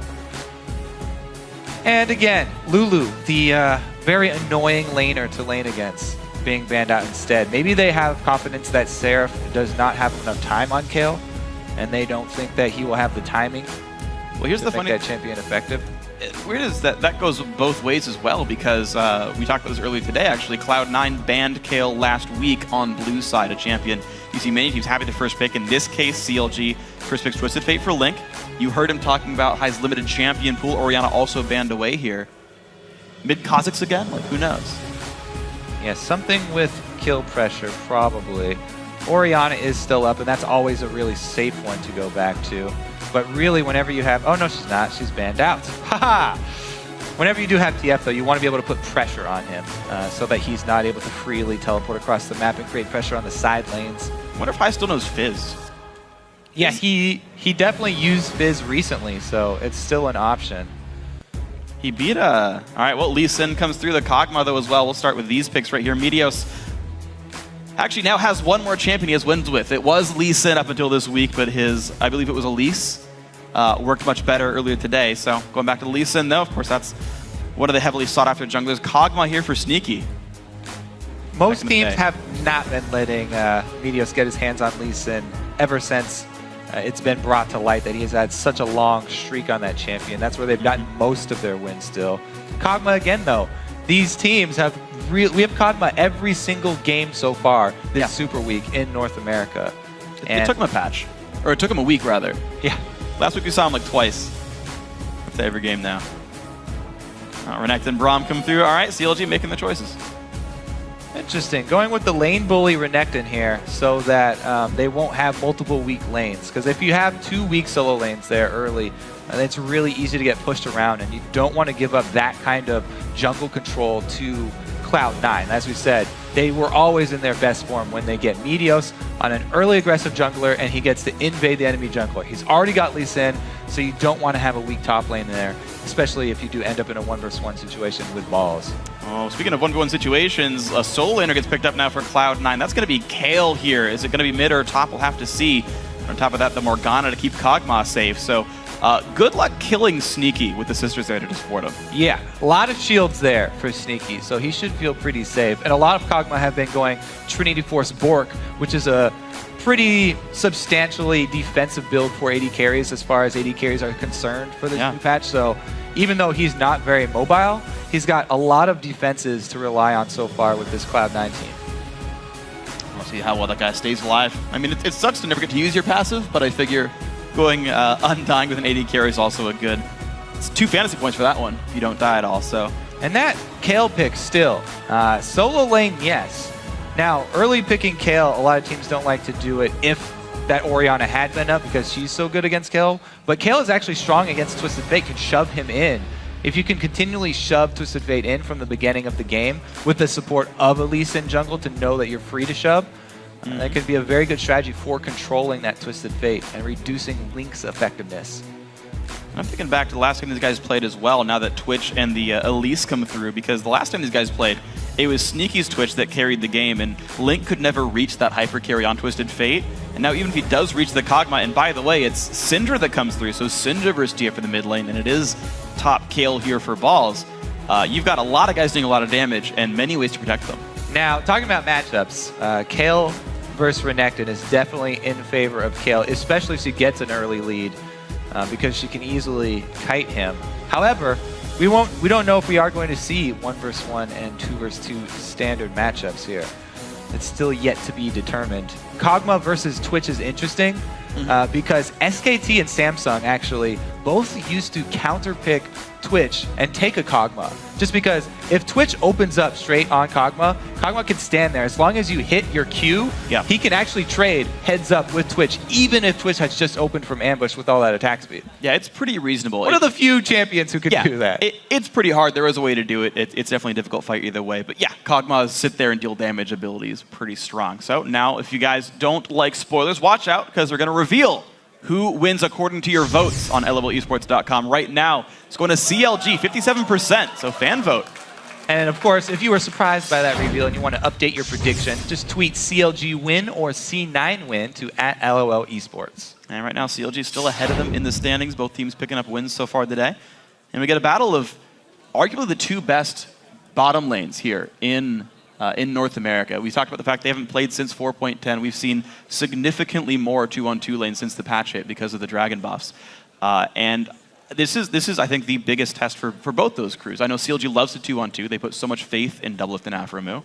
But I think Sneaky and Lemon are their best opposition here. Yeah, and these are 2 of the CLG bottom lane's favorite characters. Doublelift has been playing a lot of Twitch. Ever since 4.10 hit, solo queue, he's been mostly Twitch. Just because Twitch works so well with the double blade build. Yeah. And Aphromoo has been very outspoken about how much he loves Braum. Yeah, he ranks Braum as the #1 support, actually. He put a blog out yesterday. I think it was yesterday. Where he's like, Braum's #1, then he's like, Nami and Thresh are tied for #2. Then everyone else situational. Elimination figures, Morgana's the situation. Well, look at that. Link's out to an early start here. Burns his Ghost to get that ward down. Oh, that is all kinds of interesting. I don't think Meteor saw that. But boot start we saw from high earlier. The Ghost boots I did not see. So he's got a long time before minions even spawn. So the cooldown of Ghost being so low, we'll be back up fairly quickly here. And there is a sweeper for Cloud9 as well. So they could go really, really quickly with this invade. This level 1 from CLG definitely practiced here.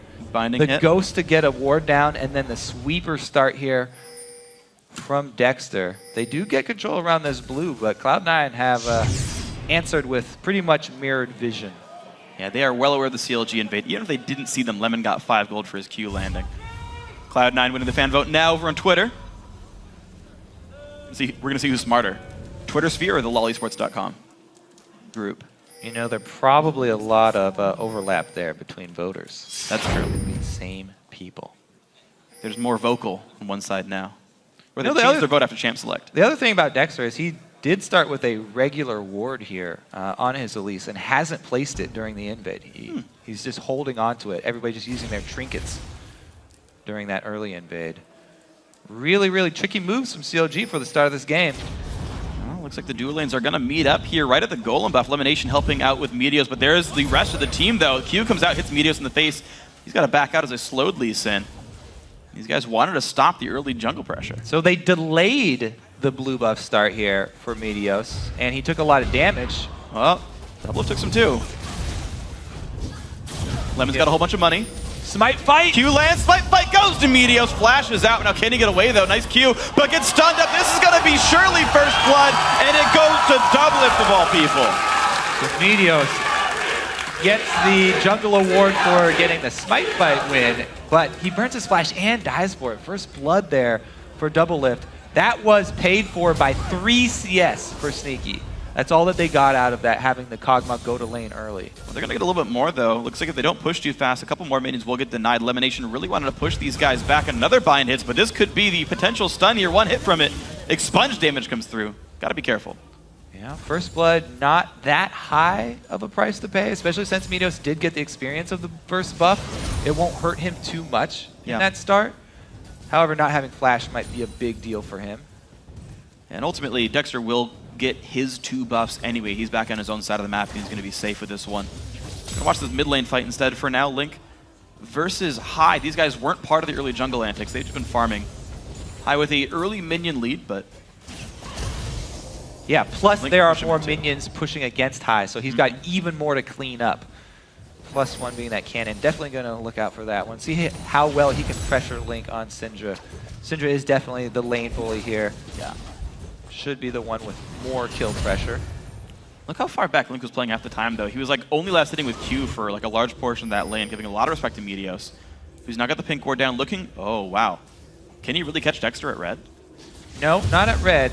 He's going to go for this Wraith Bush steal, though. This is risky. He doesn't think Dexter's down below him right now. There's no way he'd know that.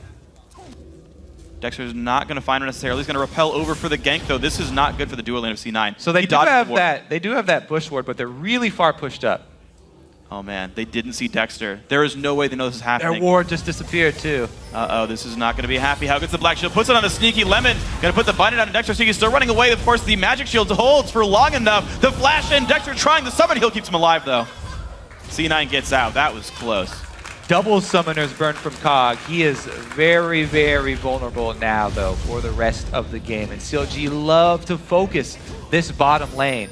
Absolutely. So we'll expect to see increased ward control down there. But up top, interesting trade. Seraph trying to go aggressive to try and curb Ball's enthusiasm. Yeah, only trying to push him back right now. And honestly, the minions are holding very equal. So I got to say, for fighting against, you know, this practically must-pick champion, he's doing a pretty good job of holding up against it so far. Ball's arguably the best top lane in North America for a year and a half running. And his competition, of course, this year around, Seraph trying to hold up in that lane. Gold card there would have caused High to take a lot of minion damage.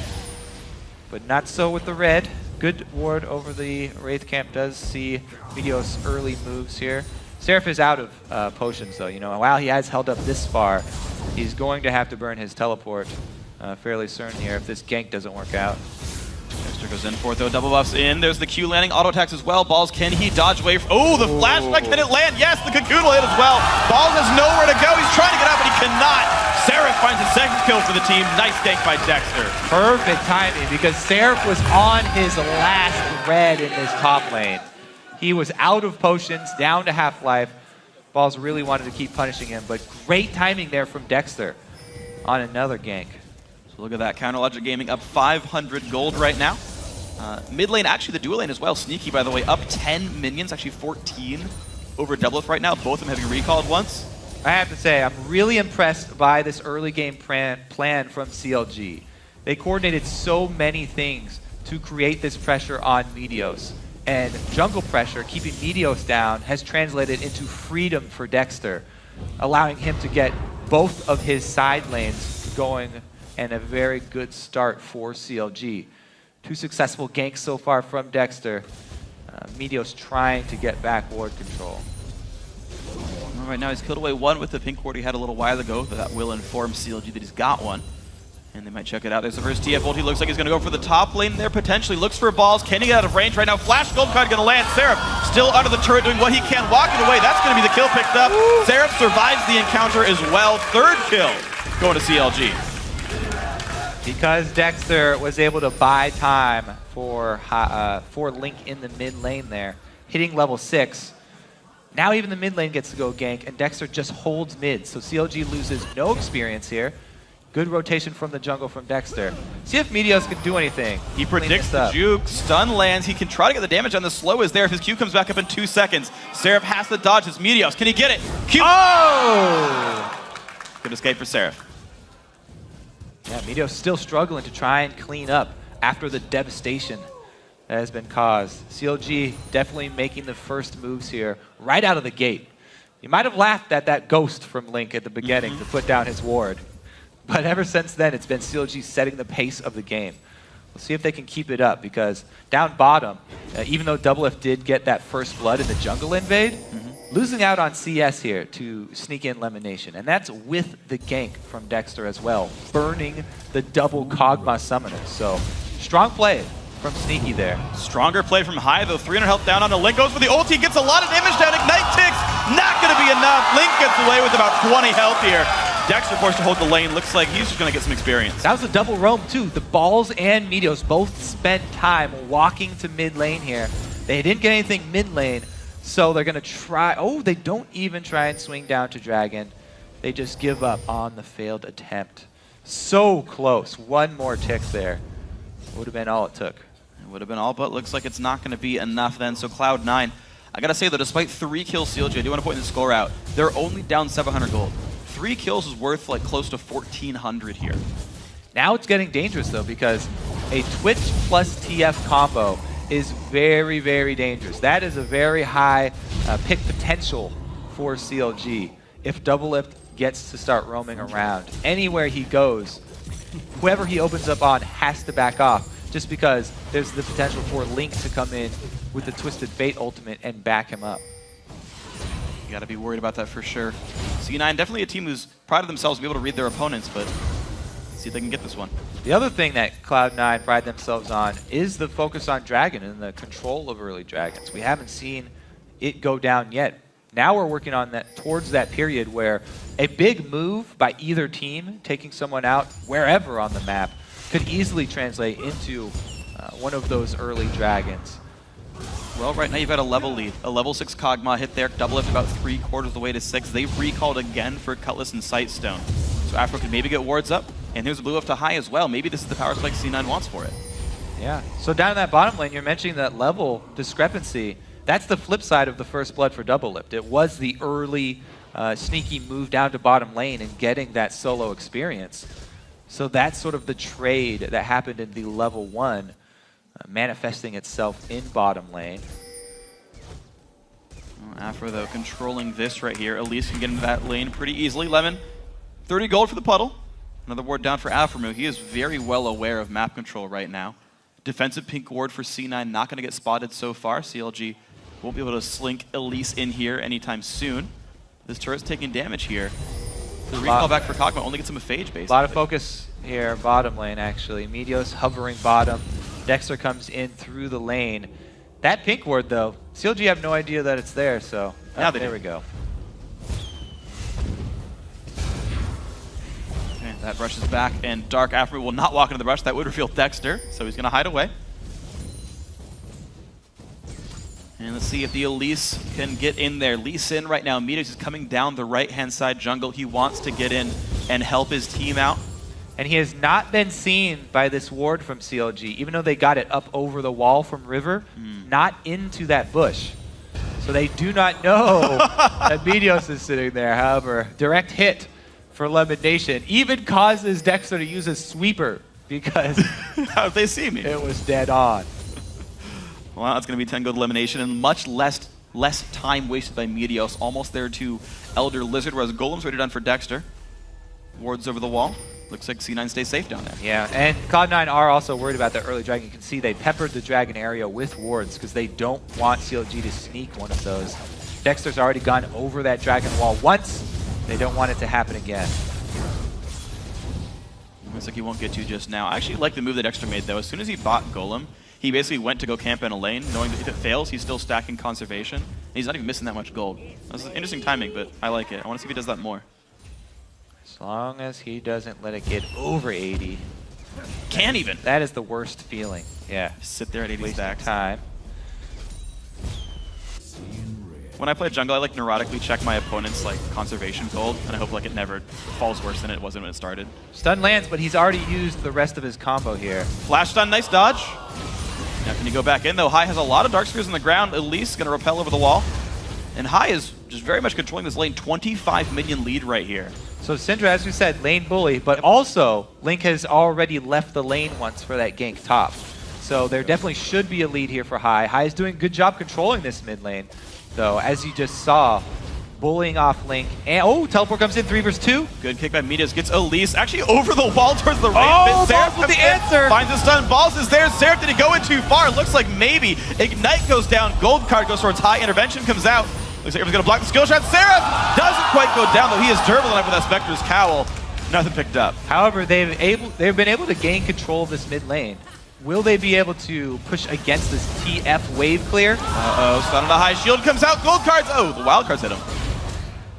Gonna stay safe. That cocoon landing allowed them to get enough harass to force Hai off of this turret, which translated into CLG saving the turret. Very good cocoon there from Dexter. Buys CLG some time. Only 500 gold separates the teams right now. This dragon would really tip the scales, though. And looks like, oh, we don't see C9 coming down quickly enough. Elimination getting some vision. Double wants to sneak up on somebody.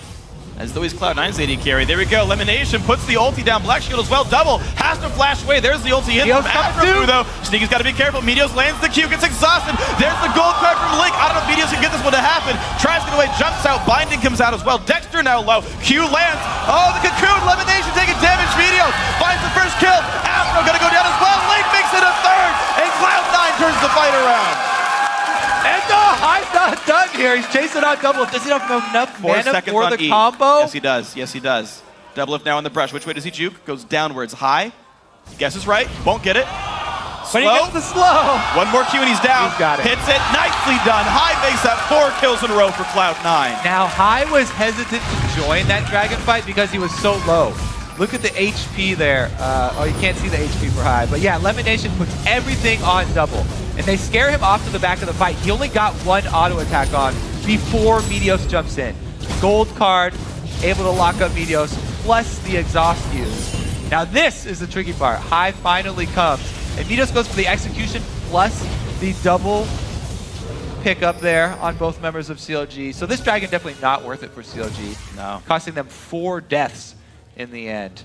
As well as letting Sneaky, right now during this whole chase, you can see in the bottom mini-map there, Sneaky is farming in the bottom lane, increasing that CS lead over Doublelift. And we talked about how this Kog'Maw strategy versus Twitch, when Twitch opens on you, if you have a lead like this, Kog'Maw can stand his ground. It's a close fight, I would say.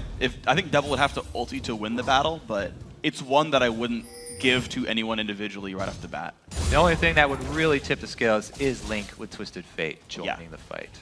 And I mean, we haven't yet seen the TF Twitch ganks. We know it's something that can happen. The best Twitches, and Doublelift, I think, would want to consider himself one of them, look for picks all the time. Oftentimes, actually, they want to kill the outer turret to sort of unlock them out of the lane so they can go make plays and snowball a solo lane. Right now, Doublelift has yet to do that this game.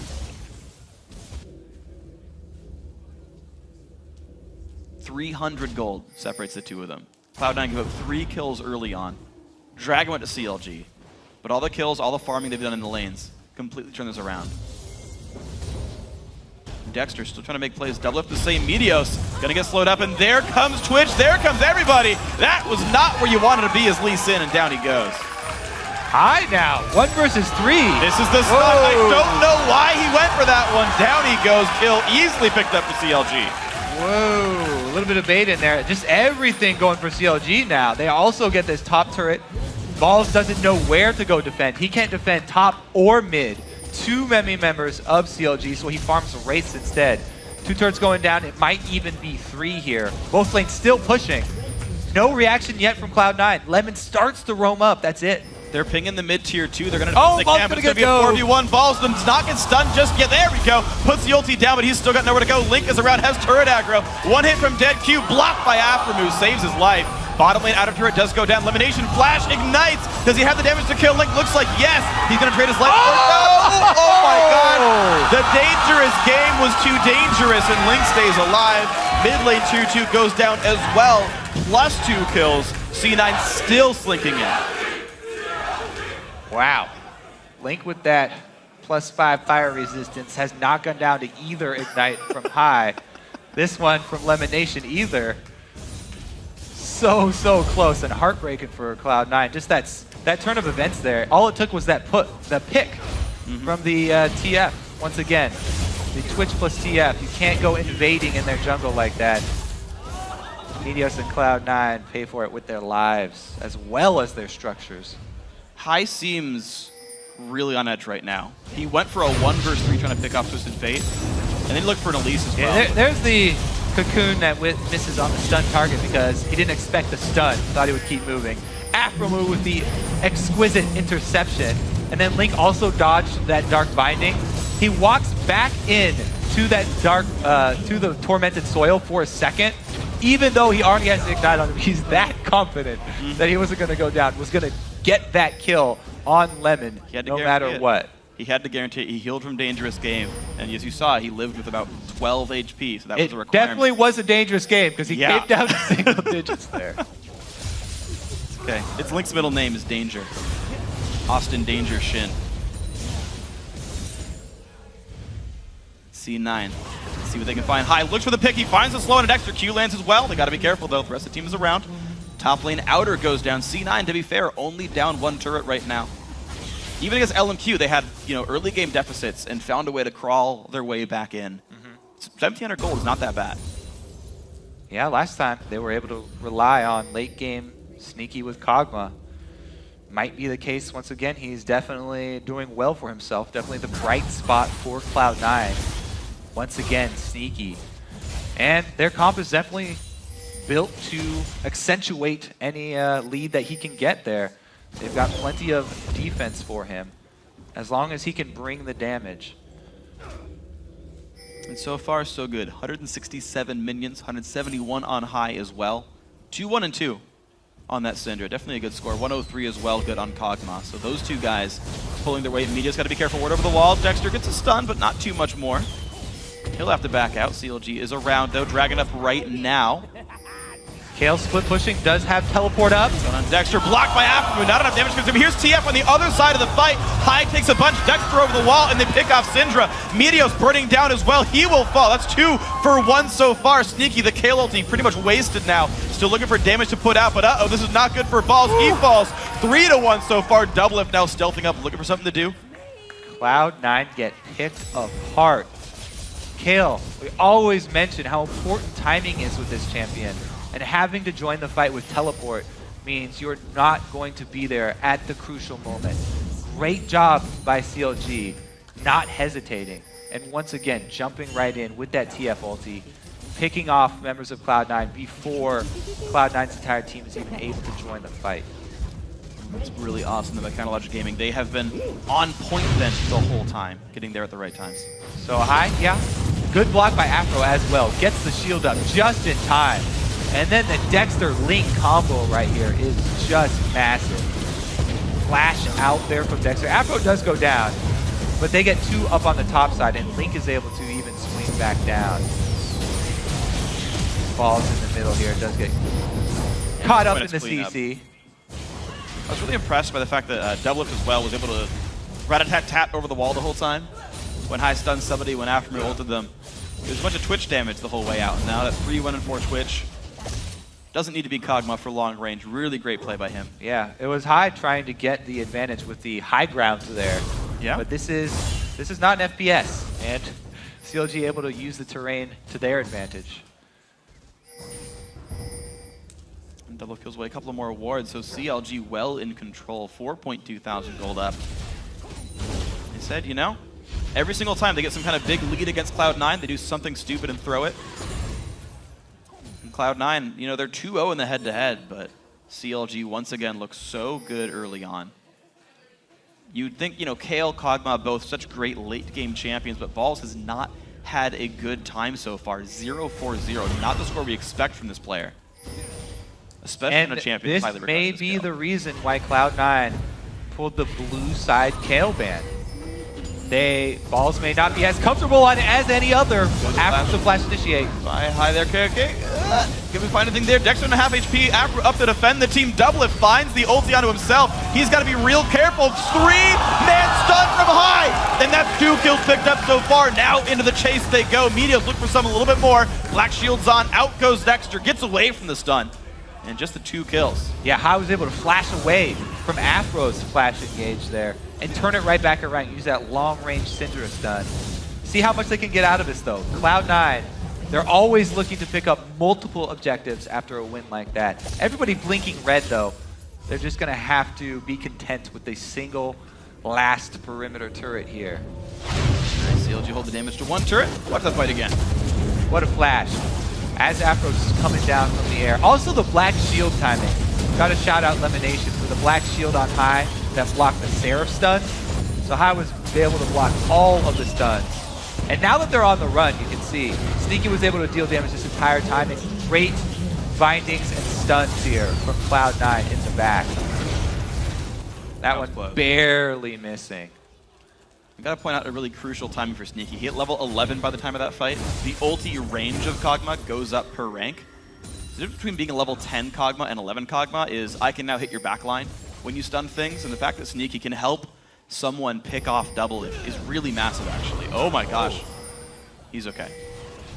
Great shot there from Meteos to reveal Doublelift. Teleport in, though, from Renekton. Hai does not have his teleport, or his flash left. He's not in a good spot. Black Shield's not enough. Doublelift picks up the kill, and CLG find that first pick. 5-on-4 in the map. Only Link really took damage there.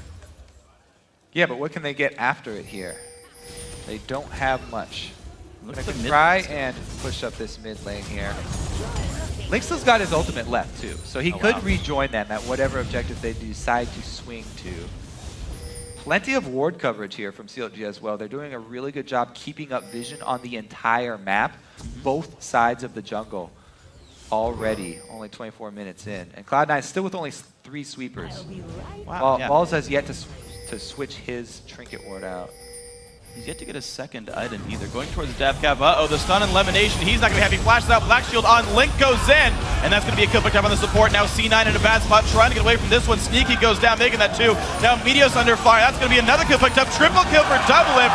Afro takes 1, making it not a quadra, but CLG definitely on Baron now. Another beautiful TF ultimate from Link here. CLG are doing a really good job playing with their Twisted Fate. And Cloud9 keep on getting caught out with some member of the team not there when CLG go for the engage. This time, CLG capitalized with a Baron right after. Absolutely great play by them. Link saw the spell up, got to choose his own destiny, and said, you know what, it's going to be to their team in the upper jungle. Hai pushes down the mid lane as a So reaction. Syndra in the base right now is the key. Link doesn't hesitate to go for it. Beautiful TF initiation. Gets the wild cards off even as well before having to blow the Zanyas. And at that point, there's no answer from Cloud9. They're too far behind at this point. Great picks. Awesome job then. C9 not respecting the TF engage, to be honest. That's not a place you want to be, 4v5. It's really well played by these guys. Lemonation now forced to back up. Well, CLG are just playing this pick combo so well. They're controlling the vision, as we said, right before that. They have complete vision, no matter where Cloud9 are. Before, it was Meteos invading CLG's jungle, and rightfully so, CLG were able to collapse. But now, CLG are catching Cloud9 in their own jungle, just because they have so many wards down. And it's a great job by them, utilizing both of those ultis.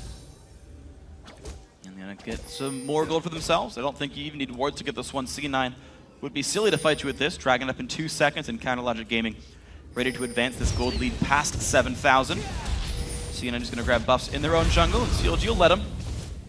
Pretty much like a Mother May at this point. It's like, CLG, can we grab a red buff? And Twisted Fate says, okay. Yes, while we are doing Dragon, and we're taking your blue. You may have the red. Pretty good trade. This purple buff for CLG is going to help them out a lot in this siege as well. Twitch, notoriously bad in sieges. They've been able to get here so quickly, though. They get the bottom turret for free. So now look at this.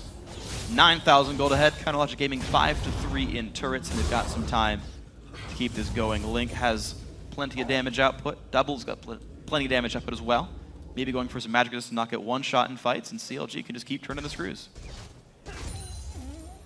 So yeah, as we get further and further into this game, you know, Cloud9 are sort of corralled inside their own base with these inhibitor turrets still up. Yes, it is easier for them to defend and they won't get caught out as much. So we might see a bit of a delay in the rest of the game here as CLG, they still need picks to finish this because their siege is not that strong. So CLG may just be content to control the entire map here and increase their gold lead by taking both sides of the jungle and these neutral objectives. Might calm down a little bit here as Cloud9 sort of turtle up in their own territory. They've been caught out so many times. Cloud9 very hesitant to split up anymore. But Hai just went by himself top lane. He's got to be a bit careful. They don't have any good way of knowing if there's a Twitch randomly waiting for him or if it's a fate to join him. So Hai... Okay, they do split up though. Hai definitely pretty far extended here. Meteos is going to have his back. Doesn't want to leave him high and dry. They're going for risky plays now because they are this far behind. Oh, stun's gonna land. Link is gonna Zhonya's in time, blocks some of the damage, but doesn't have any place to go. Q's gonna land. There's the kill picked up with the kick. Here comes the rest of the team. 5v4, stun lands onto Hai. Here's the teleport though. They're gonna have the KO in time. Yes, they do. Hai stays alive. After goes for the knockup, and here comes Dexter now. There's double from the side, and no one's here to stop him. Elimination goes for the ulti, but goes to run away. Balls falls down as well now in the 4v5. CLG pick up 2, and C9 forced to run away. So it was a risky play there from Cloud9. They only used 2 people for that death push though. Rest of the team not there, and CLG are able to collapse, cut off the reinforcements, and make Cloud9 pay for taking Link's life. So have to go, and the top top tier 2 goes down as well. So Link gets caught, and it's just better for CLG in the end of it all. Baron buff about the time out of these guys, and here they go for the top inhibitor turret. Sieging up pretty easy when you do have the numbers advantage, but the binding lands. Meteos goes in, takes a lot of damage for that one though, and CLG just gonna back up. The respawns are here for C9, so no reason to push that towards his back. All right, so here's the push kill. They go for the instant 100%. Oh, he's Zhonya's Meteos' first Q, so it does take a little longer to finish him off, and that time bought by the Zhonyas is all that CLG needs to collapse. Meteos actually wastes his kick there on the TF who was guaranteed to die, so he can't disengage after or anything now. Yeah, and Balls comes in, immediate ultimate on Hai, which doesn't block damage, so he's left without any defenses in the middle of the very beefy CLG team. It's easy for them to clean up. And that's what happens. So Counterlogic Gaming continuing to be in the right place at the right time. Back to the mid lane they go, Baron buff up. In about 2.5 minutes. Dragon shortly after that, I believe.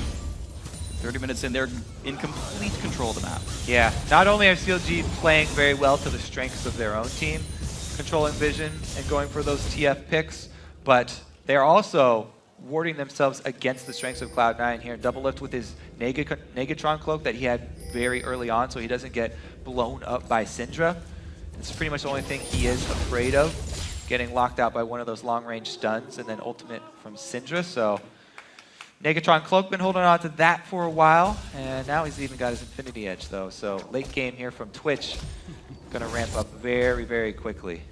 I like the build from Double Lift. Does not need Last Whisper. No one's buying a whole bunch of armor on the other side, so yeah, why even bother to buy it? Very offensive-oriented Cloud9 team here. Yep. They have plenty of damage, so if they're the ones who actually get the jump on a member of CLG and have them on the run, it's very easy for this team to do a lot of damage from range as well. Yeah. But you can see how confident CLG are, though. They're so much more powerful. They walk on top of a whole bunch of wards, and they just know that they've got enough teammates nearby that there's no move C9 can make. Double Lift looks for someone to clear away. Nope, no one there. Just clears this one away. And they're ready to siege top lane one more time. They've got Seraph pushing the bot lane with a teleport. Balls does not have it. Interesting, because CLG have 2 options for their split push. They can also have Link splitting with his Flash and Ghost both available. Do a 1-3-1. But really, as we said, they're just taking everything on the map and further increasing their gold lead. Yeah. I would not be surprised to see just have them continue to push the waves up, keep the ward control, and then just turn for Baron on the respawn and they know C9 can't easily contest that. And they can push him when Baron comes back up. There's the blue buff steal. Yeah. Baron in 15. They've already got the wards down. C9 has all of 1 ward in that jungle. The booby traps are set. Dexter on the only ward from Cloud9 that was in that jungle. It disappears on him, though. So Medius goes for the play on this one. Dexter comes on in, gets kicked up, but Dragon, Baron's up in a second, and he can repel out. 1 second, there it is. Yep, doesn't need to. Medius is around, slow goes down on a Dexter. Medius gets stunned up. They've got to be careful this one. They go in for the fight, though. Anyway, pulls him over. The Baron pit. Medius gets back out, but Dexter now loses a flash. Seraph's still pushing, too. Seraph did not pull the trigger on that teleport, so CLG are definitely gaining distance. This bottom inhibitor turret is pretty much just for Seraph. Dexter, though, being chunked so low, means that CLG will probably have to back off. Their pressure on Baron very low with no jungler. All tanks Seraph still gets some damage down. The inhibs do. The turrets heal slowly, but Doublelift goes in for the play there, gets the kill. Look at that when Elimination goes down. Now Link forced to be slowed. He can't get on anyone just yet. Does not flash the wall to go for that kill, but still 1 for 0. CLG keep finding the picks. Yeah, bold pick there from Doublelift. Backed up by just the ultimate from Link going off meant that Cloud9 had to leave Lemon for dead. TF ulti down, not that big a deal for CLG as they have a lot of control over this red side. Seraph's still pushing, but he's pushing really slow with that full tank build that you mentioned. But it's enough to pull some attention. Kalo's still down there. Balls could TP. Medios is so afraid to check this, but Baron's really low, and there's the stun combo. There's the burst damage coming out. Medios has almost nowhere to go. Flash the way he cannot take Baron. Picked up by Dexter. Now teleport in. Okay, just to be sure. Why not have 5 people? Not able to catch either Sneaky or High. Yes, they can. That's going to be a slow landing. The stun comes in, but Doublelift is there. The cast lands. High's got nowhere to go. Picked up, and Doublelift is now 10, 2, and 6. There, with Syndra off the field, that will make the siege pretty easy here for CLG. They can just run right into the turret here. Balls out of position as well. See if they can actually get it before Balls even rejoins the team. Right now, it's going to be the turret going down. The inhibitor soon to follow. 27 seconds on High's Syndra.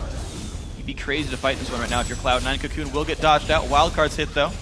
They slowly put some damage down, but not enough to matter. And out they go. Mid inhibitor gone, second Baron gone as well. CLG looking good. I gotta mention once again, CLG, yes, they're looking good. Afromu only missed out on 3 of the kills. He's always really, really high kill participation, even on the melee champions like Braum and Alistar. Really good job from the bottom lane of CLG this time around. Both of them with those 16 kills, yeah. Meanwhile, Sneaky, we talked about him earlier on. He got the Kog'Maw. He's 4-1 and 3. Like, he's playing about as well as he can. The problem is the rest of C9 is not quite holding up necessarily. We've seen people getting picked off, being in the wrong spot, or just lanes getting lost. Seraph's caught so much flack this season for being an underwhelming addition, and he's destroying compared to Balls. Yeah, the full tank build is also working out for him because it's very safe for him to be splitting and pushing. Yeah, he can't get much distance. He can't push it very quickly, but he doesn't have to worry about his life that much. And the other members of CLG that have been around a long time, especially Link and Doublelift, this is actually Doublelift and Link's 100th game of regular season LCS play for both of them since they've been around since the beginning. And Doublelift is actually only 2 kills away from that 500 kill mark for his career. This is the team they've only beaten twice ever, or once ever. They didn't beat them at all during summer last year. 0 times this split. I think they went 1 and 3 in the spring split. So, a lot. Yes, but can they close it? Well, that's true. I mean, they're up 16,000 gold. There's a good chance that the door's on a hinge and just closing on its own, but we'll see. CLG starting to group up. Baron buff, 1.5 minutes till it's gone. But the mid inhibitor's already dead. Top or bottom could be an easy push as well, and the team's grouped up. They've done their last buys. Mercurial Scimitar done for Doublelift. Not easily stunned anymore. Well, it's easy to stun him. It's just not easy to keep him stunned. Okay, fair. Semantics, whatever. See if he uses it, saves it for that one, eats the stun. It's okay. Looks like they are not happy to push in too far. They're respecting the explosive damage output of C9, the artillery of Kog'Maw. Dexter down to half HP right there. Stun hits as well. High puts some decent damage down. And the Spiderlings are all dead now. There is still a lot of damage on Cloud9. We mentioned all of them very heavy damage builds here. Void Staffs and Death Caps completed for both of the solo laners. So CLG still have to be a little bit careful about how they go about executing this. 2-2-1 split push though. It's a bit odd, and they get some damage down on both bottom and top. Slowly making their way through right there. High still battling up Link, and I think High would still win the 1v1.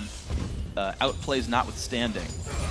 So Link has to give him some respect there. Lichbane will give him a ton of turret damage though if he can find it. Binding still not quite landing. Lemon just getting gold so far.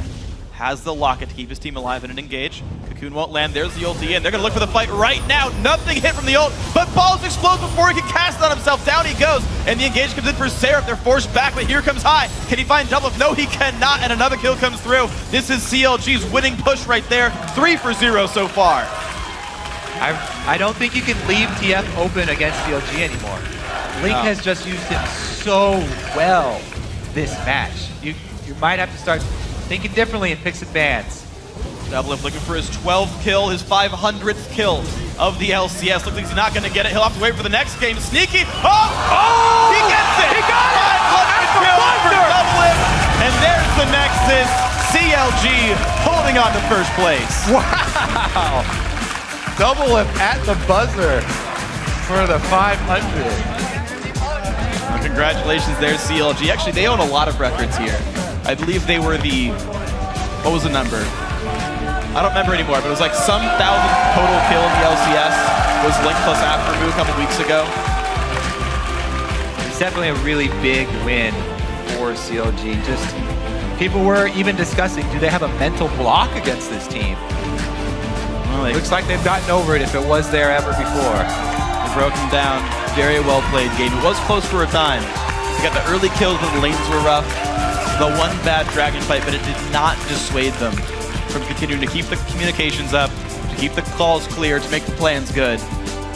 And they closed it out pretty convincingly. Take a Baron, get map control, take a second Baron, win the game. Even with leaving this Kayle through that a lot of teams have been really highly prioritizing.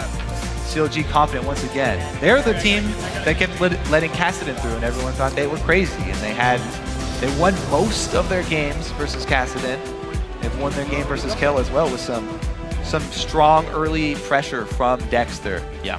To go keep Balls in line at that top lane. And Seraph played really well on that Renekton versus Kayle. I think he went unkilled that game. Went something like 9 or so assists, did a great job, held up the matchup. But you talk about that matchup though a little bit because C9, I still think, is one of the weirdest stories of this split. So you heard ClayKD talk about it in the beginning of the day, saying that they're the team that's sleeping the most. Everyone expected them to just do great this split. Everyone expected them to remain in first place, to be amazing. And they've had such a weird season where they have a positive win rate against the top 4 teams. You expect them to do well here, but it just isn't the same. And you figure this far into the season, they've got to be back to gelling as a unit. Just something's missing now. The game has changed a lot since the 20 whatever it was and 3 split that they had.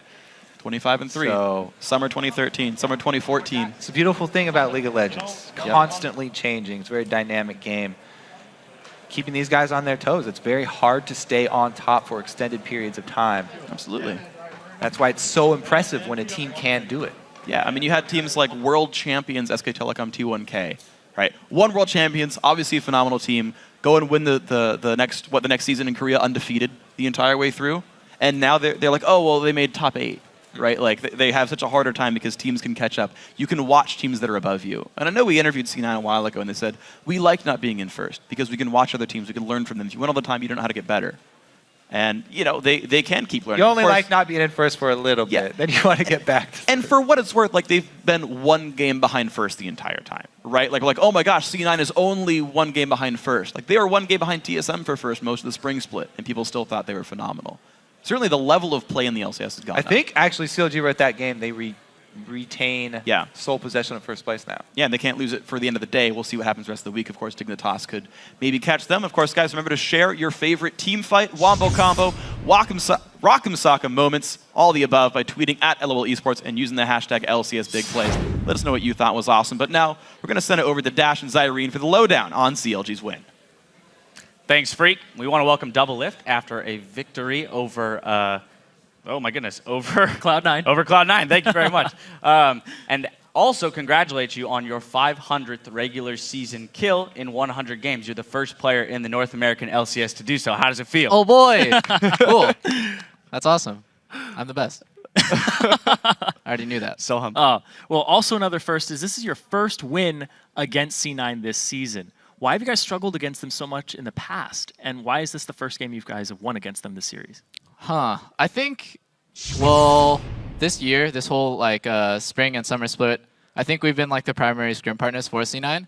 And they just understand the way that we play. And we have like a lot more changes in our strategy than most teams, especially because of roster problems, you know, just things get switched around a lot, and like we change the way we play. We change shot callers. We'll change the person who does picks and bans. But C9 has always gelled as like one team, and so I think they have that advantage. And people say like, oh, we have a mental block against them, and honestly, I would just attribute a lot of that to just like really unlucky like choking in LAN.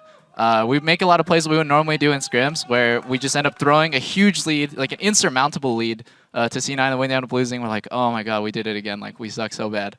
So it's just a bad feeling, but I think we finally fixed that problem. All right, well, you got the win. Jumping into Champ Select, though, we saw Kale picked by Cloud9. Was that a surprise to you guys? Because they blue side banned it last week. Actually, it was kind of surprising for us because I think Kale's kind of fallen out of favor for top lane, and especially like, C9's not the kind of team, well, we thought that would pick Kale. We thought Balls would just play like Renekton, Mundo. I mean, he busted out Mundo today. I was expecting him to bust it out again versus us because it just seemed like a pretty logical pick for their comp at least. But yeah, they went with an early pick Kale, and I don't know. I guess they just changed up their priorities for us because we know each other so well. It's actually really smart to change to surprise the team that knows you the most, you know, and just pull out something random. Yeah, they definitely tried something new. That was the first time that Balls has played Kale in the top lane in the LCS that we've seen, and you guys just camped it really hard, and then you let all the other lanes just be. Was that the game plan? You just saw Kale and you're like, we're going to go after that over and over again? Or was he just opportunity and he was just out there? I think it was a little bit of both, because I think Seraph knows the top lane matchup really well, and it's like this squishy 400 range Kale who's always pushing, which is like Kale's biggest issue is when she's landing 1v1, she's always pushing because, you know, you have to activate your E to start CSing. And then against Renekton, that's like a big no-no. Like it's kind of just like a champion mismatch where like Renekton's really good with ganks, and Kale's probably one of the easiest champions to get ganked. And so as soon as she died once, it's kind of over because we have TF. And like after that, it's just death after death after death, and then Renekton snowballs from there. All right, we want to take a quick look at a replay, actually 16 minutes into the game. This is where you guys managed to take 4 kills and 3 turrets in exchange for nothing. Can you walk us through this? Yeah, sure. So right here, me and Sneaky, or the 2v2 matchup is actually not going very well. And I just do Twitch roam on Meteos, because I just think he's going to come either clear our wards or go contest our red. And then I don't know why Hai's here. I think he was here to try to help Meteos, and he didn't really think that bottom lane would randomly show up right here. And I guess the replay's over. This is like another part. I was fast forwarding where we end up pushing mid. So normally I would have went bottom to catch the farm after I got a kill, but my team was like, just take mid tier 2, and I was like, oh yeah, we could just do that, and I can just give up a horrible little tower like tier 1. And then like Lemon tries to make a really big play here, and I think Link lives here because of Dangerous Game, the best mastery in the game, baby. And yeah, we end up taking I think 2 towers and 3 kills right here, or like 4 kills. It was a really impressive series by us, but I think if their bottom lane had just called missing, then none of that would have happened. Yeah, a little bit of a misplay there every now and then, but I guess Dangerous Game is probably a fantastic mastery for somebody who has 500 kills in the season. Yeah, exactly. Oh, man. Just a phenomenal score. Phenomenal play by you guys all around there. Afro jumping in, supporting, and making sure that he didn't take that last Q. Just a great replay throughout. You guys ended up losing a fight and going 4-0 for a dragon in the mid game there. Like, what was the thought process? We lost a fight mid lane. I think Link was saying, guys, I need a base to get Hourglass, which is probably one of TF's biggest power specs, if not his biggest power spec during the game. As soon as you get Hourglass, you just instantly force a fight, and not only is the enemy team unaware that you probably bought it, but it's just like the strongest item on TF. So he's like, I need a base, guys. And at the same time, there was like kind of conflicting stuff for like, oh, we can catch these guys, And he ended up having to like pour it in without having bought his Hourglass, and then we just lost the fight from there because we overestimated our strength. And I think that's one of the biggest reasons, honestly, why we lose against C9 is because we're so eager to prove ourselves that we can beat them, that we jump the gun, and we don't take it as slowly as we should against a team of their caliber. Well, we can fast forward now to a Dragon fight where you did have those items. You were at the power spike that you needed. It's about 19, almost 20 minutes into the game. We get a nice teleport in from Link, which you can go ahead and explain to us here. Yeah. I think... Yeah, we're all sitting on pretty big spikes right here. So I'm on my Bork, and Link has just finished his Rod. So they're funneling in probably the worst spot to play against Twitch. You see like 4 of these carries, and the reason why they're splitting up right here is because they don't all want to funnel into the same spot, but it's also really bad to split. And this is why TF Twitch is so powerful, is it splits a team comp up in situations where obviously you don't want to be split up against Twitch TF, but you don't want to be grouped either. So there's like no win here. And then Sneaky just gets kited right here. He does the right thing, which is move forward, like run away from the TF with a gold card, but there's just nothing that they can do because High just instantly died. And yeah, the power of TF Twitch obviously is, as soon as you put someone in a bad position, it's like, what do? Do you funnel into Twitch ulti, or do you split up and just get picked off by a TF? There's like no win right there. Yeah, and speaking of winning though, you guys are 11-5 right now. You guys have the most wins currently. Dig is right behind you. They played less games, but they're 10-5, right on your heels. How does it feel to go 2-0 in Super Week at the start, and how are you guys going to close it out? Well, it wouldn't be counter logic if I didn't think like 2-2 was it in the back of my mind, you know? Like I'm just hoping that we don't make a horrible mistake and just like randomly lose to LMQ and Chris for the rest of the week, because today was pretty rough. Honestly, we had a pretty hard time against Complexity, and then that C9 game was still pretty shaky. I know we have a lot to work on. So right now, any team can beat any team. I'm just hoping we can finally make a 4-0 Super Week. I think historically CLG has never won more than 2 games in a Super Week, so I hope to break that. All right, well, with that 4-0 Super Week in mind, you've got LMQ tomorrow. What's the game plan there? How are you prepping for that? We think LMQ is like the team that most closely copies Koreans, and like whenever there's like an OGN match and something new gets spread out. So for example, it's like Kale top lane with Kog'Maw or something. You'll just instantly the next day you'll see LMQ run that. And I think it's in part because they have so much staff on hand to like feed them information, be like, hey, this is what's wrong, this is what Korea's doing, and then they just kind of copy. But I don't know. I don't know what I think about them. At the very beginning of the season, it was like, oh my god, Xiaohui Zhao and Vasily, they're gonna be so strong. It's gonna be really scary to face them. And then now it's really not as scary. I think I got my confidence against Vasily, even though I know he's really, really good, but probably like top 2, top 3 AD carry right now. I've beaten him multiple times in lane, and I'm not really as scared of him as I used to be. All right. Yeah. Well, best of luck tomorrow. Thank you for all of your insight, and of course, congratulations again on that 500th kill. We've got to take one last break before our final LCS game of the day, TSM versus Curse. Don't go anywhere. The North American LCS continues in 3.5.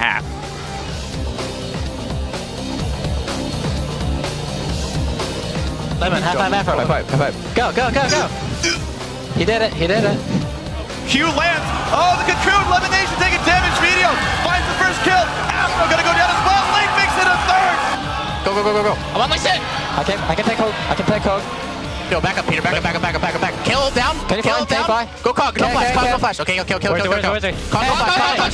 Cog, no flash. Cog. Right here. Oh, he flashed. Doublet finds the ulti onto himself. He's got to be real careful. 3-man stun from High. And that's 2 kills picked up so far. And that's going to be a kill picked up on the support. Now C9 in a bad spot, trying to get away from this one. Sneaky goes down, making that 2. Now Meteor's under fire. That's going to be another kill picked up. Triple kill for Doublet.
For me personally, the first time we played against TSM, I really wanted to win. And I was pretty upset when we lost, but at this point, third time, it's kind of forgotten by now. I mean, every time I watch him play, I kind of picture myself sometimes how I would have done. But I mean, I'm cursed now, and when I play against TSM, I just want to win against any team. Doesn't matter who they are. We'll have a win here. Welcome back, everyone, to our continuing Super Week coverage. We're ready for our final bout of the day: Team Solo Mid versus Curse. Now, Curse is coming off one of the more wild games we've had this year against Complexity. Yeah, Curse was definitely relieved to get that win, but it was definitely not a clean game for them, and they were not happy about their execution either. You know, they've been clinging to that one-game lead over the last-place teams, but this week, they've got an incredibly tough schedule ahead of them as they also face LMQ, CLG, and Cloud9.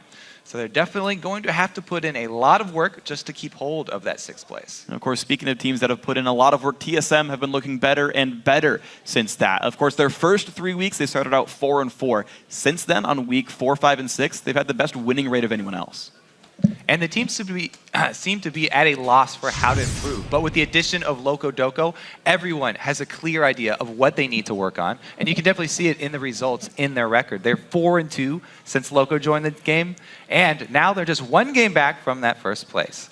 That being said, there is still room for improvement. We saw Dyrus picking up a full AP Gragas in that top lane without much success. Dyrus, though, he always has been a guy who likes to put in a lot of games on a champion to master it. And he hasn't necessarily found that instant success when trying these new champions in competitive play.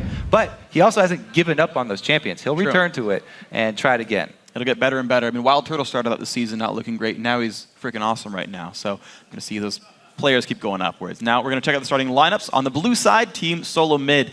Dyrus in the top lane, Amazing in the jungle, Bjergsen in mid, Wild Turtle on AD carry, and Glebe on support. And on the red side, it's Curse. Up top is Quas. In the jungle, I will dominate. Mid, Voyboy, AD carry, Cop, and supporting Xpecial. So as the players filter on in, Xpecial, I got to say, you heard his interview there, and he was like, you know, when I started about it, I was kind of salty. Now I'm kind of okay about it.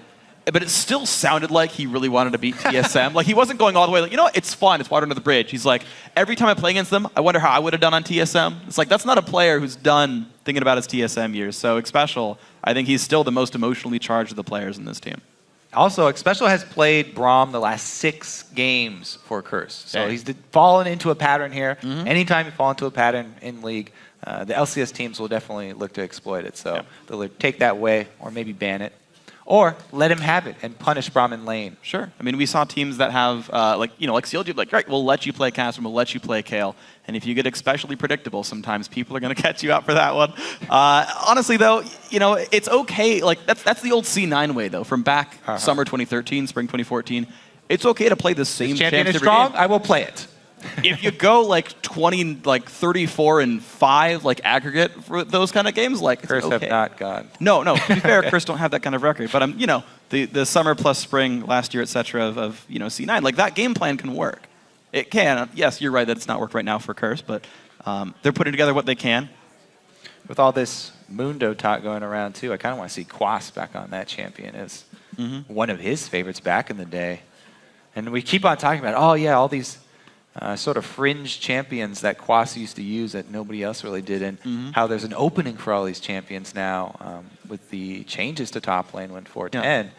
But we just have not seen him be willing to go back to those champions. He's kind of towed the line here. He's been playing the Jax and Renekton's. And a lot of them worked out for him, some of them haven't. It's been actually funny to see how some of the teams adapt. I remember doing playoffs for spring. Teams were kind of in like 2 different scrim camps. It was like, because the teams that were across the bracket from each other would scrim each other because they weren't going to play in the bracket. And there was like the teams who were like, oh my gosh, Mundo's the best top laner now because the heal changes back then. The other camp was like, Jack's the best top laner now. And it was funny when they would meet then. You'd have like these really weird champion priorities about like who thought was good. Already though, apparently Braum thought is good. There it is. Good thing I said it before we got the game. Yeah. You know, Xpecial's played Braum 6 times in a row. I wonder if he's going to go for it again. Pattern broken.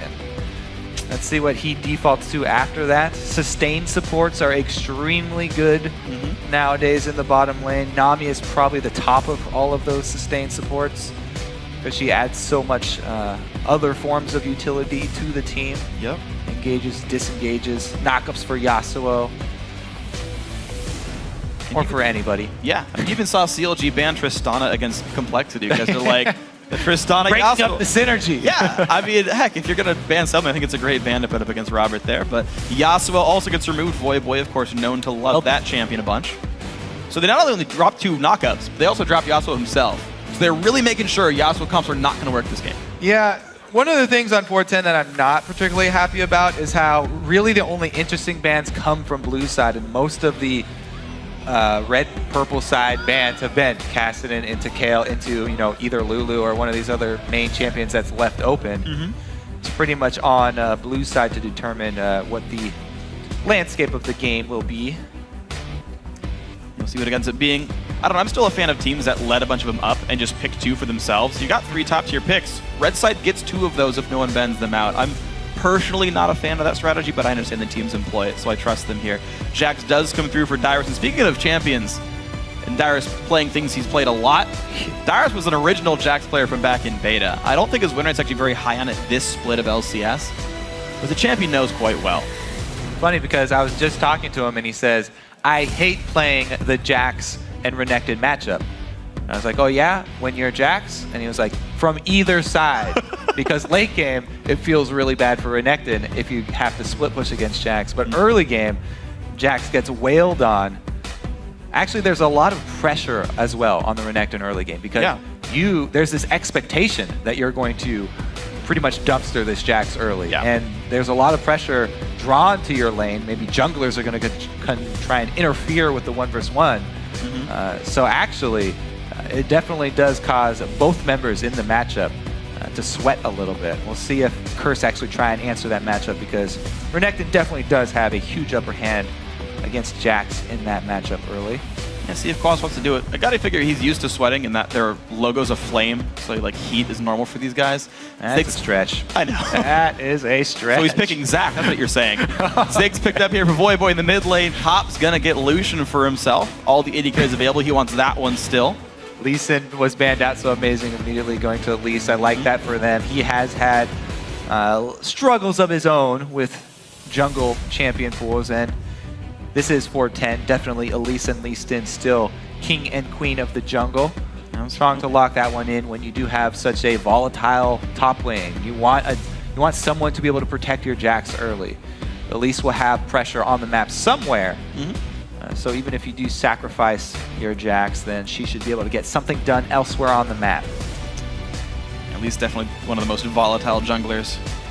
See if she can make some good ganks happen. Curse now to make their own choices. These teams have split off and basically picked one from each role. So everyone got the top tier they wanted from everywhere else. Now everyone can kind of pick their uncontested picks and just fit their comp because they know there's no more contested picks here.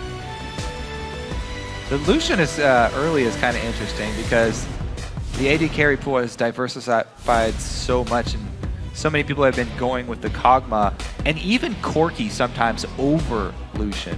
Wild Turtle especially loves Corki, loves that mid-game power spike. The hover over would tell you differently, though. Yeah, might love Caitlyn more. Caitlyn a bit more late game. Maybe they need just to go full late game with Jax plus Caitlyn.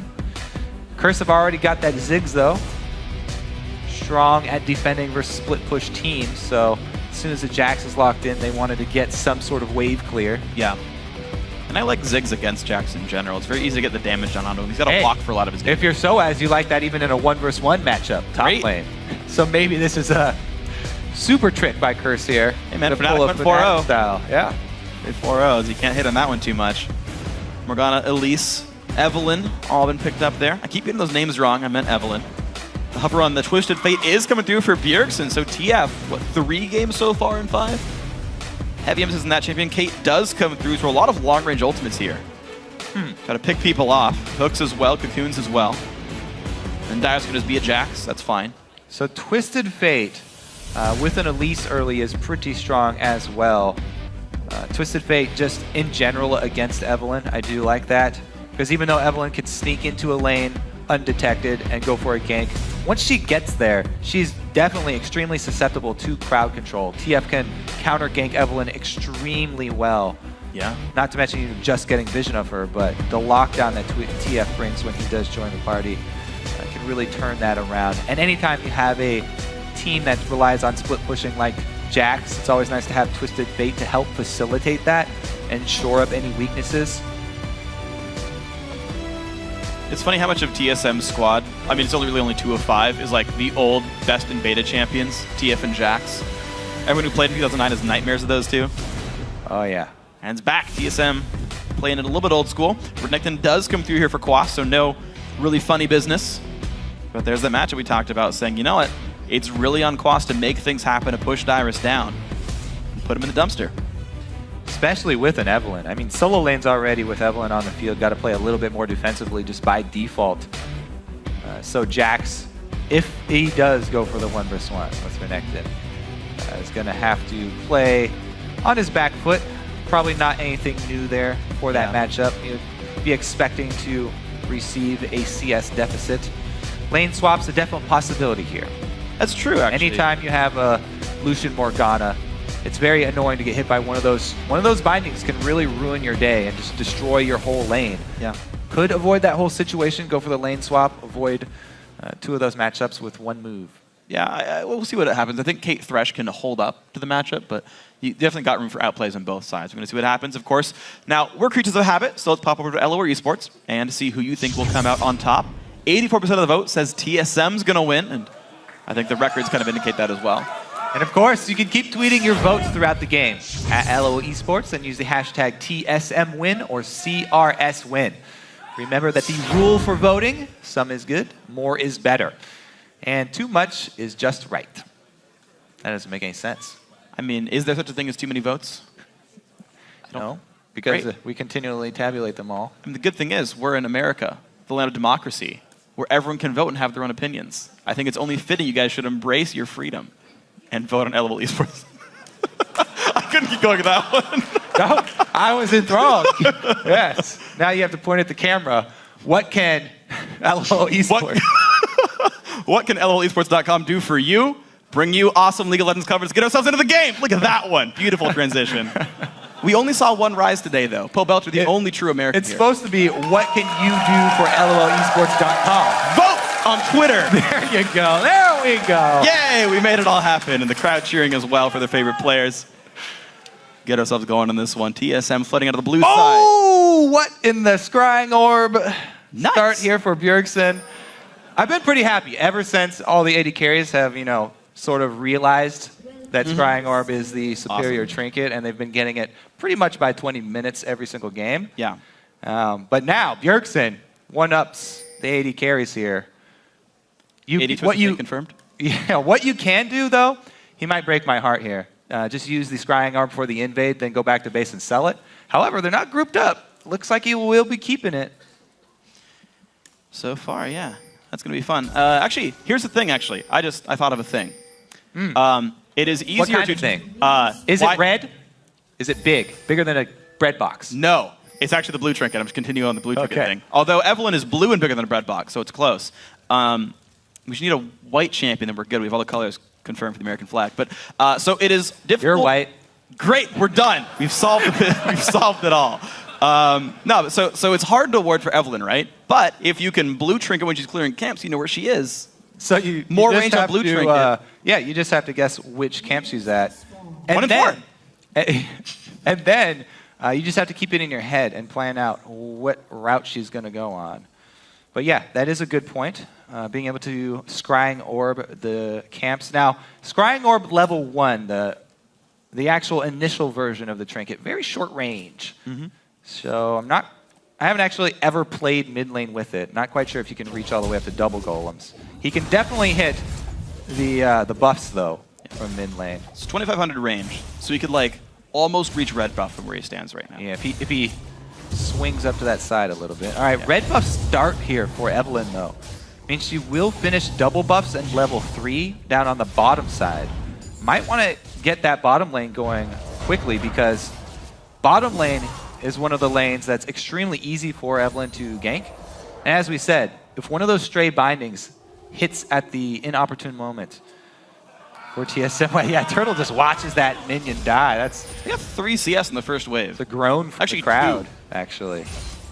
Glebe picks one up. There we go. Used his... Oh, the binding on a Wild Turtle. What a shot. So the early lane phase actually for Glebe and Turtle not going so hot. That is one thing that even the coach there for TSM has said, you know, this bottom lane has been stepping up a lot for TSM. In the mid game, in the team fights. The only thing left for them, though, improve on that laning phase a little bit. One issue, though, is Cop and Special have had a pretty hard time this season, though.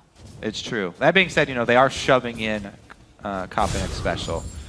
So they do sort of have control of the wave. And Caitlyn always likes to work with a large minion wave because she's so strong at harassing you under your turret. Not only does she force you to try and CS under your turret, which is already a little stressful, but she's going to be adding a damage and harass while you're doing it. One thing to keep in mind, right now Bjergsen and Void squaring off in the mid lane, and it's a 1 minion difference. Waves are cleared, and they're holding equal so far. Little push from Ziggs not meaning too much. Of course, I will dominate. There's pretty much no way they know where he is at this point. They've had no wards watching his paths. Yeah, Scrying Orb was used by Bjergsen. Swing and a miss. Yeah, he saw the Wraith Camp was dead, so he was top within the last 50 seconds. Let's see if you told Dyrus here. I missed out. Ooh, level 4. So Dyrus, yeah, like I said, Dyrus already wants to play this matchup very defensively, even without the Evelynn. But with her, he's definitely going to try and hug his turret. Amazing on a ward, but good satchel charge. Boba gets off the laugh as well. Might as well. It's always good to taunt the jungler. Make them feel bad about ganking your lane. Sometimes it just angers them, though. And they'll camp you.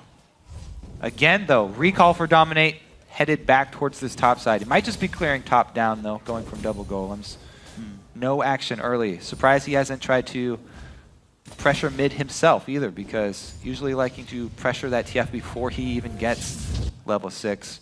As of right now, Bjergsen's on a fairly good clip to hit that level 6 and go for the early gank. 5 just now. He's just a couple waves away. Interesting thing for Dyrus is he didn't back and get any potions. He got double Dorans and a longsword.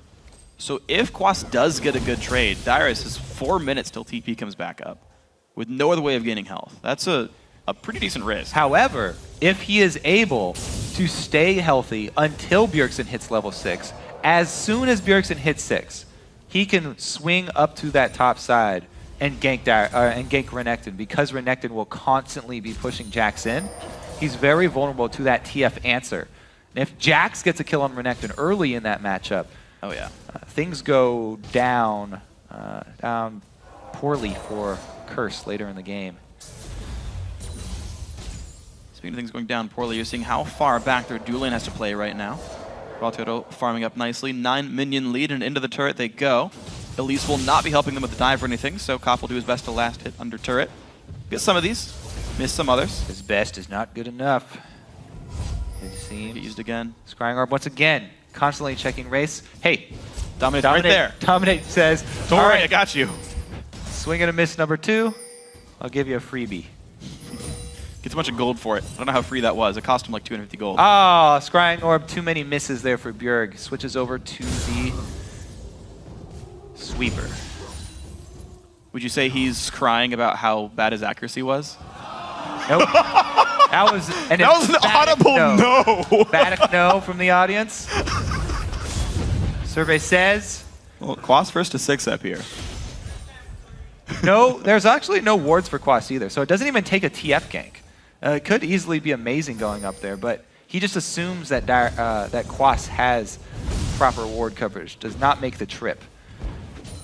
Amazing has been trying to catch up here in farm to Dominate, because neither of them have had success with the attempted ganks. Jax, though, Dyrus in this matchup, I don't know why he was saying he doesn't like it that much, because he's done pretty well for himself so far. Staying even with Renekton thus far is something in itself. Well, he's going to recall once again, matching Renekton's back. Quas will not TP for that, but Dyrus still has a minute and a half to go on his. So there's a chance that Curse can rush down the dragon with the top laner advantage. Dyrus is going towards his phage right here and finally has potions. And down bottom lane, the matchup extremely even. Both AD carries backing at pretty much the same time for their BF swords. So both of them going to go with the Infinity Edge later game scaling builds for the teams. And both teams fairly content, actually, here in the early game. I have to say, TSM should probably feel really strong about the way that this is going. They've actually got the opportunity now for TF with a giant lead to make some moves on the map. Because Bjergsen is at the point where he can start shoving the wave in and then roaming, looking for that gank. Voyboy has done the smart thing, though, and placed that ward in the mid lane. Yeah, he gets it. Don't worry about it. Some aggro it down. Plenty of mines on the ground. He's done the smart thing, though, warding this mid lane so he can see which side of the lane Bjergsen is leaking towards and call it out to his teammates. Look at that, though. Vision not even going to matter too much. These guys, Curse is completely controlling it, and there's the dragon coming through. Nicely done. They needed that, honestly. Yeah, because puts them in gold parity. Yeah, being down in gold to this Jax TF combo from TSM.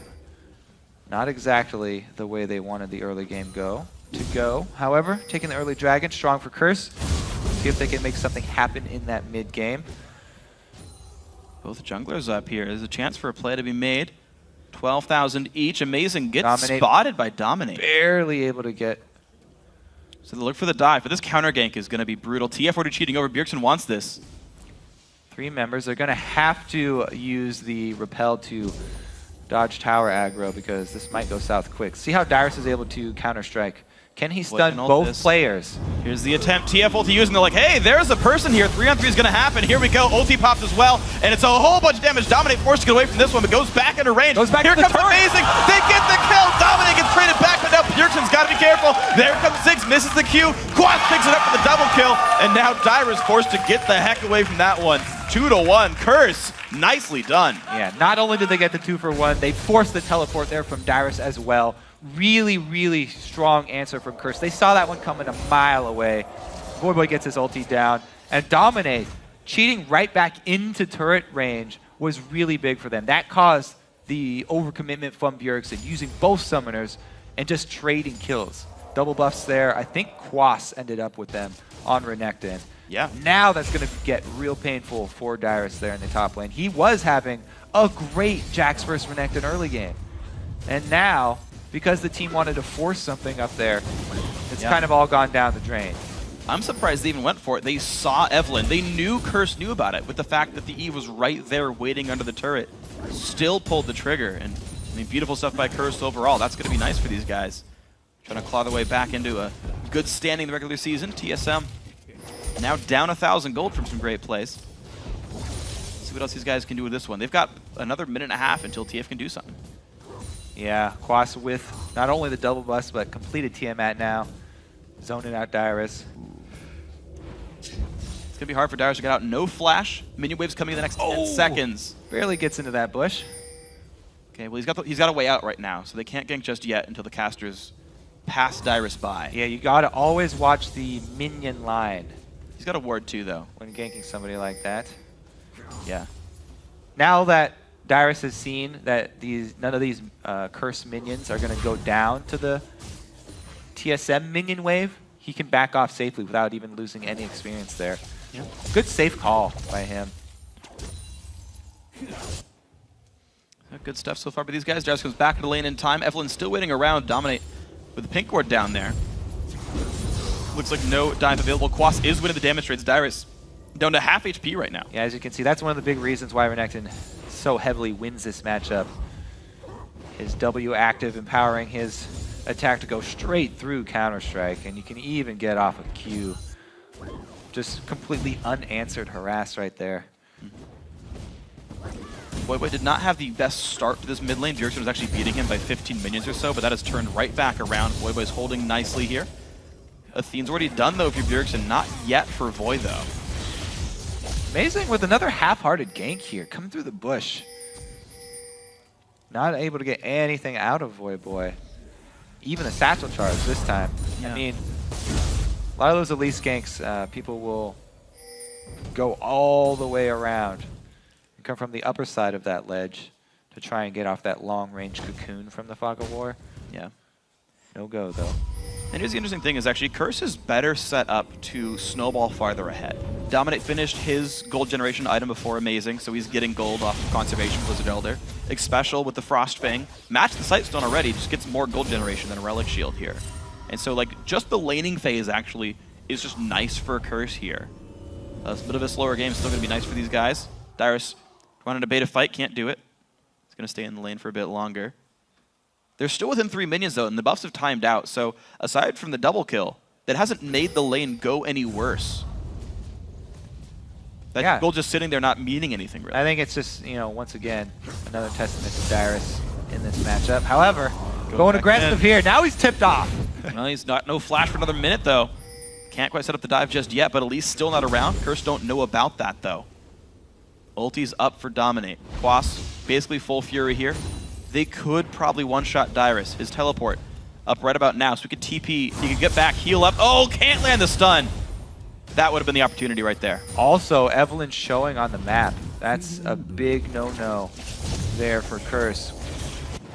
With Dominate getting nothing done in that top lane. The CS lead slowly growing for Turtle down bottom. Now they know that they're safe. They can continue to press all the way up to this turret in the bottom. Make use of Caitlyn's bullying. And he's got just flat damage so far. With these buys, the BF Sword and the Pickaxe, it's a fairly strong early game here for Wild Turtle. Hasn't had to invest in early crit yet. Pretty soon though. Yeah. He's basically on the same sort of damage route that like a Bloodthirster would have. He's basically buying just straight AD, so that lane hasn't gone anywhere. Boy back to his blue buff, 11 minutes in. Bjergsen's already got his. Pretty mirrored here for these guys. Athene's build's coming through. Boy staying alright. Amazing, gonna try to sweep some wards away. He wants the ganks, but he can't find them here. So really just playing dragon to dragon, which has just respawned. And look at that, TSM looking for ward coverage. Pink ward could be killed. Walks into that one. Can't get any more hits, and Voidboy wins the ward wars. Now, TSM, I think they should be fairly content to counter Curse's moves. They should just play it carefully, not try and force anything again. Last time they tried to force something, it blew up in their faces. That explosion was not too big though. They still are sitting fairly good here, as they're the ones who do have that Jax and Caitlyn. As long as they don't feed Ziggs too much, explosions will be manageable. Dyrus pushes up to the wave, to the turret rather. Quas gonna clear this with a Q. So graceful. Spins around, nice little pirouette. Ballerina Renekton. Would you play that skin? Renekton in a 2-2? Yeah, why not? Oh, he's 2-0 right now, but you know.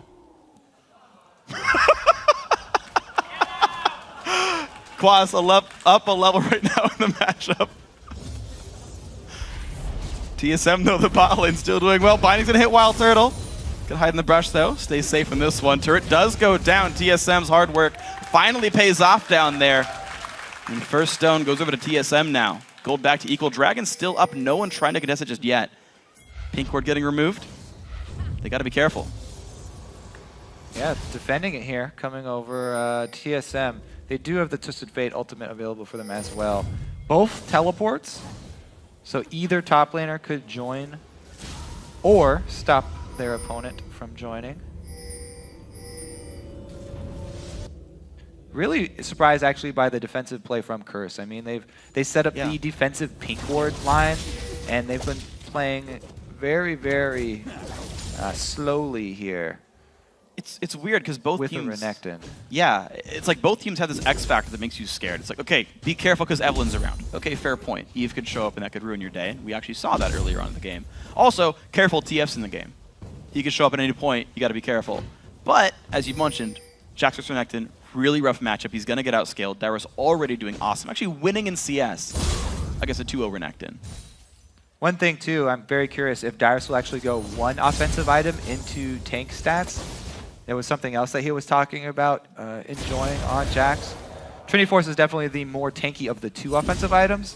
So even just starting that, he will be a pretty strong force in the early Dragon fight if one does break out down there. As it looks like this fight over vision around Dragon is heating up slowly. Definitely playing for it right here. Quas and Dyrus still just jockeying back and forth for position on these minions. Dyrus gets one, but takes 500 damage for it. But there's a TF ulti. They want this one. Stun's gonna land. There's a gold card as well. Quas, can he get out? There's the dash. There's the dash again. Bjergsen ghosts. flash trade. There's Dominate hooked up, and down he goes. Not in the right spot. Ulti was not enough to save him. TSM find that kill. So vision from Bjergsen's ulti, probably helping in that mid lane to spot out Dominate. We might need to get a look to see what happened down there, but Bjergsen moves up top, so it actually, they get turret damage up there. And the kill down mid means they have really complete control of the map here. See if they can start getting these perimeter turrets down. They've already got the bottom one. It would really quickly snowball in their favor. Yeah, the ulti from TF and Dominate just going for a run right across the mid lane there. It was like a duck hunt game. Yeah. And even though the first skill shot missed. Ooh, stun lands and a void though. Nice flash away from Dyrus as well, but now Bjergsen's in the wrong spot. No summoners up at all. Flash. Can they get him? Gold cut on Aquas. Oh, that was not the best minefield. There's the flash. Yeah, burned his ghost earlier, but able to rely on that flash. Mid lane answer here from Curse. Nice. See if they can actually control some jungle camps off that. They already have a pretty weak invade here to get the pink ward. Yeah, they might have just seen Wild Turtle recall in that bottom lane as well. Curse could know they've got a few slim seconds. Well, they know for sure that the TF ulti is still down. Yeah. Sweepers, there's no vision around Baron. Dragon either. And they've kept the ward control pretty decently. Oh wait, they missed that one. Okay, they don't know. They think they know. Well, everybody's here for sure now. 5v5. Maybe we do get to see the action when these two teams collide around the dragon. TSM pushing mid though, which means that turret's under siege basically by minions. Hook comes out, does not quite Dominate. Smite fight versus Elise is gonna be hard. Nicely picked up there by I Will Dominate. There's the flash ulti from Special. Here comes Quas as well. They lock up Glebe. Flays two backwards. Cocoon misses. Glebe taking more damage. Ziggs ulti picks up the kill, but Dyrus turns one back to Dominate. 1 for 1 so far. Dyrus forced to run away. Both teams disengage. Yeah, Glebe's box was down from that last mid fight too. Dragon going over to Curse though. Able to get some more global gold and bring that back to even. But TSM not wanting to give up the pressure here. Dyrus goes for the red steal. He's definitely going to be found out. Special sees that. He's got wards, I'm sure. I'm a jungle. Cop land in the law, making sure he gets out. No trespassing allowed, Dyrus. Let's see how they try and force this one. Dominate does get the good smite time. That was pretty much just all him, because Turtle was the one with the peacemaker there. Couple of moves to get out of its specials lockdown, but Dyrus kills Dominate in the back line. And then he's able to just walk his way out of the team, as Cop actually took that ace in the hole half of his life. Trinity Force has been completed for Jax. He's pretty happy about that. Meanwhile, Quas, though, he's also got Sunfire and Tiamat, so he can still hold his own, and we haven't reached that point where he's going to start getting bullied. Well, you mentioned the Dyrus build, though. He is going towards Cutlass here. Vamsifter picked up as well, so looks like no tank stats just yet for Dyrus, or no further ones outside of Phage. He's going to keep on scaling offensively. Mid lane, taking a lot of damage. Yeah, there's not a lot of ways in, but they're going to go for the back door anyway. Turret does go down. Nicely done, TSM. They put themselves back 500 gold in the lead. These guys trading very close back and forth. Yeah. Very standard game going off here. The standard lanes into just dragon fights really determining the big difference in gold, which is a whopping 400 after all is said and done. TF number 3. This time, he pulls back after seeing 3 members top. Pushing on in though, Quas got to be careful, does not have any summoners back up. Bjergsen trying to get him with the ghost, gets the gold cut, gets the cocoon, and the kill is picked up. Ziggs ulti doesn't mean much. Dyrus gets out. TSM find themselves another way in. Gold lead 400. All the perimeter turrets being down means that Bjergsen has so much territory to work with here, even though he was looking up top, heading that way. As soon as he pops the ultimate and gets all the information on Curse, easily able to switch gears and go over for Quas here. Pulls back. Goes forward. Yeah, he walks back, uses the TF ulti to gain distance, and then Ghost to close it. Good CC there from both TSM. Who walks forward on a TF ult though? That just really surprised me. Next 10. Yeah, saw how that worked out for him. With no backup. TSM are also able to get plenty of wards down in that blue side jungle for Curse. And Zonius is done to controlling the blue buff against Ziggs in the late game is paramount when you're trying to finish something off. Everyone always complains about the wave clear of Ziggs. With that blue buff he's sitting on, so they don't want to let him get any more. Yeah, well, they can hold him down. The wave clear easy for Bjergsen as well. He one-shots caster minions now. It's always a good ability power break point when you know it's even easier to kill all the minions away. Level 14 on him, so wild cards and pick a guard maxed out. And Shiv after IE for both AD carries. Now I really, really like it on Lucian, just because of the double shot working to charge it up, and with Lucian's speed as well as his dash. He works really well with that Infinity Edge, but it also, even for Wild Turtle here, provides more wave clear for both teams. And that's really what this game is about, because TSM's comp is so much about split pushing and pushing waves very quickly. Extra wave clear from any source is going to help out these teams. Both of them trying to get as much as possible. One thing I do like about Caitlyn buying it as well is, even in terms of just the raw, like, dealing damage in a team fight sort of situations, because Caitlyn's attack speed has no way of being buffed outside of base stats and items, you have more time to walk between attacks compared to like a Tristana, which means you have more time to charge up based on movement, so you actually get more lightning per attack than most other AD carries. Increases the value of Shiv a little bit. Not as much as Lucian.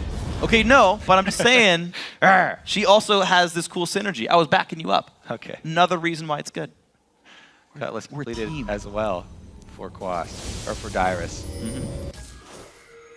Yeah, go team. Go team. Team Shiv. Quas in the bush.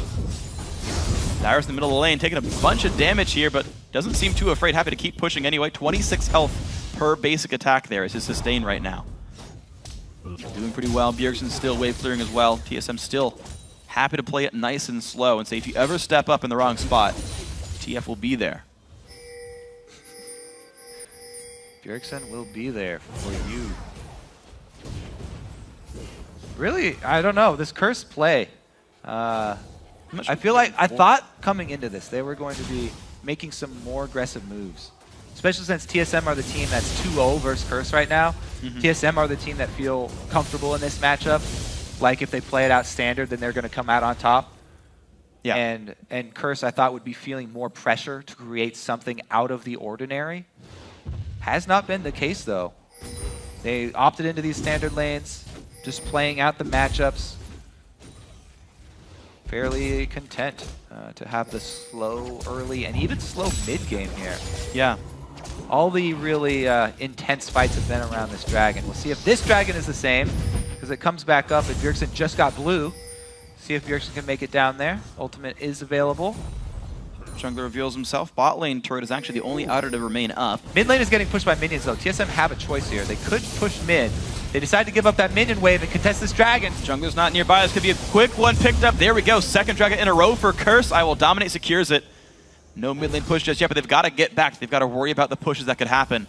But Curse must take the long way around. Mid tier 2 could fall. Yeah, they still have control of that mid. Ziggs bomb, able to clear out most of the waves. They don't go for it. All right, so nicely done then. Voyboy, because he zigs, because he has that ulti, he allows his team to go for a dragon and not lose a turret for it. Yeah, but because TSM were pressuring mid, they also allowed Dyrus to get even more farm on that Jax. And he was able to push it all the way up to the turret.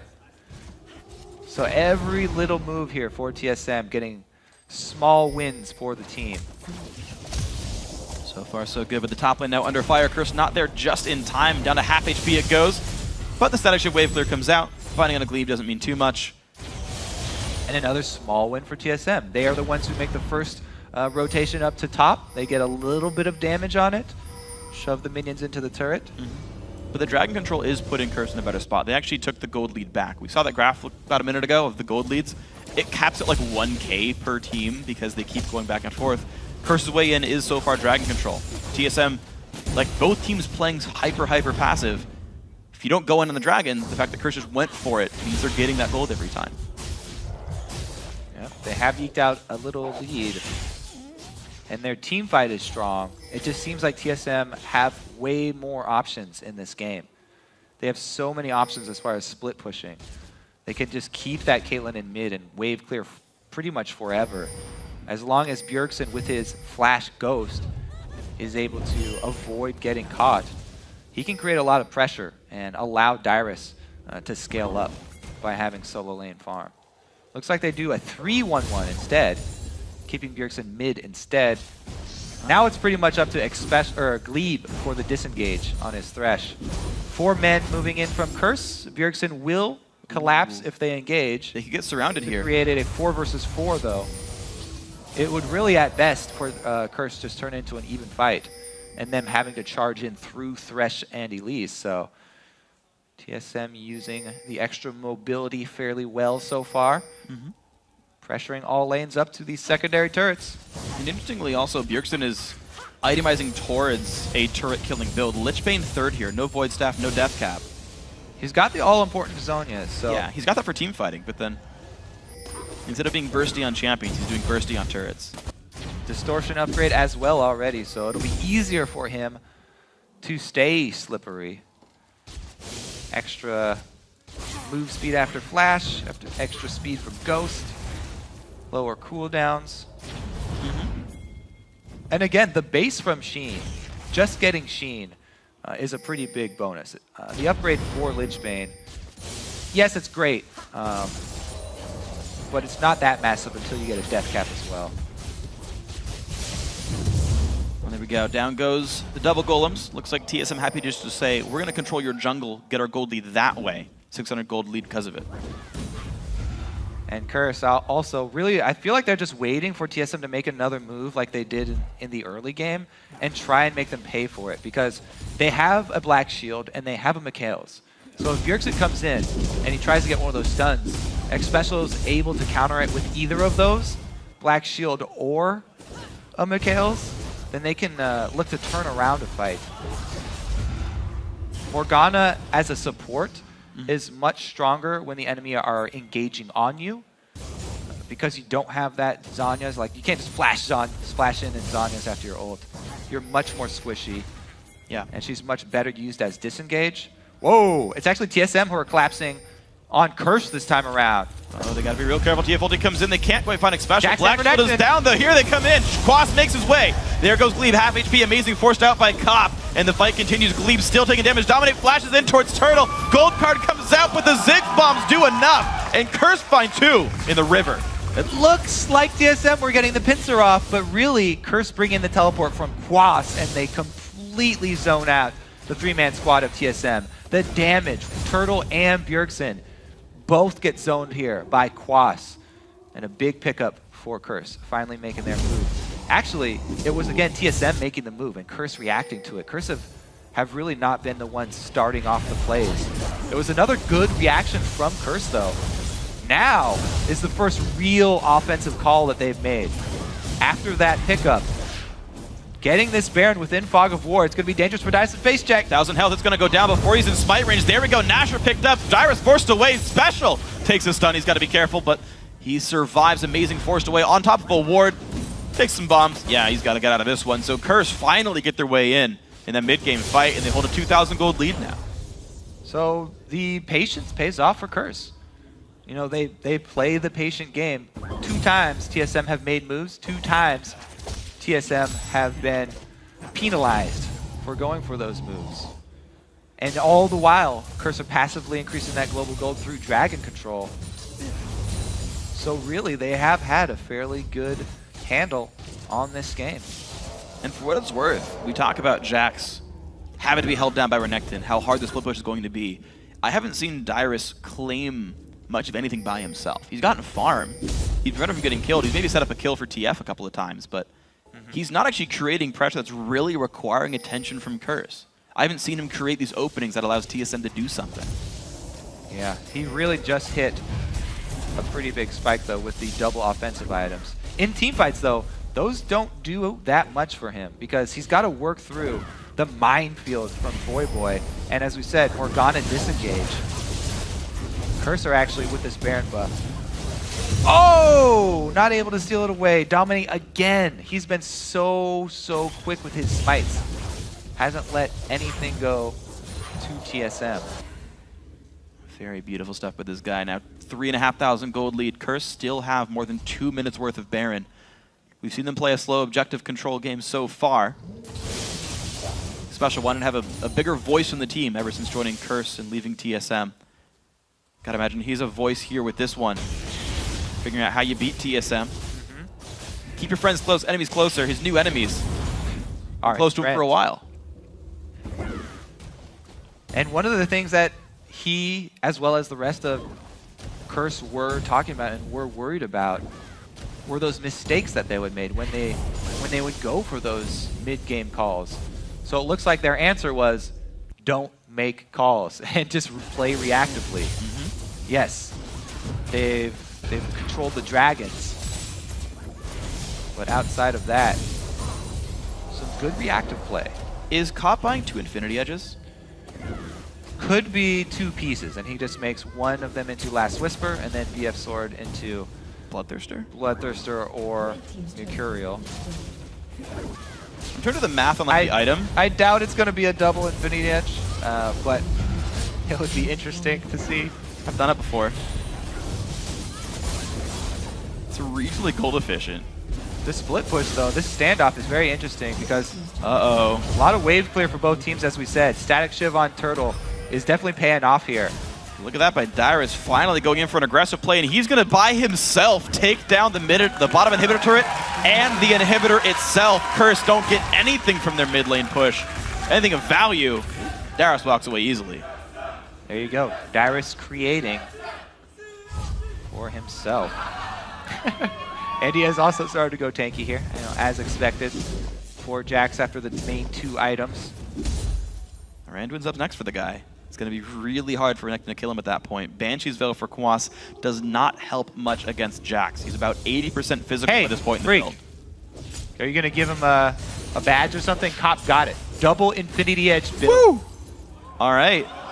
That deserves some sort of award, actually. That is 70% crit and 160 bonus damage. The guy's going to shoot with a lot of damage. I feel like Cop is playing the wrong character. That is a very Draven move right there, to go double Infinity Edge after your Static Shiv. Hey man, he's just channeling his inner Buzz Lightyear. To infinity and beyond. That one was actually decent. Thank you.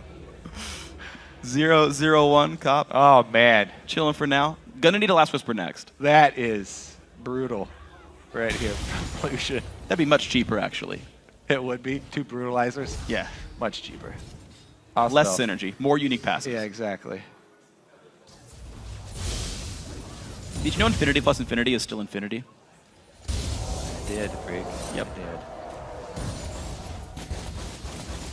All right. Let's see what they can do with these double Infinity Edges.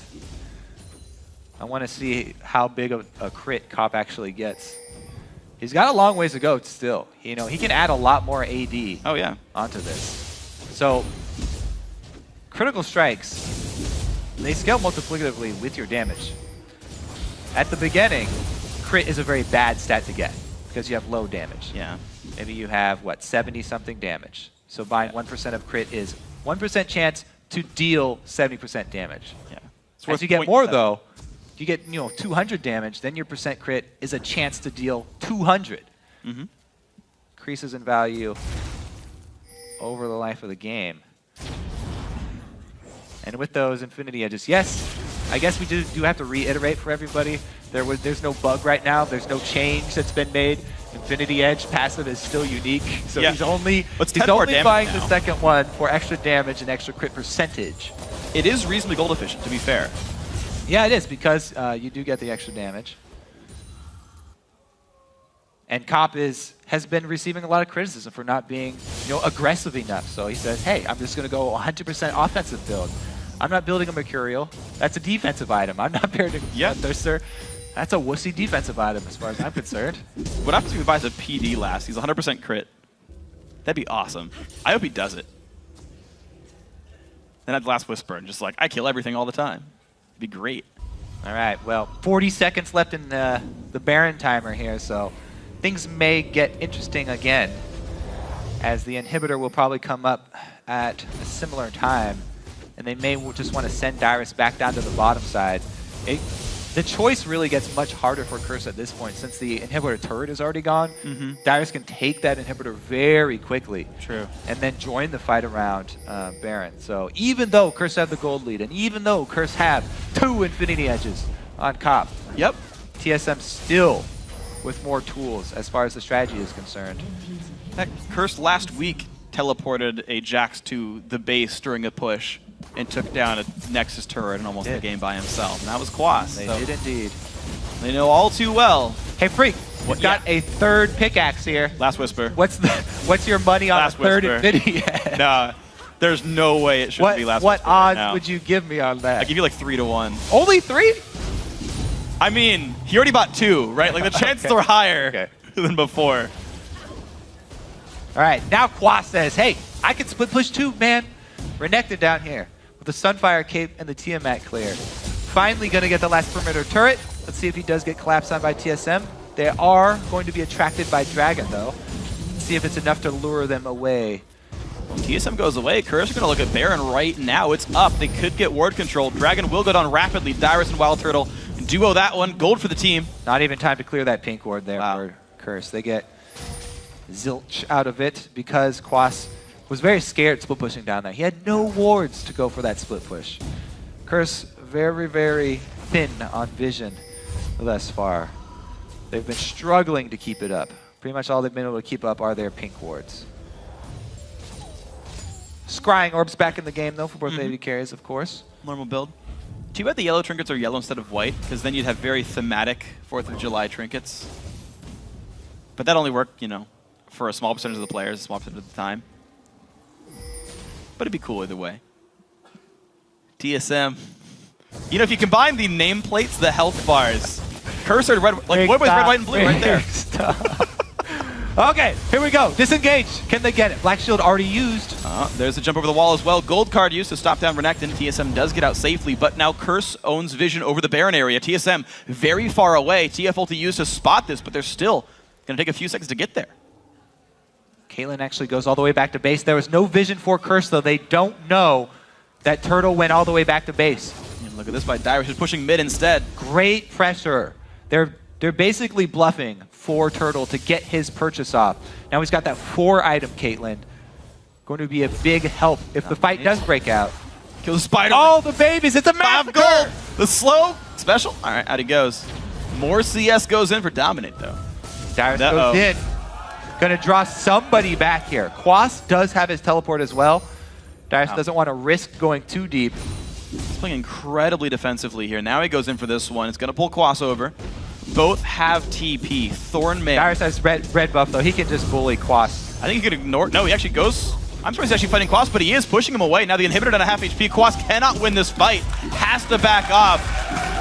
And there we go. Inhibitor goes back for TSM. Yep. Still, even though there's gold in favor of Curse, way more options for TSM. They have the leverage. Dyrus on Jax.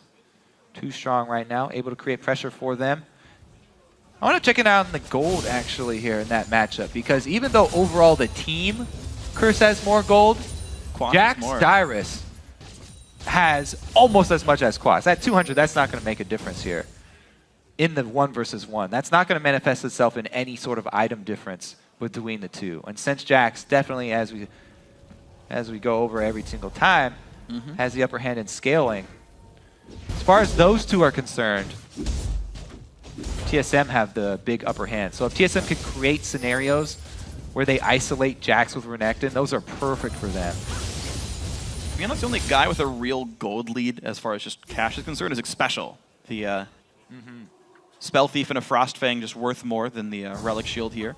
In fact, Glebe went ahead and sold it, went for the Talisman of Ascension now, so he's got 2 to 3 very powerful actives on himself. Right. Even though Xpecial has the biggest gold lead, the items do not tell this story. The key items are here for Glebe. He's got the main actives for his team.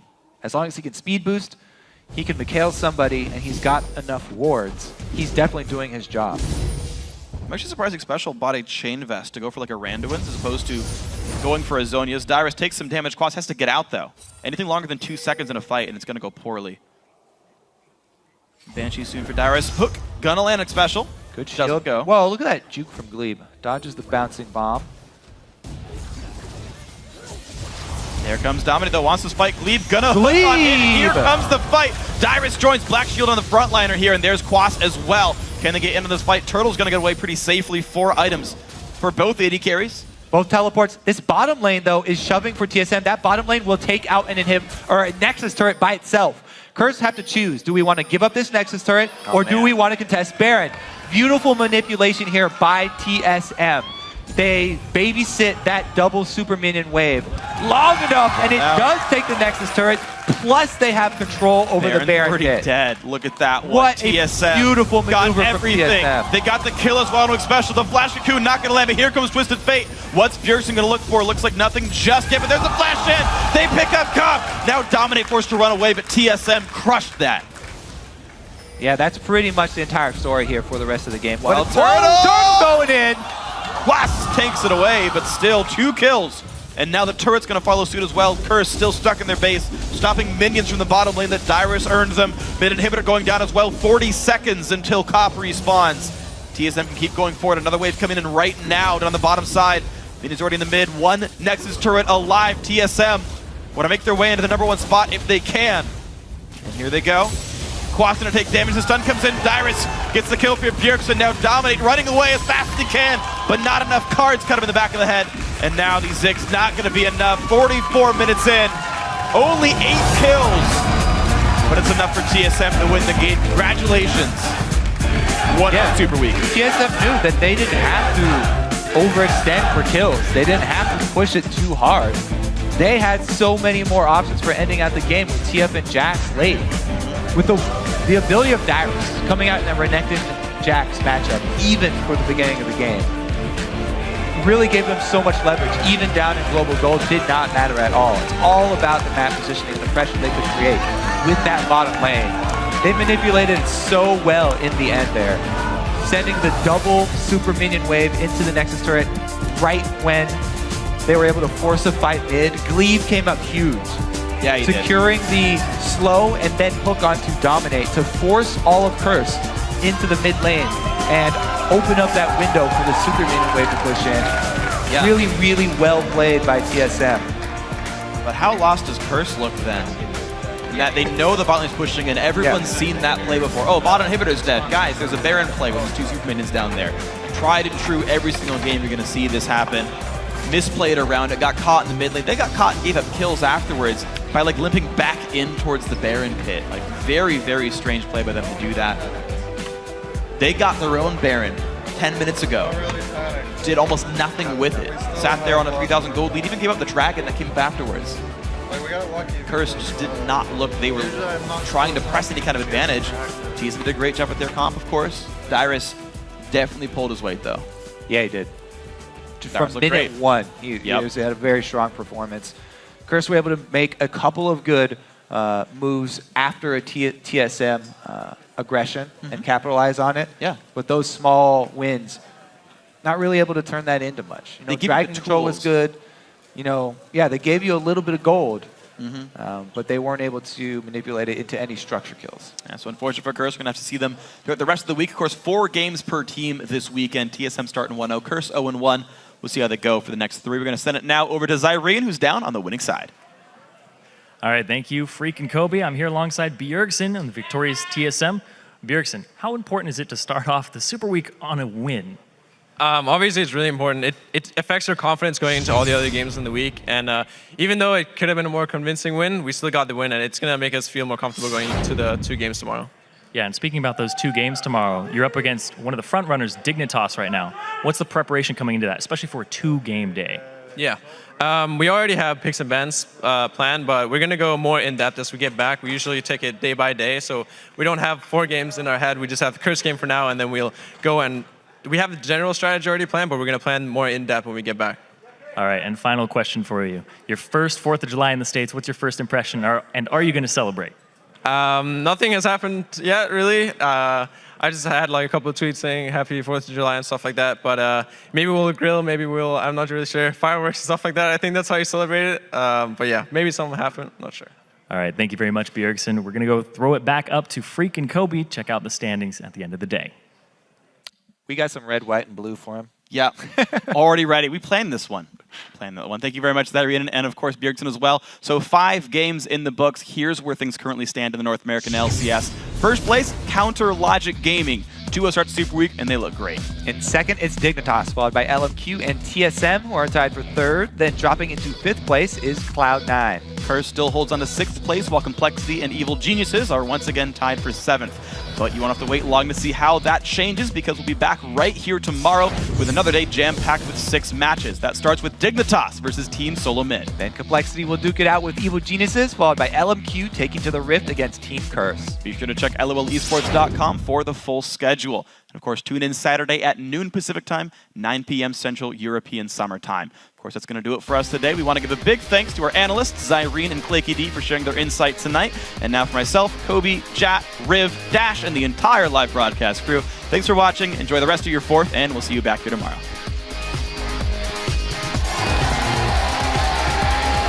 Happy birthday, America! Competition in North American League is the fiercest it's ever been. Kai's taking a bath right now. Sneaky gets hit up. Do they have an appeal for the rest of the team? Cloud9 is looking every different direction right now, but Sneaky, he's got his eyes on the kill. CLG. And Prawley.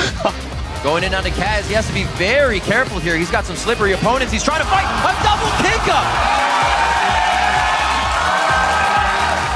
Remember, friendship wins games. Power of love. Meanwhile, whoa! Zion Spartan just hops over the wall. Counter-Strike almost in range, but Pobelzer has to flash directly into the fight again. He gets taken down by Shifter. And that's going to be a kill picked up on the support. Now C9 in a bad spot, trying to get away from this one. Sneaky goes down, making that 2. Now Meteos under fire. That's going to be another kill picked up. Triple kill for Double.